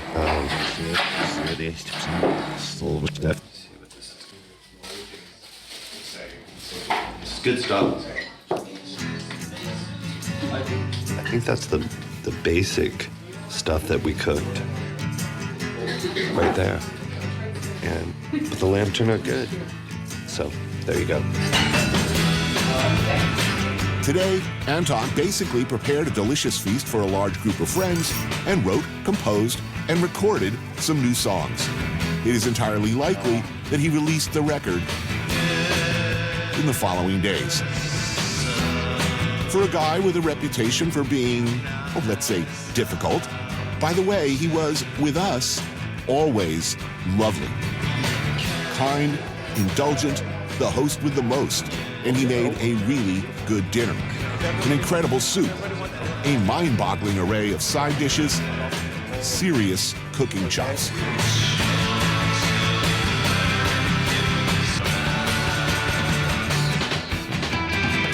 You've been adored. You've been the hot band that everybody wanted. You've had all the things that a lot of people coming up, yearn for. I wonder what thrills you. I like music's a puzzle to me because I'm self-taught, so I basically have to teach myself every idea that's going through my mind, and they're going really quick. So it's like a race to accomplish it. What's your turnaround time? Because it's legendary. Like, between recording, you're smiling, and releasing. Well, we've been making a song a day. Like in between cooking right here, I was able to record with her. It's no problem. And I constantly want to challenge myself. And right now I want my music to have a certain amount of energy because I'm 50 and I want to prove to people that it's irrelevant how old you are. I just enjoy playing music. It's why I'm 50 years old and playing music. You know what I mean? It's like I would just want to remind people that they could just do what they want to do, and I'm gonna go ahead and do what I want to do. But meanwhile, I would love to. The one thing that I could accomplish in my life was just to remind people that it's a possibility that they could do what they want to do if they want to do it. Do you make? Did I hear you make schnapps? Ollie's got it going on. He's good. They have their own. This bottle right here. Right. Oh, it's beautiful. Wow. Everybody makes their own little aperitif thing. Every different area has their own types. There's a million different types, you know? So this is ours.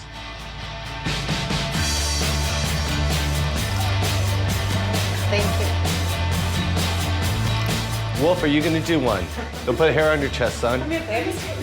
Look everybody in the eye, and you gotta go, look, you gotta go, skull. It says skull. Okay, yeah, you got it. You guys say Prost, okay? Something with no vowels. You ready? Ready? Here we go. Ready? Here we go. Prost, say it. Prost.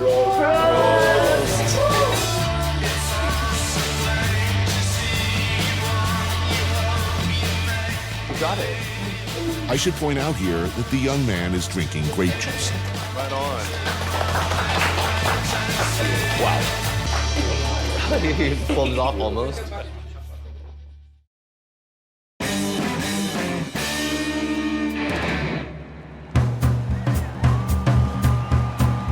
People talk nostalgically about Paris in the 20s, the flapper era in the States. But there was really no place like Berlin in that time. We vividly recall with horror the rise of National Socialism, the Nazis, but simultaneous to that, a bubble of extravagantly creative ferment, of artistic experimentation, sexual libertinism, intellectual growth, open tolerance of excess in all things. All the constraints of the Victorian age seem to be crumbling for a while. During the Weimar era, as it's called, people flocked to Berlin, to its cabarets, its clubs. Art thrived, its cinema led the world. Escape from the hardships of daily life were everywhere, it seemed. This, right alongside the rising tide of evil that would soon eat half the world and reduce much of it to ashes.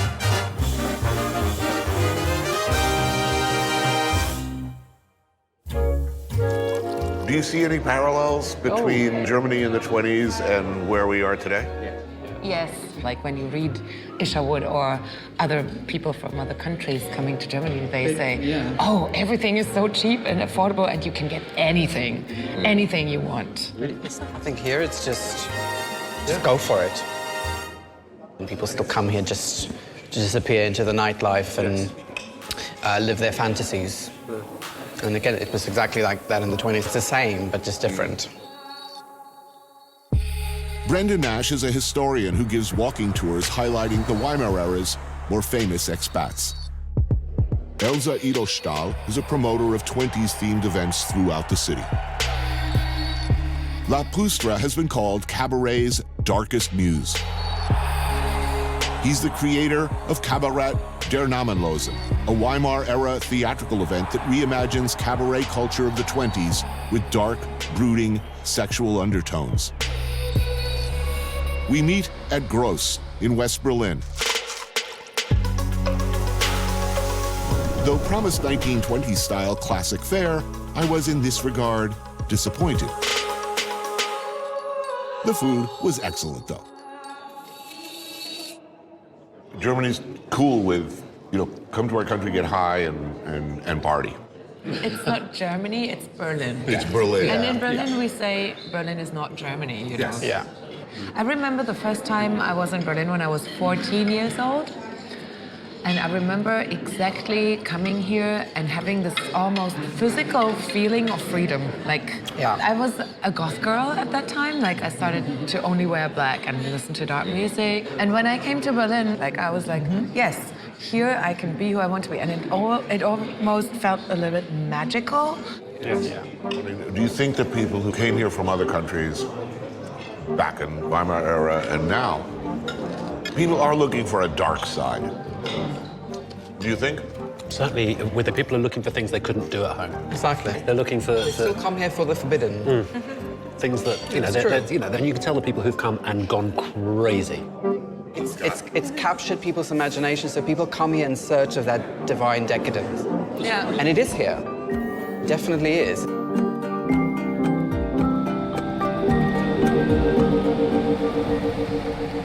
During the Weimar years and later, just before and after the wall came down, Berlin became a refuge for artists, writers, and musicians at a crossroads in their lives. Most notably, in 1976, David Bowie came here. Have a seat. Well, there we go. There we go. Gyumri is a celebrated photographer known for his intimate portraits. He began his career as a photojournalist, and in '76, captured the first moments of David Bowie stepping off the train in West Berlin, a city he would live and work in for the next 3 years. Bowie was exhausted and burned out, and looking for a new way to live and to work. And the music he created during that time was something truly groundbreaking and new. The result was both a professional and personal rebirth, and some of the most powerful and influential recordings of all time. Classics which I'd love to play here, but cannot afford. He wasn't a big name at the time, but it was a historical point because he came to Berlin the week after he split with his band. And from LA, he went to Berlin. He had to regenerate from... Well, LA had been really bad. I mean, apparently existing only on cartons of milk. Yeah. And cocaine, I think. Not much else. Yeah. And essentially came to Berlin, yeah. Oddly enough, given its reputation, to clean up. Yeah. Clearly in really bad health, in a really bad place. And yet, the music that he made here was very different than anything he'd done before. What do you think he found here that was good for him? Well, he lived a pretty low-profile life in Berlin, I have to say that. He could be anonymous here. Like, everybody admired him, but nobody talked to him. That's a big advantage. And a funny thing is, when you have that sort of visionary pregnancy, that you say something's going to come, something's going to fall from the sky, it does. Now, back in the early 70s when David Bowie arrived, a lot of people don't realize that Berlin was surrounded. I mean, it was essentially an island during much of that period. Yes. Yeah. Outside of whatever Bowie was doing, what was it like in West Berlin at that time? It was like pressure cooking. You know, it was like pressure cooking. West Berlin was surrounded by the wall, and there were just 3 roads leading to West Berlin, and they were controlled by the Russians, basically. So why would a walled city surrounded by hostile forces be such a hothouse for art, music, and free expression? West Berlin was always very international. We had people were flying in from all walks of life. Artists from all genres were here, and we were surrounded by East. The wall was a solid resistance, and you need a strong enemy to build a strong muscle. And people who were living here had to improvise a lot. I mean, it's what is seen by many as a golden period. The Weimar era was, in fact, a hotbed of music and culture and art in between 2 really awful events. Yes. Followed by the wartime years, followed by a long period. I mean, post-war, Berlin was in ruins. When were the good times? I have a very complex answer to that, and that is the best times are now. We have all the freedoms we want, you know. I think the best times are now.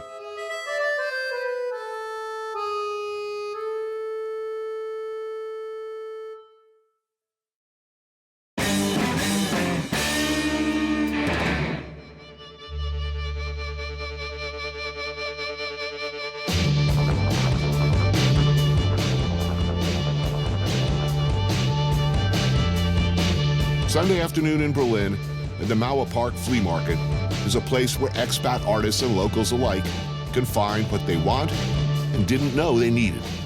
Oh, there you are, Wolfgang. Can't lose you. Adidas tracksuit. Oh, man, that's a good look. Joining the throngs of frugal shoppers, Anton, Wolfgang, and I.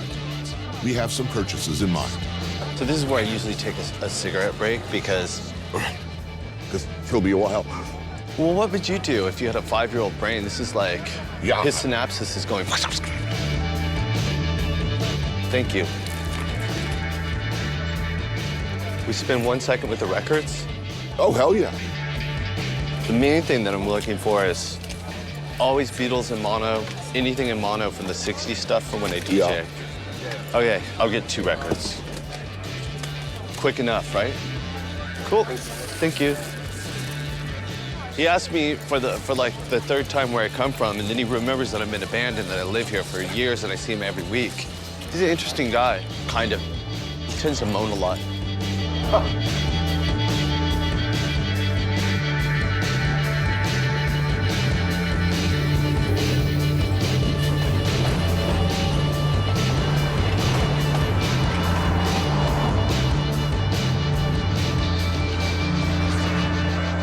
What you ordering for dinner?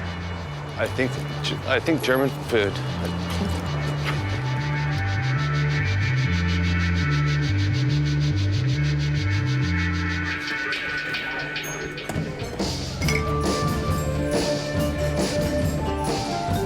Thank you. I'm assuming that most days you're working in the studio. Do you take days off? We just do nothing? Should be doing that, see? But yeah, I like to create every day, and then sometimes I'm just too tired. That's why my studio, as you saw, is set up as a house. So I just go there and lay on the couch, listen to records. Because the type of music that I listen to keeps my mindset exactly the same endlessly. So my month becomes like a day, and my sleep becomes like a nap. I just pick it up where I left off. So I can think on ideas on the back burner of my mind for weeks, you know? It's like what they would call like alpha wave generation. It's just like you keep yourself going in a zone, you know? It's weird. Oh, no, that's him. That's me. Yeah. Thank you. Okay. Super. I love this. This is what I come to Germany That's for. the real deal. Eisbein is pork knuckle, or more accurately, a big freaking shank. Unlike Schweinehaxe, its crispy roasted cousin, Eisbein is brined, cured, then boiled with spices until tender and falling off the bone. Usually served with sauerkraut and boiled potatoes.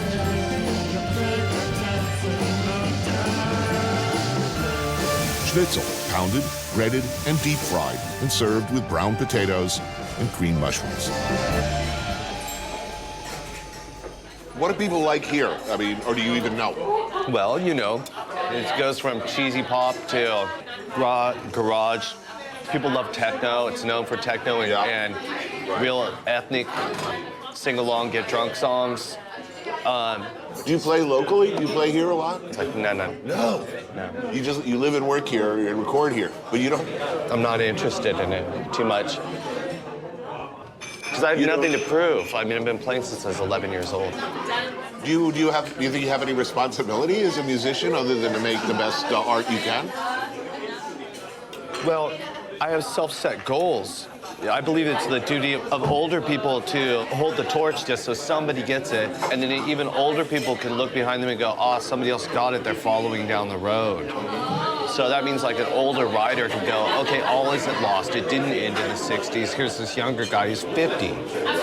See? But it's my responsibility to hold that torch for other people that are younger than me down the road. And even for the squares, to leave just this tangled mess of your art and ideas and let people figure it out. Don't spell it out. Right. You know?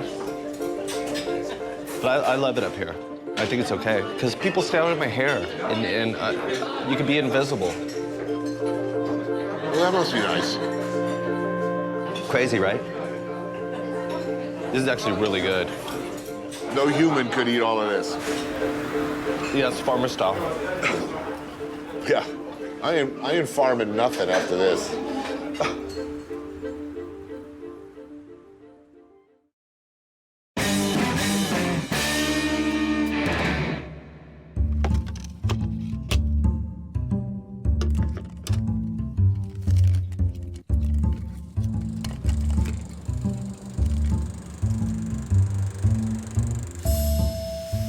The ubiquitous and deeply loved signature street foods of Berlin are currywurst and Donner.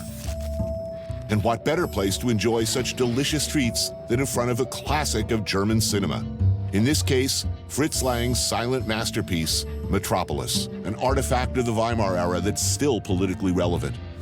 It's seen as a cornerstone of cinema and the mother of sci-fi movies. Billy Wagner has invited me to a midnight showing at the booze and food-friendly Lichtblickino movie house in Prenzlauberg. He's the co-owner and sommelier at the Michelin-starred restaurant Nobelhart and Schmitzing in Kreuzberg. The question of the day being what German wines pair best with a utilitarian treat like currywurst, fried pork sausage smothered in ketchup and a dusting of curry powder. Now, how did this become a beloved dish? I have no idea.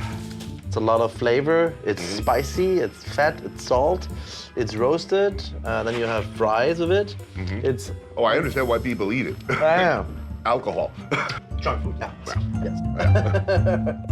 But at the end, it's a very cheap thing. You know, you get 2 sausage with fries, with a beer. When you pay much, €10. Oh, so like a quick worker's lunch. Yes. Yeah. So what wine would you suggest with this? We should try a glass of champagne. There's a place in Berlin where they serve currywurst with champagne. Really? Yeah. Champagne always works, obviously. Well, I like this. It's a good match. Super. Cool place where you can come and see movies like this. The film premiered in Berlin in 1927, presenting troubling issues of its time. And it turns out, ours. Corporate greed, political corruption, social inequality, and in the figure of Bridget Helms' Maria, the dangerous yet powerful role of the individual activist in an oppressive culture. Her eyes, she's a little cross-eyed. Yeah, but that's sexy, you know? Yeah. Now, here we go. Classic German food. Huge. Yeah. It's you eat one, you know? I'm not finishing this, man. Oh, my God. It's enormous. Kebab was introduced to Berlin by Turkish immigrants, and Doner kebab is the German iteration. You know, at the end, it's something which is in every culture. You have something grain outside, bread, and then it's stuffed with something. You have meat in it, you have salad with it, you have spicy sauce with a lot of chili, and you're gonna find it in all kind of different versions. We should maybe try the red, see what it does. Sure. This is also classic drunk food. I mean, it's greasy, it's messy, it's wet, it's crispy, it's got it all. And it's very easy to be done vegetarian? Well, I need the meat. I mean, that big loaf that they put together, I mean, I don't know how they make it or extend it or whatever the hell it is. I don't really care what's in it. It's meat. I don't want grass-fed Colorado or Australian lamb on my doner kebab. I want this. You know, especially again, you know, if I'm drunk late at night watching Metropolis.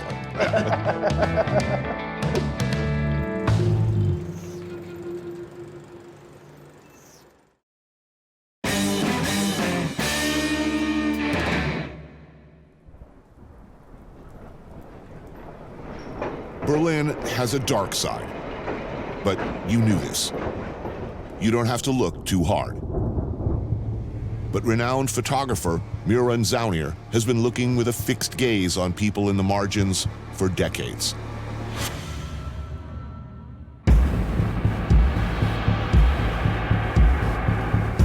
For over 40 years, he's worked diligently to capture the world's darker shades, its most marginalized people, the outsiders, the transgressive, the forgotten, the desperate and depraved, always in a non-judgmental, unblinking way. These are some of the shots we can put on TV. Many we can't.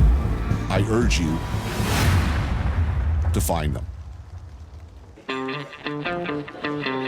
Shot with a lot of hustlers, dope addicts, prostitutes. How did you approach your subjects? Right up, right in picture, or do you establish relationships? Well, that always depended on the situation. Some were not aware of me. Others were exhibitionists. I had fights, but most of the time I didn't have any problems because there were situations I knew, okay, now I better retreat or I get my ass kicked. I had a very good sense of how far you can go.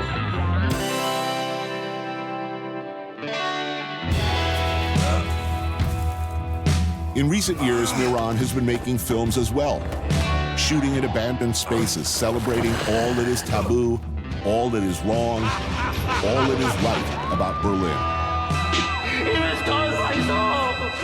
With an unflinching gaze and a genuine affection for his subjects and characters.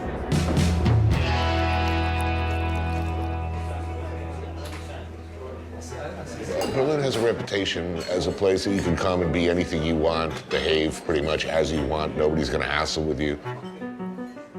Is that true, do you think, and why?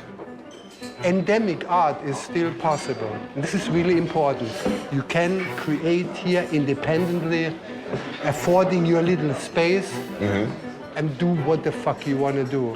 Of all the capitals in Europe, it's still the cheapest, the more affordable. Maybe you don't get anywhere, and maybe you don't make much money, but you can create freely. Right. No artist in New York City, Paris, or London can do this. Well, you said that you can't even rent the space. No, I mean, you got only if you really established artists, you can live in these places. So you can come to Berlin and you can have maybe a little show in some basement or cellar, and at least it's a start and it's an interaction, and this is good. And this is really good about Berlin. It was always good about Berlin.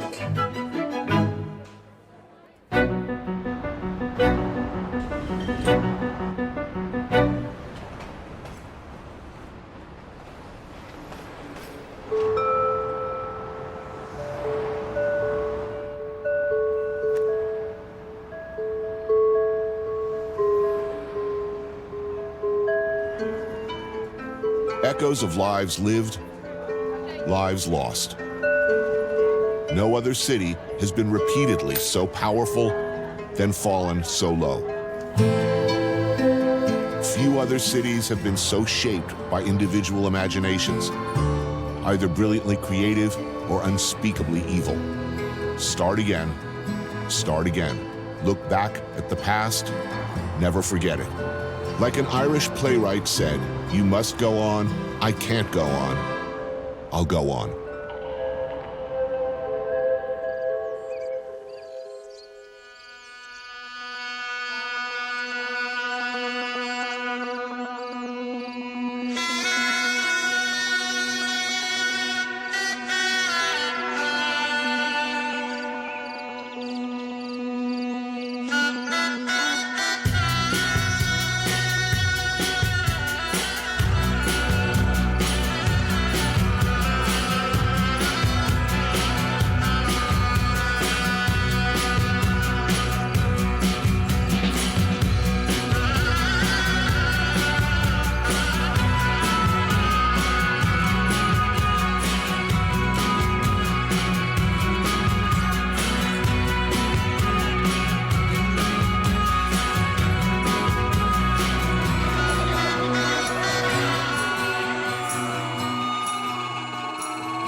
thundering hooves of many horses, the sound of 1,000 beer cans popping open,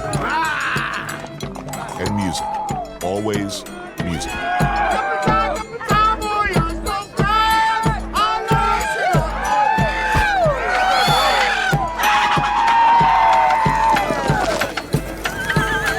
Be afraid.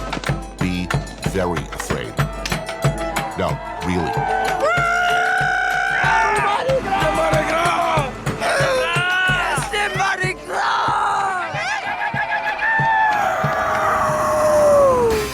I took a walk through this beautiful world.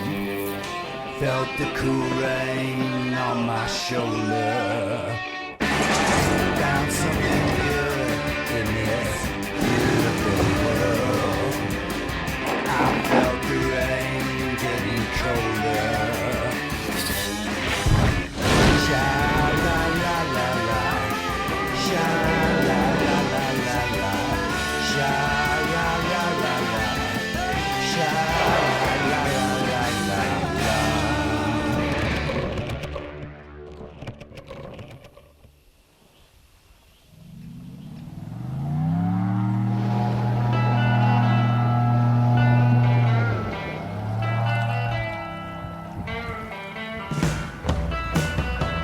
There are parts of America that are special, unique. Unlike anywhere else, cultures all their own, kept close, much loved, but largely misunderstood. The vast patchwork of saltwater marshes, bayous, and prairie land that make up Cajun country is one of those places. While the rest of the USA got stitched together by superhighways, southwestern Louisiana remained relatively isolated. I-10 wasn't completed until the 1970s, finally connecting this part of the state to New Orleans, Houston, and the rest of the nation. With that came chain restaurants, drive-thrus, and strip malls. But fear not, it's still magnificently weird.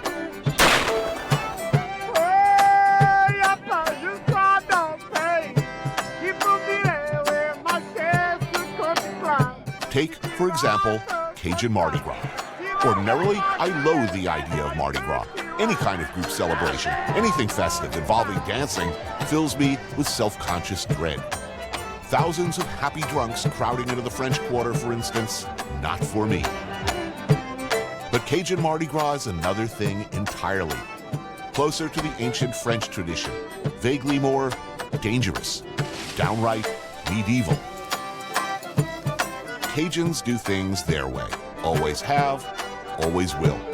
Whether it's hanging on to the French language of their ancestors, their music, traditions, or food, Cajuns fiercely keep it all vibrantly alive. Boudin is the ubiquitous sausage of Cajun country, and judging by the lineup at the drive-thru, Billy's Boudin is pretty damn popular. So this is a boudin ball stuffed with pepper jack cheese, which I believe Billy's is responsible for its invention. What's that, like ground up sausage and molten cheese, battered and fried? Who's gonna hate that? No one. In addition to boudin, breakfast around here wouldn't be complete without some cracklings, and of course, a cold beer. My father's first language is French. I mean, as a kid, for him, he was whipped at school for speaking French. Yeah, I mean, look, is it fair to say that at most points in its history, the Cajuns have been, if not a despised minority, aggressively marginalized minority? Our depiction stops at swamp scenes and alligators, and it's so much more than that. Not just because of the food, not just because of the music, because of the whole way of life, you know? Especially Acadiana, this is the most European part of America, in my opinion. So we're gonna eat well this week. Yeah, a lot of good food, a lot of house parties. Excited about Mardi Gras? My first, never been to one.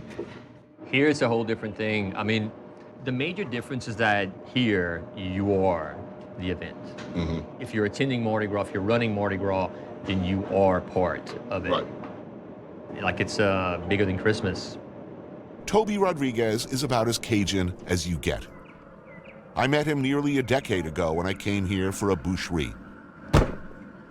Back then, Toby and everybody else said, you got to come back for our Mardi Gras. Give me a hand. We do Mardi Gras right. And so, here I am. It's the week before, and there's anticipation in the air. All over Acadiana, scenes like this unfold. Out in the yard with friends and family, kids playing, music, dancing, beer, good Catholic whiskey, gumbo cooking in a big pot.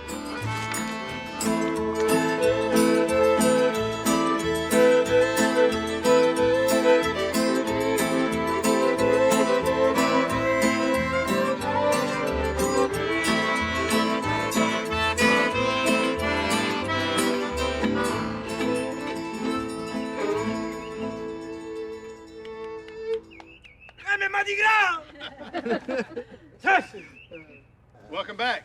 How you doing? Really good. Good to see you both again. Good to see you too. Thanks. You might call the Savoie family Cajun royalty. I know them from my last visit, and it's good to see them again. Marc Savoie was born and raised here in the small prairie town of Eunice. Together with his wife Anne and sons Joel and Wilson, they make up the Savoie family band. They've all been playing music since they were children and share a devotion, dedication to Cajun culture. So how far does the family go back here? Mark, here's the question. How far does your family go back here? Well, I think back to the American Revolution, because the land that we live on was ceded to one of our ancestors, and part of that land is still in our family today. How the French Acadian pioneers got here and ended up becoming Cajun is a long story. Forcibly deported by the Protestant British from their homeland in Nova Scotia, the Acadians became refugees, eventually settling deep in the mosquito-infested swamps and flatlands of Louisiana, a place nobody else wanted at the time. Over the years, the settlers absorbed to varying degrees other cultures, Irish, Spanish, German, Native American, and West African, among others, mutating into a distinctive culture unlike any other. So how long has the family been playing music? Well, my grandfather was a fiddler, but I don't know more than that. But I have that fiddle. It's your grandfather's fiddle and your uncle's fiddle. Yeah, which was your great uncle. Living in the same case here in the house. Yeah. So what are you guys doing for Mardi Gras? Running. Yes, running. Running. You running? I believe I am. What do you do? He's a captain. What are you doing? I'm running Mardi Gras. What are you doing? Running Mardi Gras. Right here. But you know, in the old days, it was just people walking. It wasn't, it's become insane. It's become insane, more and more insane. And every year somebody dies in Eunice. Every single year there's one death in Mardi Gras. Every year. But you know, you gotta stay away from the horses' feet. You know, like a lot of horse injuries, like they're horses. So the horses will kick you in the head or something. Oh, okay. I mean, there are a lot of really good reasons that you do in all these things. I mean, it's the end of winter. People are out of food. And it's right before Lent. You know, It's right before Lent. The last year. Yeah, this is the last. What you got in you. You last have to stop big party. everything for a good while. Last chance Really, to you can misbehave before Lent. And then the next day they go to church and get an X on their forehead. So you go in, you got a black eye, your shoulders out of its socket, and you get the cross at Everybody church. in church praying, getting the ashes. Sorry for everything I did. Okay. Sorry for everything I did yesterday.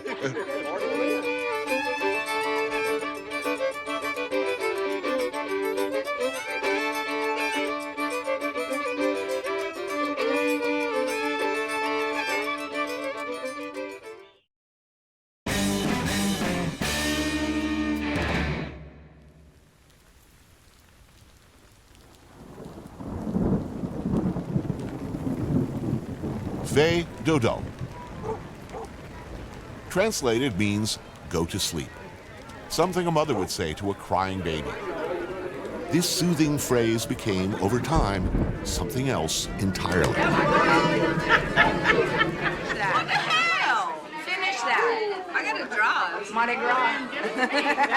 Apparently, Mom was just lulling Junior to sleep so she could go party. A warm-up for Mardi Gras, or simply the continuation of what seems like an endless pre-game of drinking, eating, music, dancing, and celebration. Mardi Gras.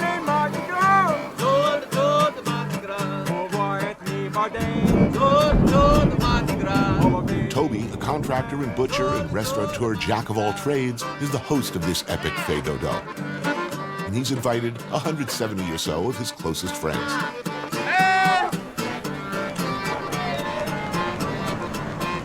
Everybody cooks. Men, women, even kids appear to have a specialty.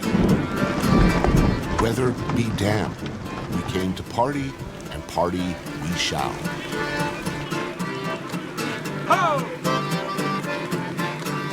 Food has always tied communities here together. Cajuns traced the roots of their culture and cuisine to a particularly brutal diaspora, followed by a steep learning curve as they adapted to the harsh environment of rural Louisiana. Their culinary traditions are a direct reflection of those days.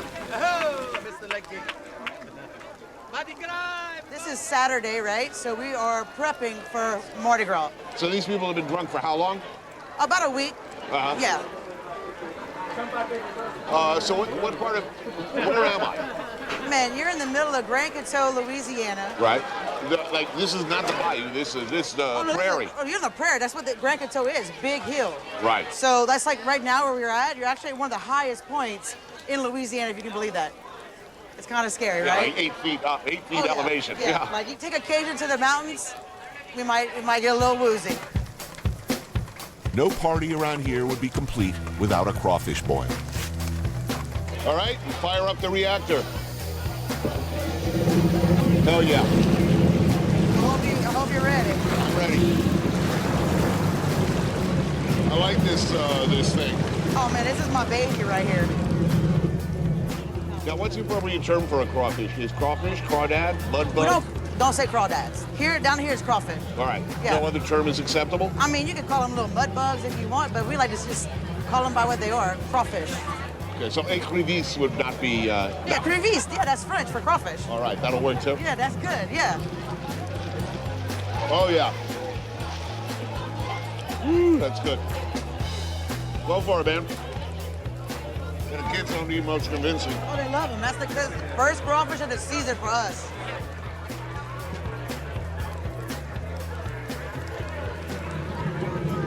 Oh, man, that's pretty. What do I do with super dark sauce, man? Yeah, So- just like parsnips and celery. Ah, okay, I get it. Oh, that's delicious. What are these guys doing out there standing in the rain? And this sounds like a good idea when drinking. A rousing game of stump, or stump and nails. Throw a hammer in the air and drive it down hard, hopefully onto a nail rather than a hand or other extremity, preferably in the rain. How dumb do you feel if you end up in a hospital that thing sunk into your like cheek? Only twice. Has this happened? Only twice? Okay, good. So I like my odds. Swing it down. Like that. You got a spark. Got a spark. Whose nail is that? First shot, first kill. Josh, you have a thing. As night falls, it's time for more food. I sit down with Toby and his friends Lucius, Megan, and Jolie. That's catfish cubio. Rice first, Tony. Perfect rice. That's a shrimp stew down there? That's shrimp stew. What is this? Hard-boiled egg? Yeah. I gotta ask though, but before I forget. Now Mardi Gras is coming up Tuesday. Yeah. Now, I mean, I've sort of noticed it's a guy thing. Most runs cannot run. Women cannot run. It is very much a boys' club. It always has been. They always say, You support this brutal fascist regime? Oh, no, the run at Au Capitan is co-ed. But that's the exception, not the rule. It is the exception, huge. Yeah. We had a female the other day go, I'm going to run Mamu, and I'm like, no, you're not. Don't do it. They don't accept it. So what happened if you were to show up? You get chased off. Chased off? Yeah. They're segregated as far as the sexes, but there are two different runs. Yeah, but that's like Saudi Arabia, dude. I know. No, it's backwards here. I mean, It's very backwards. Like women don't have a place in a run on Mardi Gras. Yeah, we need y'all to come in a little bit because we're kind of getting cold. And we need y'all's warmth up in this mud right here.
jolly one.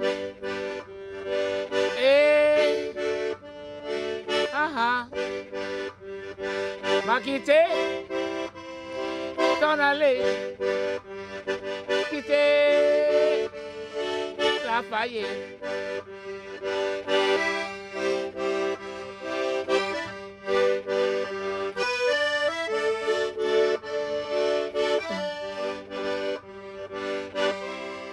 Ash Wednesday, man. At the beginning of Lent. Got to get all the devil out of it. And I drink a little whiskey every now and then. See, a buzzard fly high, but he got to come down to drink. What is Creole and what is Cajun are increasingly difficult distinctions in this day of commercialization and appropriation. Anything delicious and unique is going to end up slapped on a bag in front of the words potato chips. Creole means, or has come to mean, a mixture of languages, peoples, and cultures. In Louisiana, though, it's usually used to describe members of the African-American or mixed-race French-speaking community. Why do you think it's important that people still sing in French and to me, keep that's that what, language, that dialect alive? That's what makes it Zydeco. Zydeco's always been influenced by mainstream music, but it started as French music, as Creole music. And you totally remove that from the music. A lot of times it's just rap with an accordion, or rock and roll with an accordion. You still have the French stuff. I can tell you what, I can call my mama. She's 85, writing on the phone. And she thought most of the time talk to them in French. My grandma couldn't speak nothing else. Right.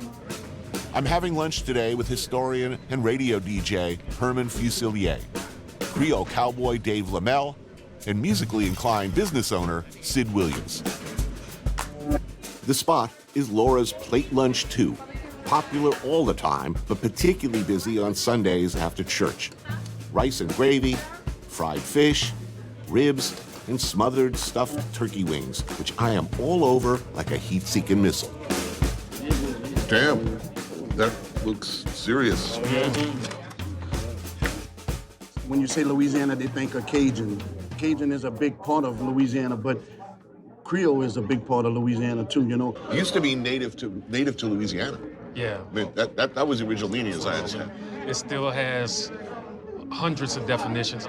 But for us, it's descendants of slaves and free people of color, and it deals with the food and the music, and the Catholic Church is a big part of it too. But yeah, trail rides and horseback riding is just a way of Louisiana now. You know, it's been going on for so long, and music was always part of it, but the music got to be more of it, and then slowly but surely it became a party where, you know, kind of this social scene. There's a lot of pieces coming together. You got food, horses, and music.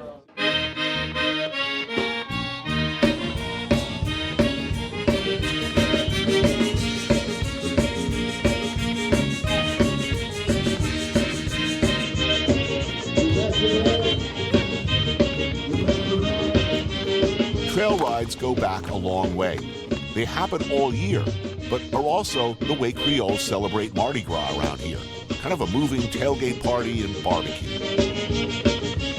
Interestingly, and I almost want to dig up John Wayne just to tell him this, Creoles are widely believed to be the first American cowboys, herding cattle in the plains and bayous of Louisiana long before white dudes and assless chaps started showing up in the West. In fact, Zydeco music was born out of cowboy culture, the rhythm of the washboard mimicking the trot of a horse on the trail. we don't want to lose our culture, what we have here, because this is a true thing that goes on every weekend, and I think the world needs to see it, you know. Yeah, we are Creole black guys riding horses, wearing cowboy hats, dancing to Zydeco music. And playing accordion. Playing accordion. At one time, it maybe wasn't cool, but now if you be in country and trail riding and listening to Zydeco music, you cool.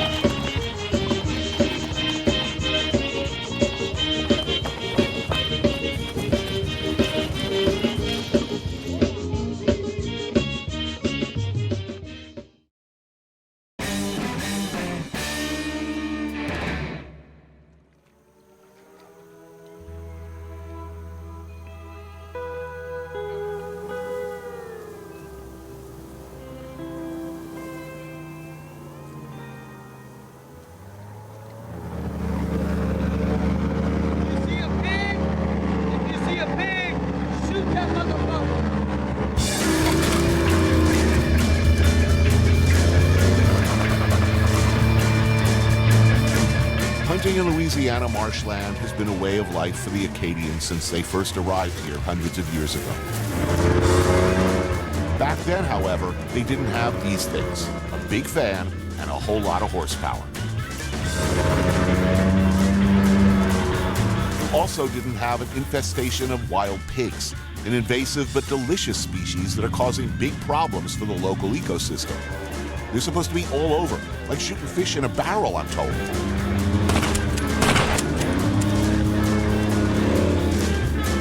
I'm tagging along with the Millers. Uncle Bruno is the best cook in the family. His nephew Jay, a stone-cold killer. You know, it's a technique to holding your beer, like shit like this, look. That's the technique.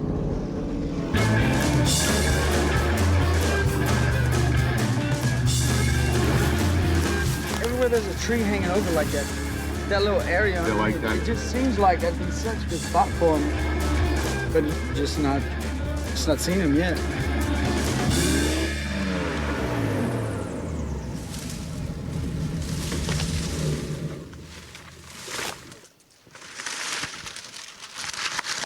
There's definitely problematic hogs in this area. It's just, they're not here at the moment, you know?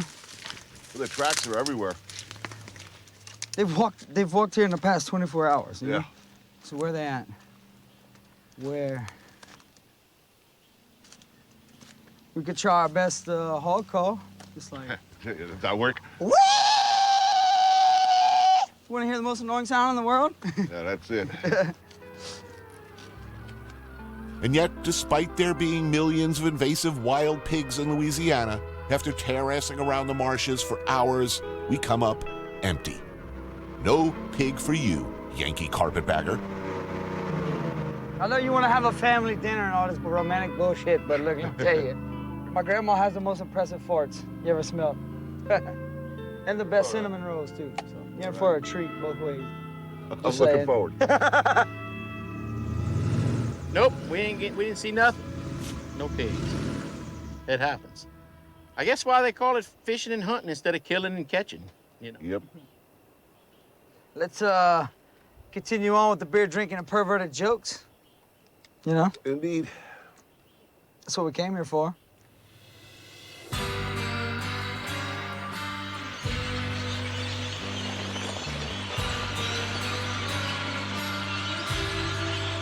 There are consolations, however, for our mighty hunters.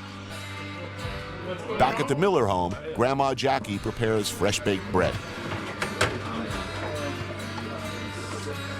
while Uncle Bruno cooks up some traditional family specialties. Shrimp and okra, sweet potatoes, rice, of course, and pot au peu, heirloom peas from Grandpa Larry's garden. All in all, things worked out okay in the end.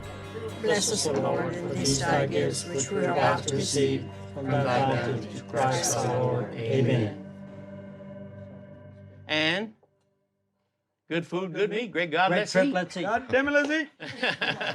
You gotta pray before you cuss. So. As one does. It's the order before you do it. Tony, we always start with rice. I'm gonna get some wine for you. Yeah, we'll start with some. Jay's gonna pour some wine. Oh, this is beautiful. So everybody excited about tomorrow? The big day? Yeah. Oh, yes. Oh, yeah. And then how many days to recover? Well, we have the whole Lent to recover. Yeah. Right. There you go. So, thank you. The music and the food are part of what makes us Cajun. And the Mardi Gras is a very important part of who we are as a people. So we're keeping those traditions going. We're in starting the fifth generation in my family running Mardi Gras. How far back does the tradition go, and where did it all start? Back in the 16th century, and wasn't called Mardi Gras then, but it was because our ancestors who were not invited to the king's party because he invited only the wealthy people in the church hierarchy. So our people would do a street party of their own. So it started out as a genuine need for food and a way to get it. That's true. One day a year that you could get it. And as I understand it, it was kind of licensed to mock the people you were, Yeah, they were who were leaving you out of the party. That's where the tall conical hats come from, in mockery of the queen. They were proud people and they didn't want to be recognized. That's why they disguised their face, and not to feel like they were taking charity, so they put in a performance. So at each home that we stop at, there's like a little party that goes on. Right, so they know you're coming. No, and you know you're it's already expecting. prearranged. Like they know we're coming. They have a chicken and they cook something. And So if I knew you were coming, what would the appropriate preparations be? I should have some food on hand. You could throw money. Right. You could donate a couple of chickens that they could chase and grab. Right. basically just board up the windows and make like there's a hurricane coming. Open up the barn, put everything in the barn, lock the barn. I'm talking about down to a shovel. If a Mardi Gras finds a shovel just leaning up against the back of the house, they're gonna grab it, dig a hole, and bury another Mardi Gras. I know. I will be taking part in the Mardi Gras run this year, and one does not interject oneself among hundreds of drunk Cajuns without proper attire. Fortunately, Grandma Jackie is one of the premier couturières of such specialty garb in these parts. How many masks and outfits do you do a year? Mask, I guess I made about 50. Usually have 50 or 60 a year. So you're working on those all year long? Well, yes. Almost. Jackie has created a signature nose that's unique to her. Basically, yeah. That she's known for.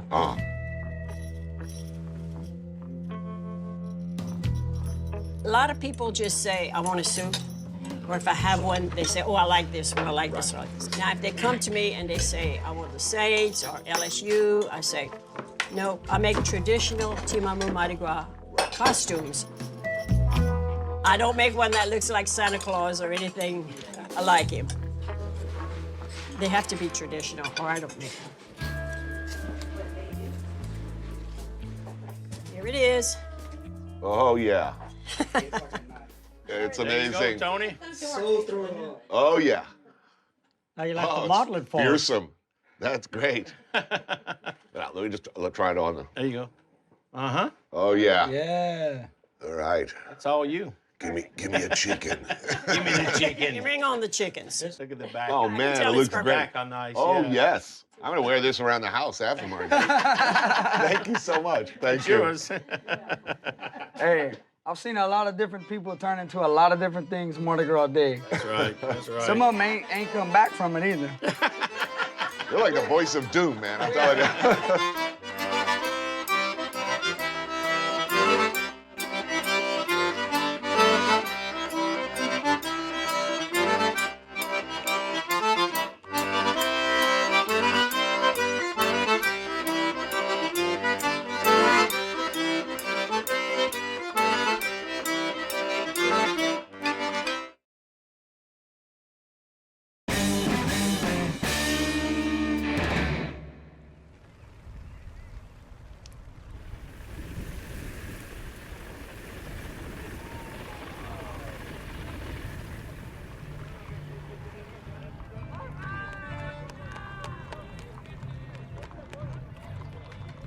Traditional costumes and revelry, a contrasting streak of bright color set against the wet, gray landscape of late winter.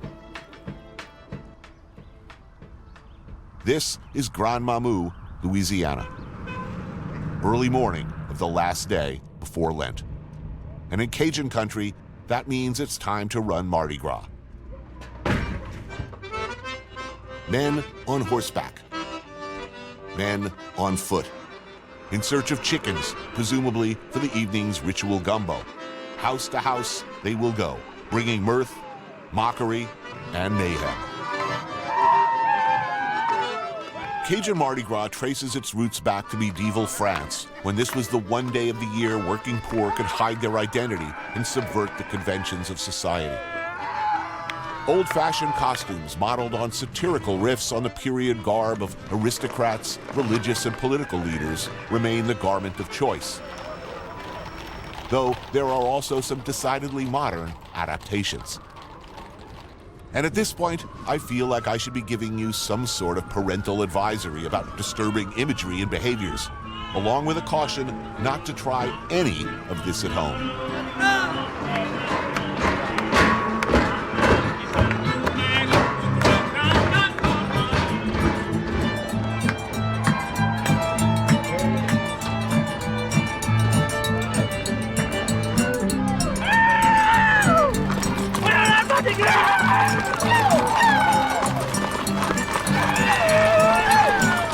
while everybody is still on their best behavior, a first stop at the local retirement home to bring a little joy into the lives of the old folks.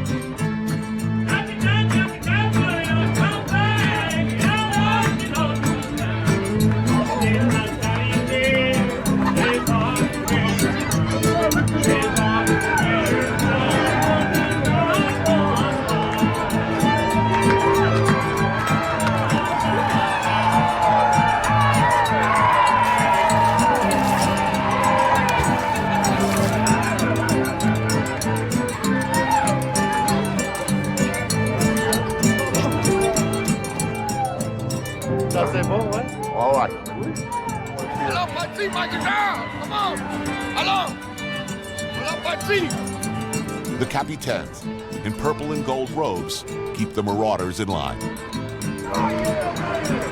I don't know what these guys are called, but they are everywhere, providing the revelers with a steady supply of cold beer. I believe they are called enablers. It's before 9 a.m., and already everybody is thoroughly swacked.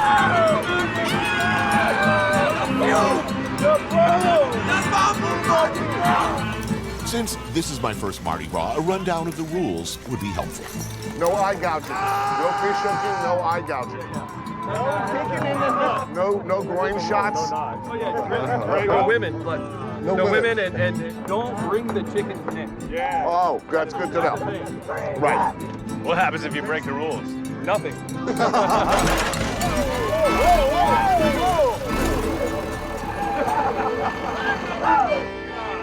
Catching chickens for the evening community gumbo is the name of the game. But you don't get chickens for free. That's what it's all about. You are expected to work for it, dancing, clowning, and providing some entertainment before your host release the chicken or chickens.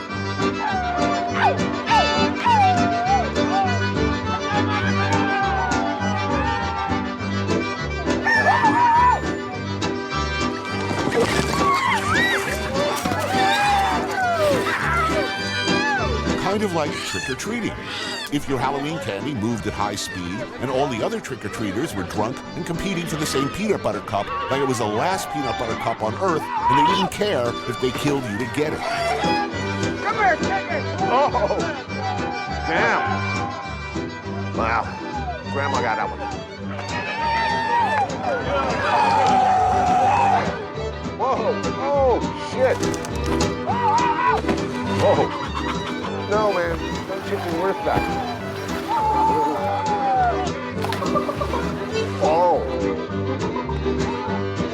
That takes a level of dedication. What, you're freezing cold with moist nutsack for the rest of the day? No.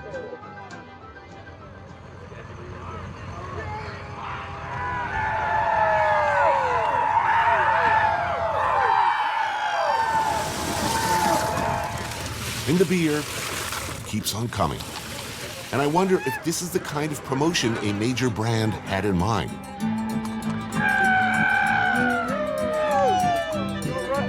I'm gonna have nightmares about Grandma flashing me her titties. Does this mask cause derangement? Like if you keep looking through the mask, I feel like I got a brain tumor. Who does your hair? Who does your hair? It's so nice.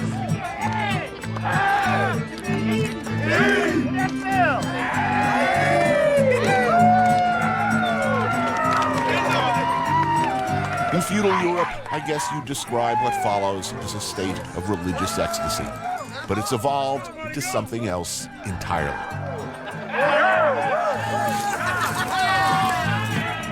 And there's definitely a purge vibe, right?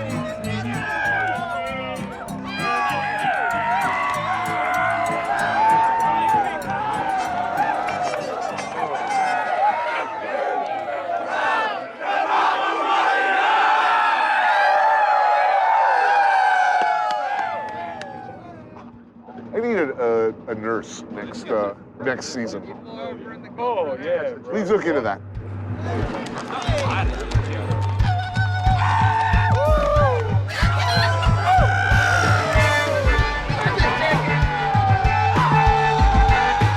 this might be a prudent time to employ a stunt double for purposes of amusement, comedy, and of course, personal safety.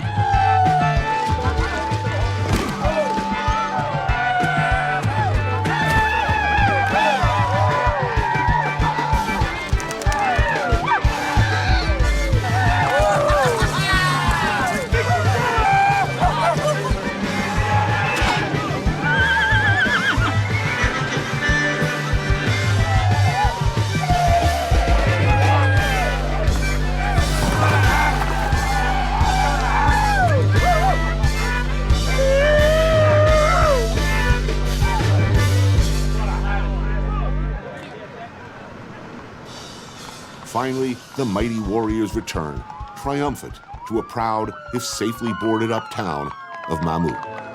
By this time, well beyond the point of noticing such things as physical pain.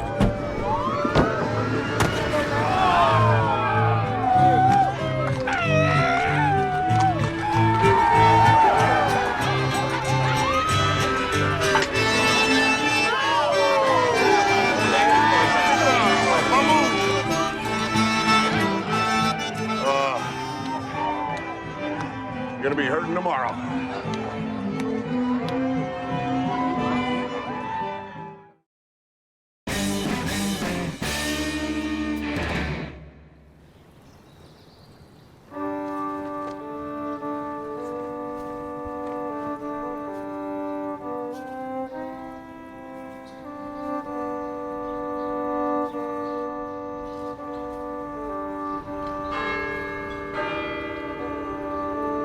Ash Wednesday marks the end of winter, the beginning of spring and Lent, where bruised from our exertions and our dimly remembered sins, we might purge ourselves of our transgressions and impure thoughts. Be merciful, O Lord, for we have sinned. Try even to make amends, perhaps, by getting right with Jesus, and a period of fasting and quiet reflection, or something like that.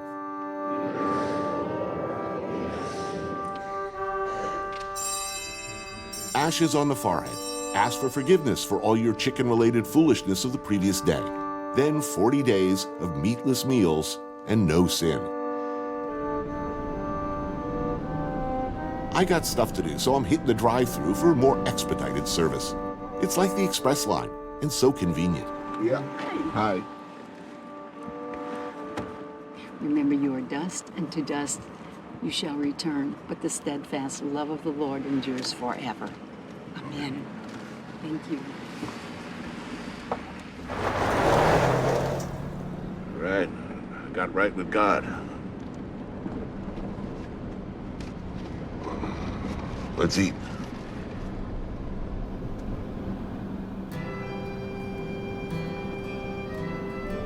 Then a drive through country roads all the way out to near Kaplan, to Sweer's Grocery, one of the more awesome locations I've ever found. The kind of breakfast spot I just love deeply. Menu right there on the wall as you walk in, so you know what you're getting.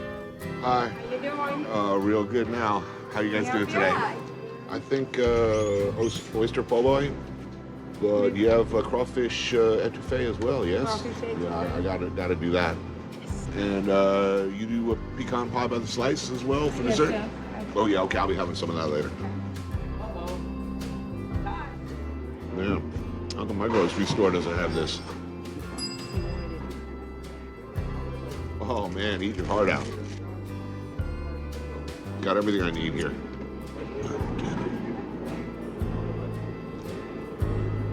Feeling pretty good about the world, considering. Minimal hangover, minimal Mardi Gras related damage, a few bruises. At my age, I should be happy I didn't break my hip. Thank you. Thank you so much. Oh, so good. Really, really good. Thank you. Thank you. Love this place. On balance, my Cajun Mardi Gras experience was certainly memorable, if nothing else. And through the parting clouds of cruel winter, there is light and hope and the onset of spring.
You think animals are sentient? I think pain is, pain is pain. If you don't respond to that, there's something seriously wrong. That's very Buddhist of you, I think. Look, when I worked in Cape Cod, my job is to load this steamer with lobsters, and they don't scream, but you hear them scratching against the thing.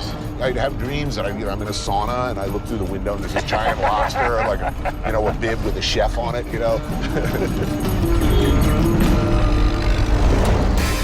I took a walk through this beautiful world, felt the cool rain on my shoulder, found something good in this beautiful world. I felt the rain getting colder. Sha la la la la, sha la la la la la, sha.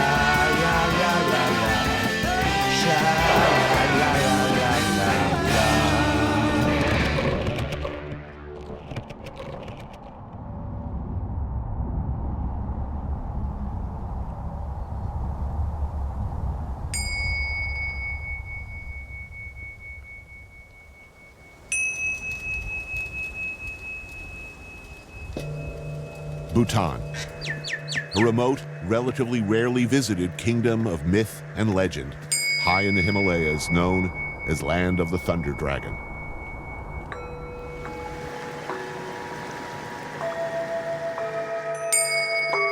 One of the reasons it's not on the tourist trail is it's hard to get to.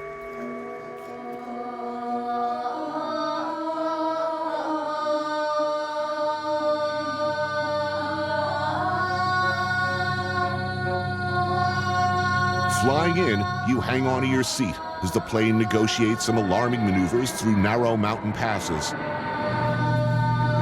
before dropping into the country's only international airport, said by some to be the most dangerous in the world.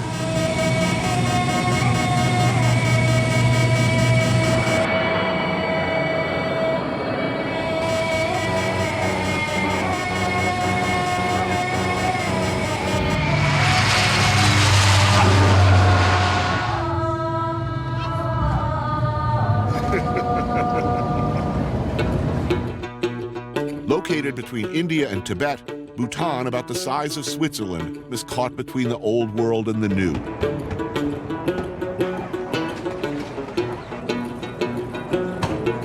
Thimphu is Bhutan's capital and largest city. It has a rapidly growing population of 100,000, as Bhutanese have begun the inevitable move away from a rural agrarian lifestyle.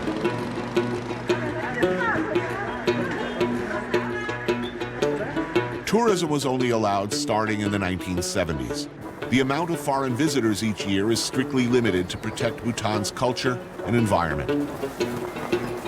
There are no Starbucks, no KFCs, no king or clown. Basically, they don't want you to come here, at least en masse. Watch your head. Yeah, right? Wow. What do you think of the altitude? How are you feeling? I'm here because of this guy, my friend, the film director, Darren Aronofsky, fresh off the unjustifiably horrified reaction to what I think is his masterpiece, Mother. But I don't know if you've studied the effects of high altitude. Your blood gets thicker and thicker until it's like freaking marmalade. All right. We'll be dying slowly. Awesome. Mother is an angry and thinly veiled warning that we are destroying our planet. And policy-wise, Bhutan is something of an environmental wonderland. We want to protect the country from being overly influenced by foreign values, culture, all of the bad stuff that happens with tourism. Has anyone made a film here? I don't know. It's got to be hard to work here. Yeah, plus talk about contaminating the values of the local culture. I mean, that'll spread. We don't, Hollywood doesn't do that. Our first meal becomes our go-to favorite for the rest of the trip. If I'm not on camera, chances are I'm somewhere eating these bad boys. Momos. Plump, flavorful, often quite spicy dumplings filled with meat, cheese, or veg. Did I mention Darren is a vegetarian? God damn, he's good. They are really good. Try chili cheese momo. Pardon? Chili cheese momo. Cheese, mama? Chili cheese. Wow, everybody's smart. Good thing to do. Okay. All right, here we go.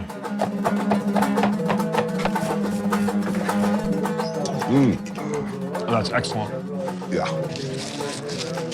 That's spicy. That is, yeah, I'm feeling that. I feel it in the back of my head. It's enlightenment. It's your third eye opening, man. I can't even tell what we're talking about. I'm like so high from the altitude.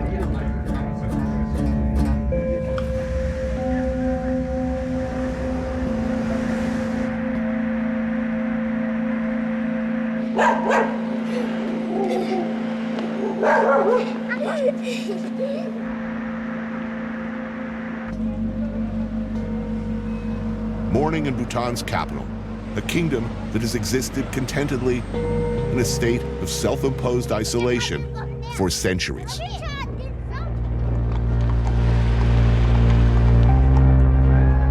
In some forms of Buddhism, you're very much, this life does not matter at all. It's about the next. Next. And on the other extreme, it's all about today, right now. The form of Buddhism practiced here is the middle path. Middle path. Mahayana Tantric Buddhism. Buddhists consider the next life. Yes. And always it's your karma. And karma. Whatever tragedies fall on you, death in the family, karma. It's all about an attitude. Pick up and move on.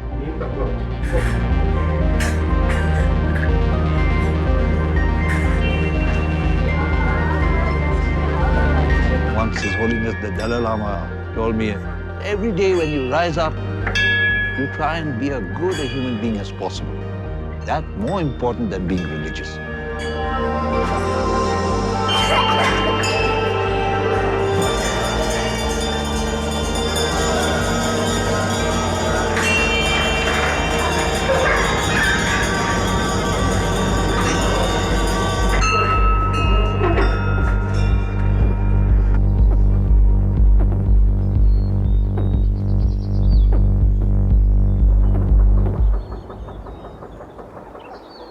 Beautiful day today? Winter days are normally like this every day.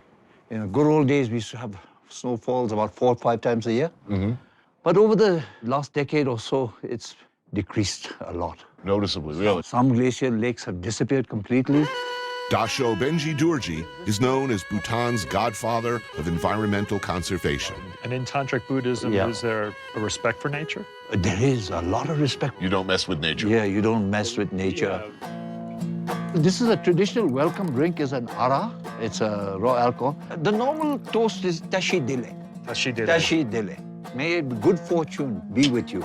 I'm a retired alcoholic, so I will not join you. Okay. Pretty good. Yeah. Kind of a warm sake, but made out of wheat. Yeah. Yes. Did you tell us a little more about the chef?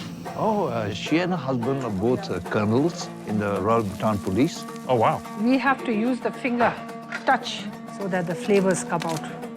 These recipes, where do they come from? They come from the farms, from all the local houses, just passed down. These 9 grains have a very historical and spiritual significance. There was one saint called Drukpakinle. He's known as the madman. The divine madman. Yes, of course. So when he came to Bhutan, he carried the 9 grains. This is the hide, the yak hide. Yes. Hot Szechuan pepper. Lots of tomatoes to tone down the pepper. This is the yak hide. It's a delicacy. And then this is, the green one is the orchid flower. Oh. I always think it's very exotic, the orchid, but they say it's good for your health. Well, that's really amazing. Can you tell us about the famous gross national happiness? Well, you have in your constitution the pursuit of happiness, the right of every individual. Yeah, but we don't actually believe that. But please proceed. But, I do believe in gross national happiness, good governance, human rights, justice for all, education, health. It is not a wealthy country. The average daily wage is very low. Yeah. But would you say that the average person living in Bhutan is reasonably happy and content? Most people, yes. Bhutan is a good welfare state where the health of people are taken care of. you know, and taken care of very well.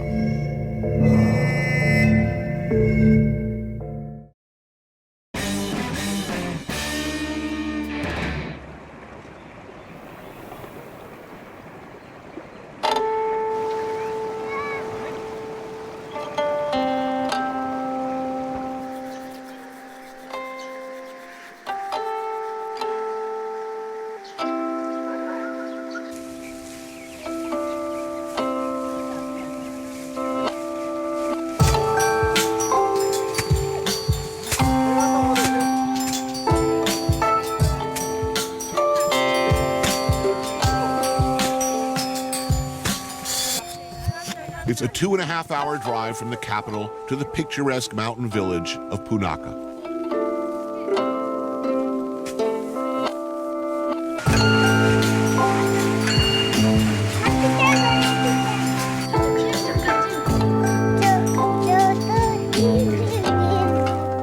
This is a must-see destination and one-time home to Bhutan's revered and beloved Drukpa Khinli, known as the Divine Madman. Beep, beep. Beep, beep, beep, beep. Okay, here you go. Wow. See, I mean, we can. I really kind of got nothing to say. Now, dear viewer, Bhutan is a very devoutly Buddhist country, and in such circumstances, I always do my very best to be respectful and restrained, shying away from my usual toilet humor. Never in the history of television has a host faced a greater challenge. How to talk about what's happening without, without making the obvious joke. God, give me strength as we wander through the valley of the low-hanging dick jokes. I'm trying to be respectful of a 5th-century religious tradition here. For centuries, Bhutan has celebrated the, phallus. I'm not sure about the teeth. This is the necklace one. Ooh. I'm trying to think of a circumstance you could wear that around your neck. You see them everywhere here. Oh, geez, it's a cock-a-lanch. You can make a chess set out of them, though. Really? Yeah. My dick takes your shots. Exactly. No, that's a little, That's making a statement of something. Yeah, it is. All right, I'm going to go for the sad one. And you're going for sort of... It's a rainbow dick. 5, 6. I want to see this appearing on the budget, by the way. Exactly. How do you write this off? Do I add a little tip? No. Do we have a bag? Can I pass this along? I'm not walking around with it. You know what I mean? I'm holding tips. I feel like So what do they tell me what they represent? Embarrassment? All right. All this is the legacy of Drukpa Khinli, a lama and holy man who lived 500 years ago and spread the tenets of Buddhism along with a healthy skepticism for the institutions of power.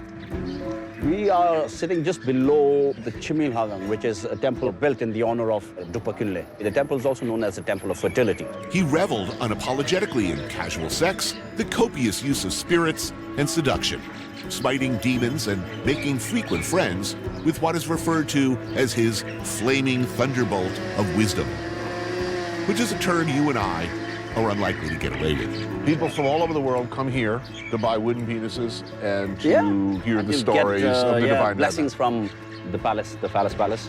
Phallus Palace. They bless you with a phallus. Yeah. Kungasuk Tenzin Dorji is a journalist and radio host who knows a few things about the Divine Madman. The phallus has been a symbol in Vajrayana Buddhism long before Drukpa Khinli came around. It's just that because he was such a character, it's come to be associated with him. The Divine Madman was a rebel, questioned his own religion, his fellow monks. So the monks hated him, of course, at that time. The establishment hated him. But the people took readily to him because he was a guy who came to your house. It didn't mean that, you know, like other monks, you had to prepare a special meal for him. He probably wanted your latest batch of ara, you know, the local rice wine. And maybe he'd hit on your daughter and your wife as well in the process.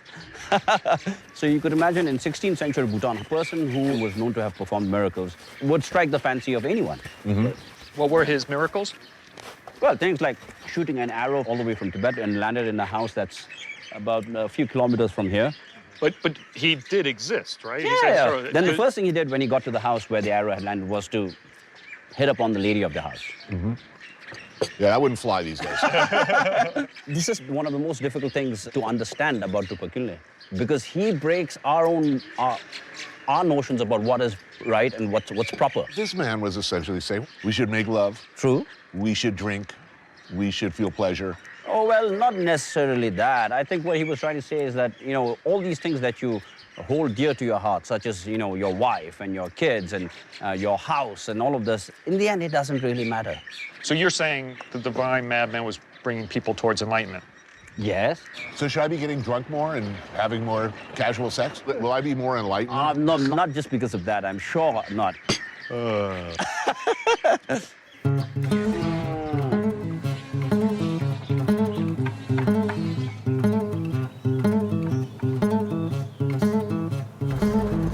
Until about 15 years ago, the East-West Highway was the only road in Bhutan. Bisecting the country, it twists through some pretty gnarly mountain passes, with at times crumbly cliff face on one side. Wow. And harrowing freaking drop-offs on the other.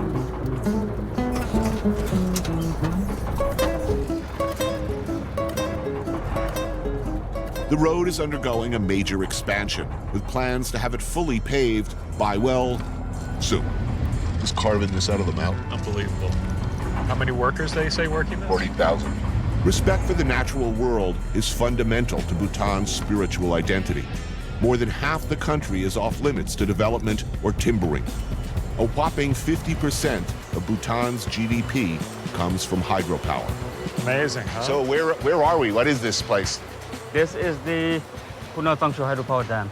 So this is one of the biggest hydropower dams in Bhutan. It's about 1,200 megawatts. How much is that? That's a lot of refrigerators.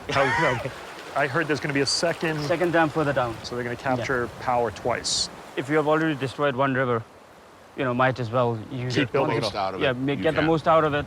Dr. Nawang Norbu is the director of the School for Field Studies Bhutan program. And what country is building this? It's mostly India. Do the Indians build it and then get the power to pay it? They get the power. We sell it to them, and then we sort of liquidate the loans away. We have 5 such dams which are operational. 5. And I think 6 being constructed at the moment. Obviously there's a lot of destruction. It will stop some of the fishes from migrating up and down. We're also talking about a lot of transmission lines. But obviously for Bhutan, I think when we started on the path of development, I think we were left with few other options. And I think this was the best thing for us to do. The water that comes through this dam, is it an inexhaustible supply? It's all glacial water. We hope so. There are many studies which are showing that the Himalayan glaciers will disappear in about 50 to 60 years. Whoa. That's soon. Yeah. Yeah, but nobody knows for sure. I mean, the science is debatable. Are we talking about the difference between 50 years and 100 years? Maybe. Or are we talking about whether it's happening at all? No, it is happening. There's no doubt about it. There's no doubt. And you're not only talking about energy production, but you're also talking about agriculture. You have less snow means you have less water to feed. So climate change is going to have a serious impact.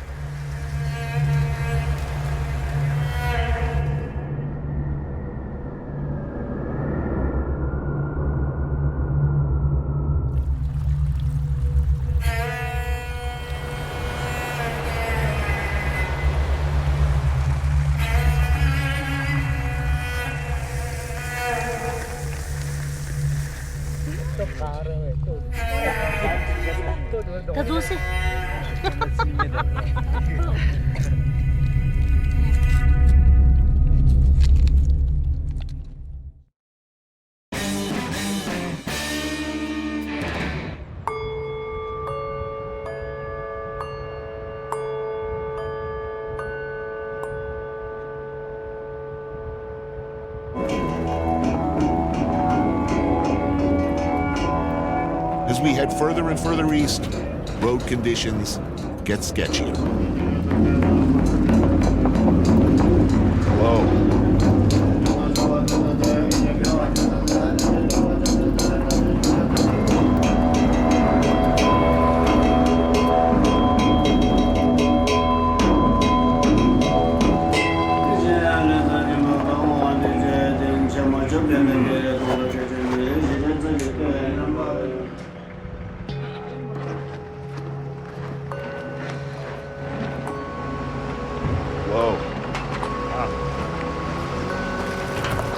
landslide.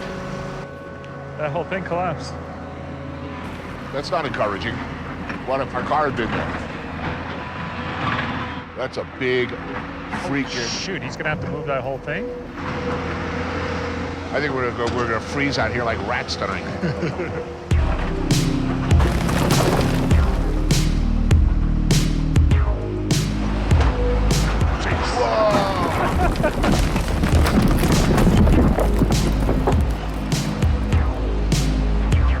He's looking low, he's going after the big one. Here he goes.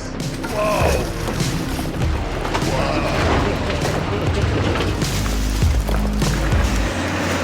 Hey, he's through. I think that's it. Saddle up.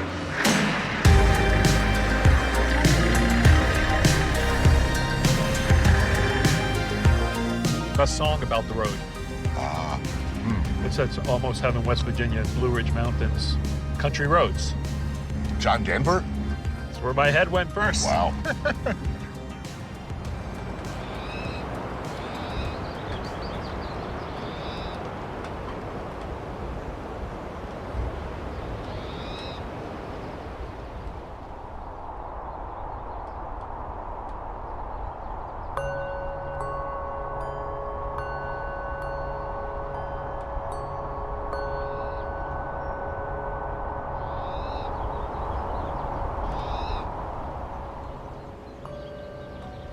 It is considered enlightening and therapeutic to think about death for a few minutes a day. Yes. You are reminded time and again not to take things too seriously. This is in fact an illusion, isn't it? Life has been a dream. Yeah.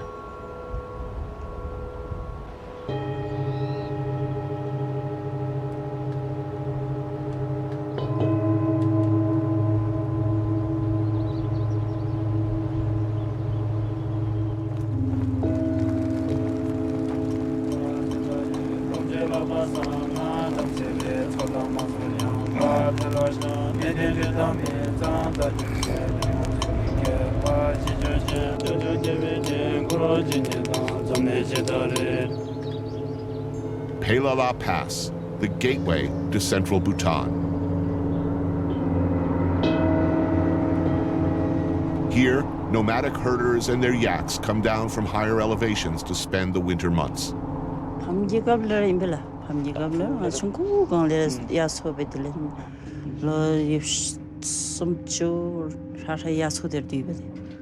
from the yak you get meat?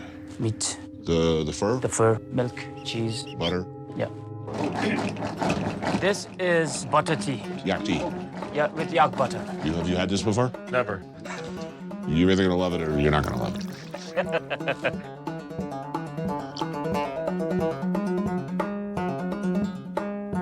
That's very unique.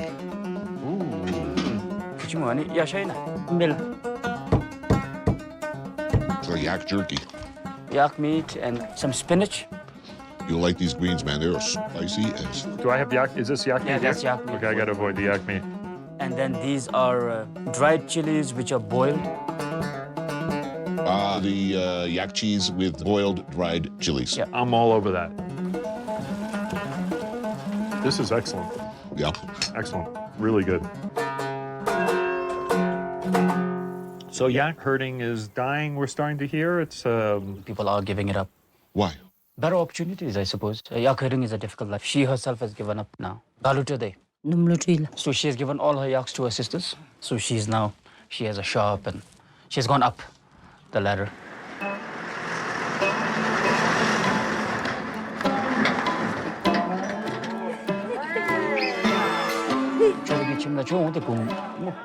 Yeah, she is in charge of the business and she makes the decisions for the family. In Bhutan, women are the boss. Women inherit whatever the parents own. It's not the sons. Always. Yes. All inheritance goes to the women. Women. What is this? This is ara with some cordyceps in it. What? That is a cordyceps. Right That there. is the cordyceps. Which is? Essentially, the cordyceps is a fungus which infects the larvae of the goose moths.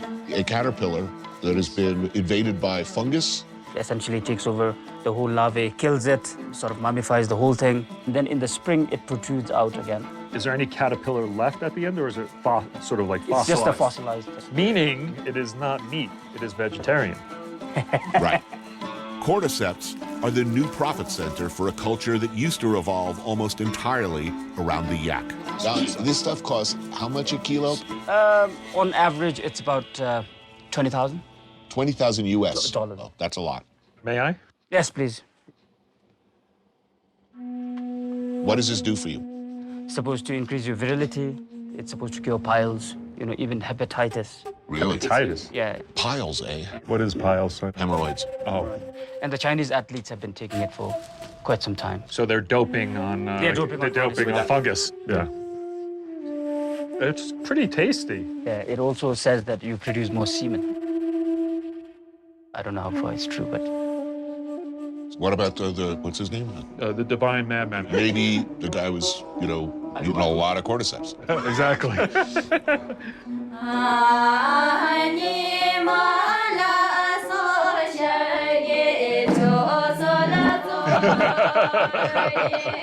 It's getting hot in here. No, it's not actually. It's you, man.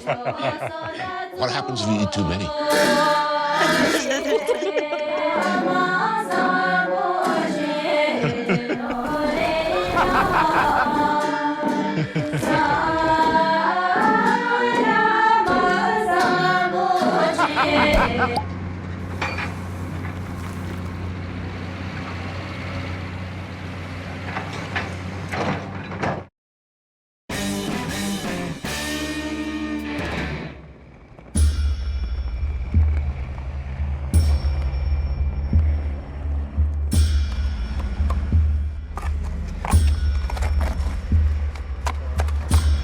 We are here on the east-west highway.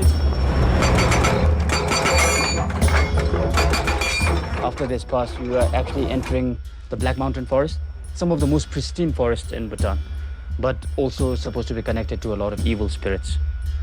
With the last remnants of sun still with us, and the views spectacular, enthusiastic amateur mixologist Darren suggests a pit stop. This is a cool spot, no? Yeah. To fortify ourselves against the reputed horrors ahead. So our main alcohol, Aura, is that what it's called? Take a whiff. Oh, jeez.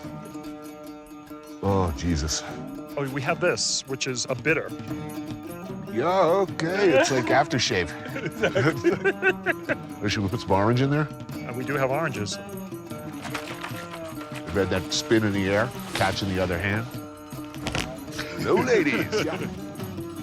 Oh, hold on. What? Hold on.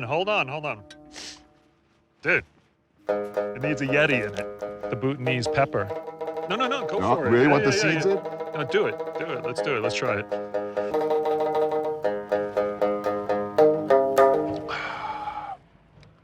It has a bite. Did you get a little sting? Oh, I'm getting it. Actually, this is pretty good. Yeah, I could drink a lot of these.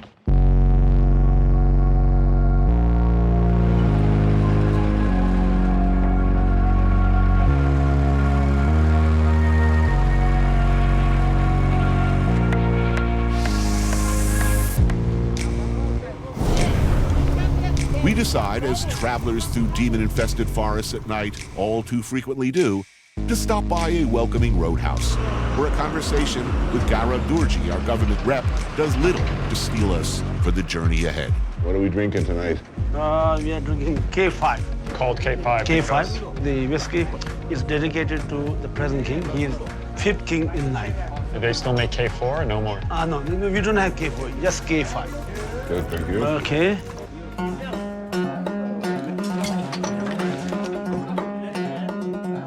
Most of the guys brought in from India? These guys... Most are from India. Where do these guys live? They have small huts built at the construction site. In the mythology of the area, much of it likely predating even Buddhism, demons inhabit these forests. Nasty demons. Buddha had 1,000 lives. In one of his 500 good lives, he was exiled to Bhutan because this was the most dreaded place in the world. Maybe that's why you were never invaded. Yeah. One of the evil spirits is called Nyaladim, and she is supposed to be the commander-in-chief of all in the evil spirit. So one of the most terrifying things you could ever see is her face. If you see her, you die. You drop dead instantly. You drop dead. So if Darren has to like take a piss, go out in the woods, that would not advisable? No, it's not advisable to go out at night. And no lumbering, no one's cutting down trees No here. one. For as long as we know, the whole mountain range is virgin. But what about putting the road through? I mean, that's how you hire Indian guys. The road is on the other side of the mountain. We built it purposefully that way. Really? So, like, nobody's got a house or... No, nothing. There's nothing on that. Even if people lose cattle, whatever, they don't go into that. Still, even to this day.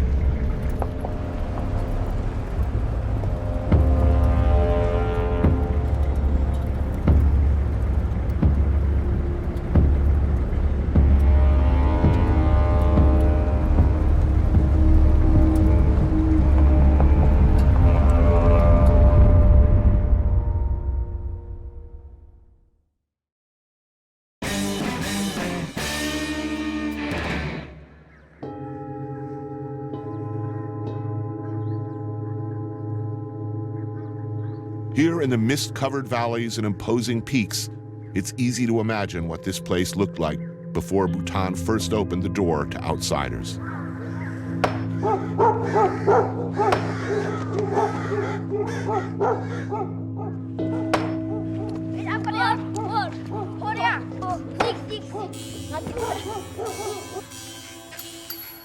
Boomtang is the end of the road for us, the spiritual heartland of Bhutan.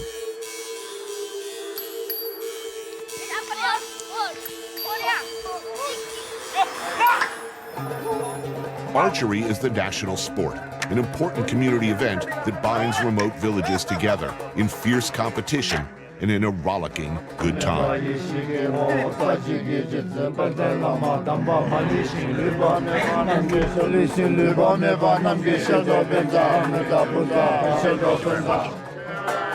Today's the day of a match between Trongsa and a rival village.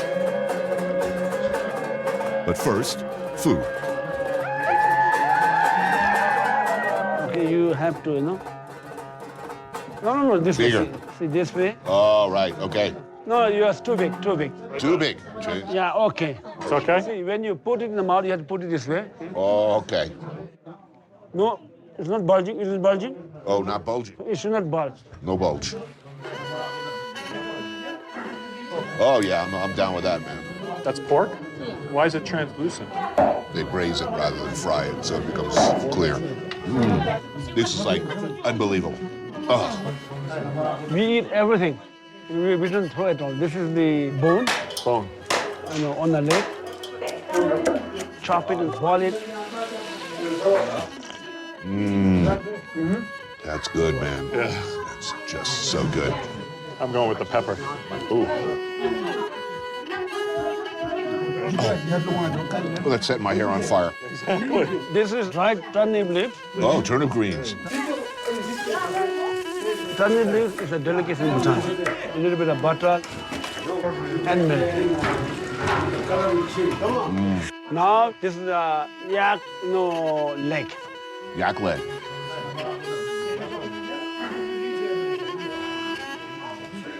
So does meat eating go all the way back, or were people All the vegetarian? way back, all the way. In fact, the Buddhists were considered cannibals.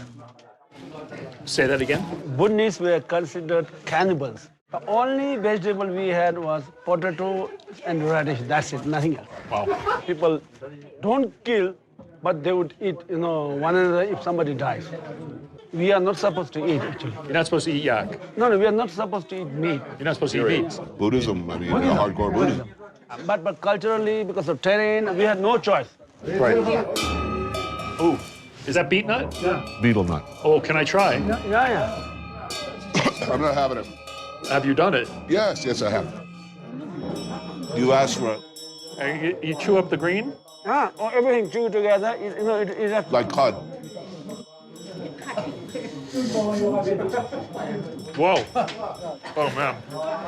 You getting a buzz? My whole mouth is numb. I gotta do something about this.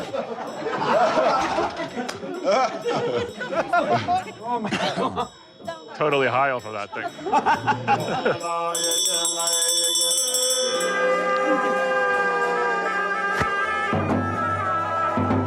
Ah, geez, just stepped into a fresh loaf of shit. Ugh.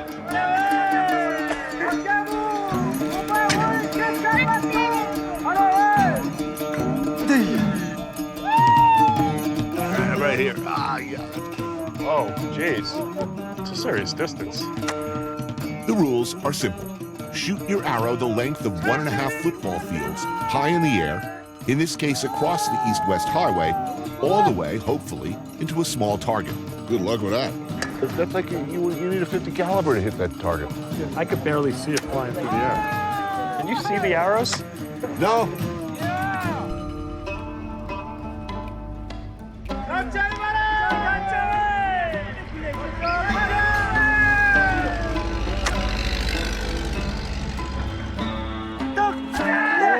Close.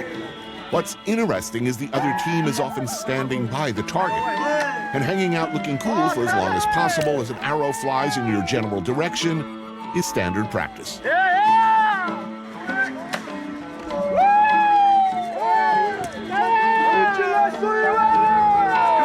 When points are scored, there's singing and dancing and a fair amount of what can only be called playful taunting.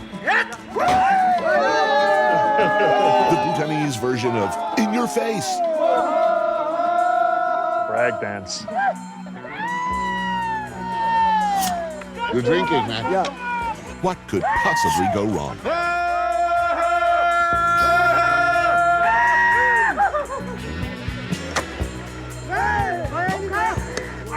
One in a million shot. I love the little kid over there with the juice box, 10 feet from the line of fire.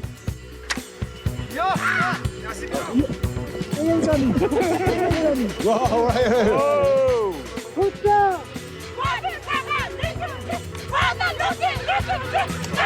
What are they screaming? Just want to distract, you know? Distract. Why? Not to hit in the target.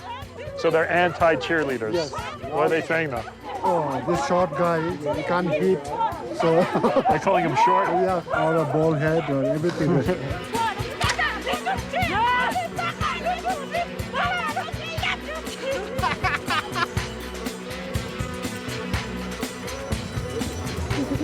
Whoa!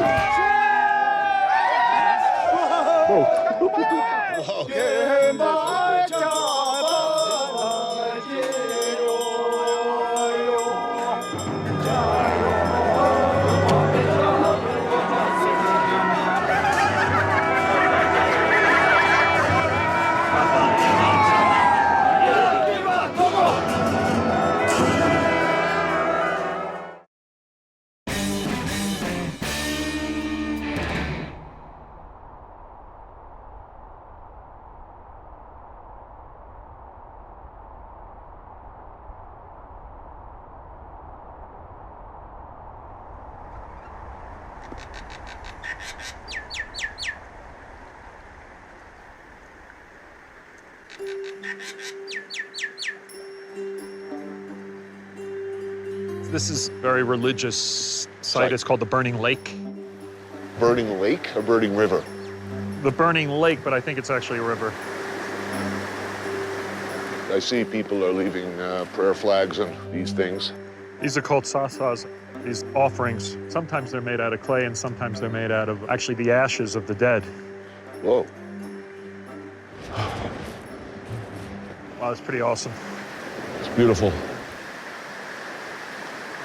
Well pile of incense.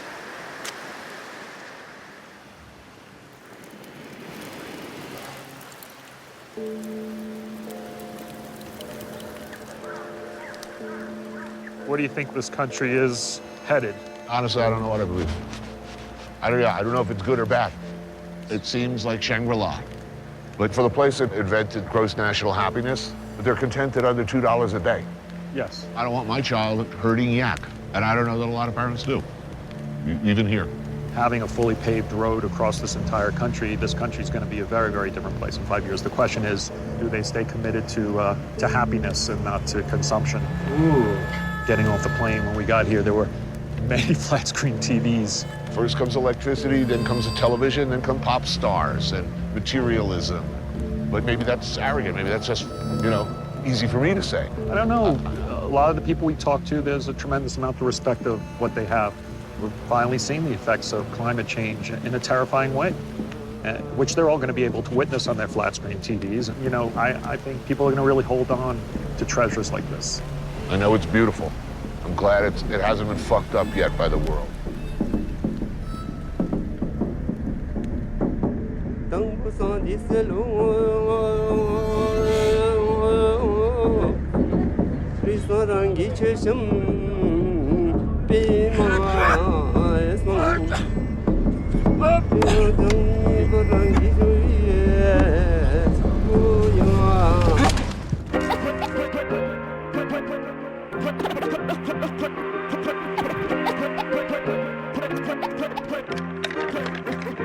Let's go.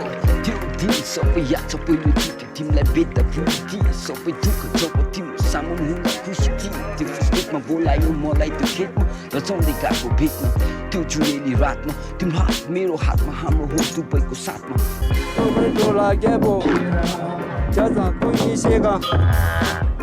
त्यसरी हाम्रो दिनहरू बित्दै गयो पनिसहरू पनि धेरै धेरै गर्न थाल्यो मनको कुरो निकै अघि हामीले बन्दै गयो खुसी धेरै थिए तिम्रो साथ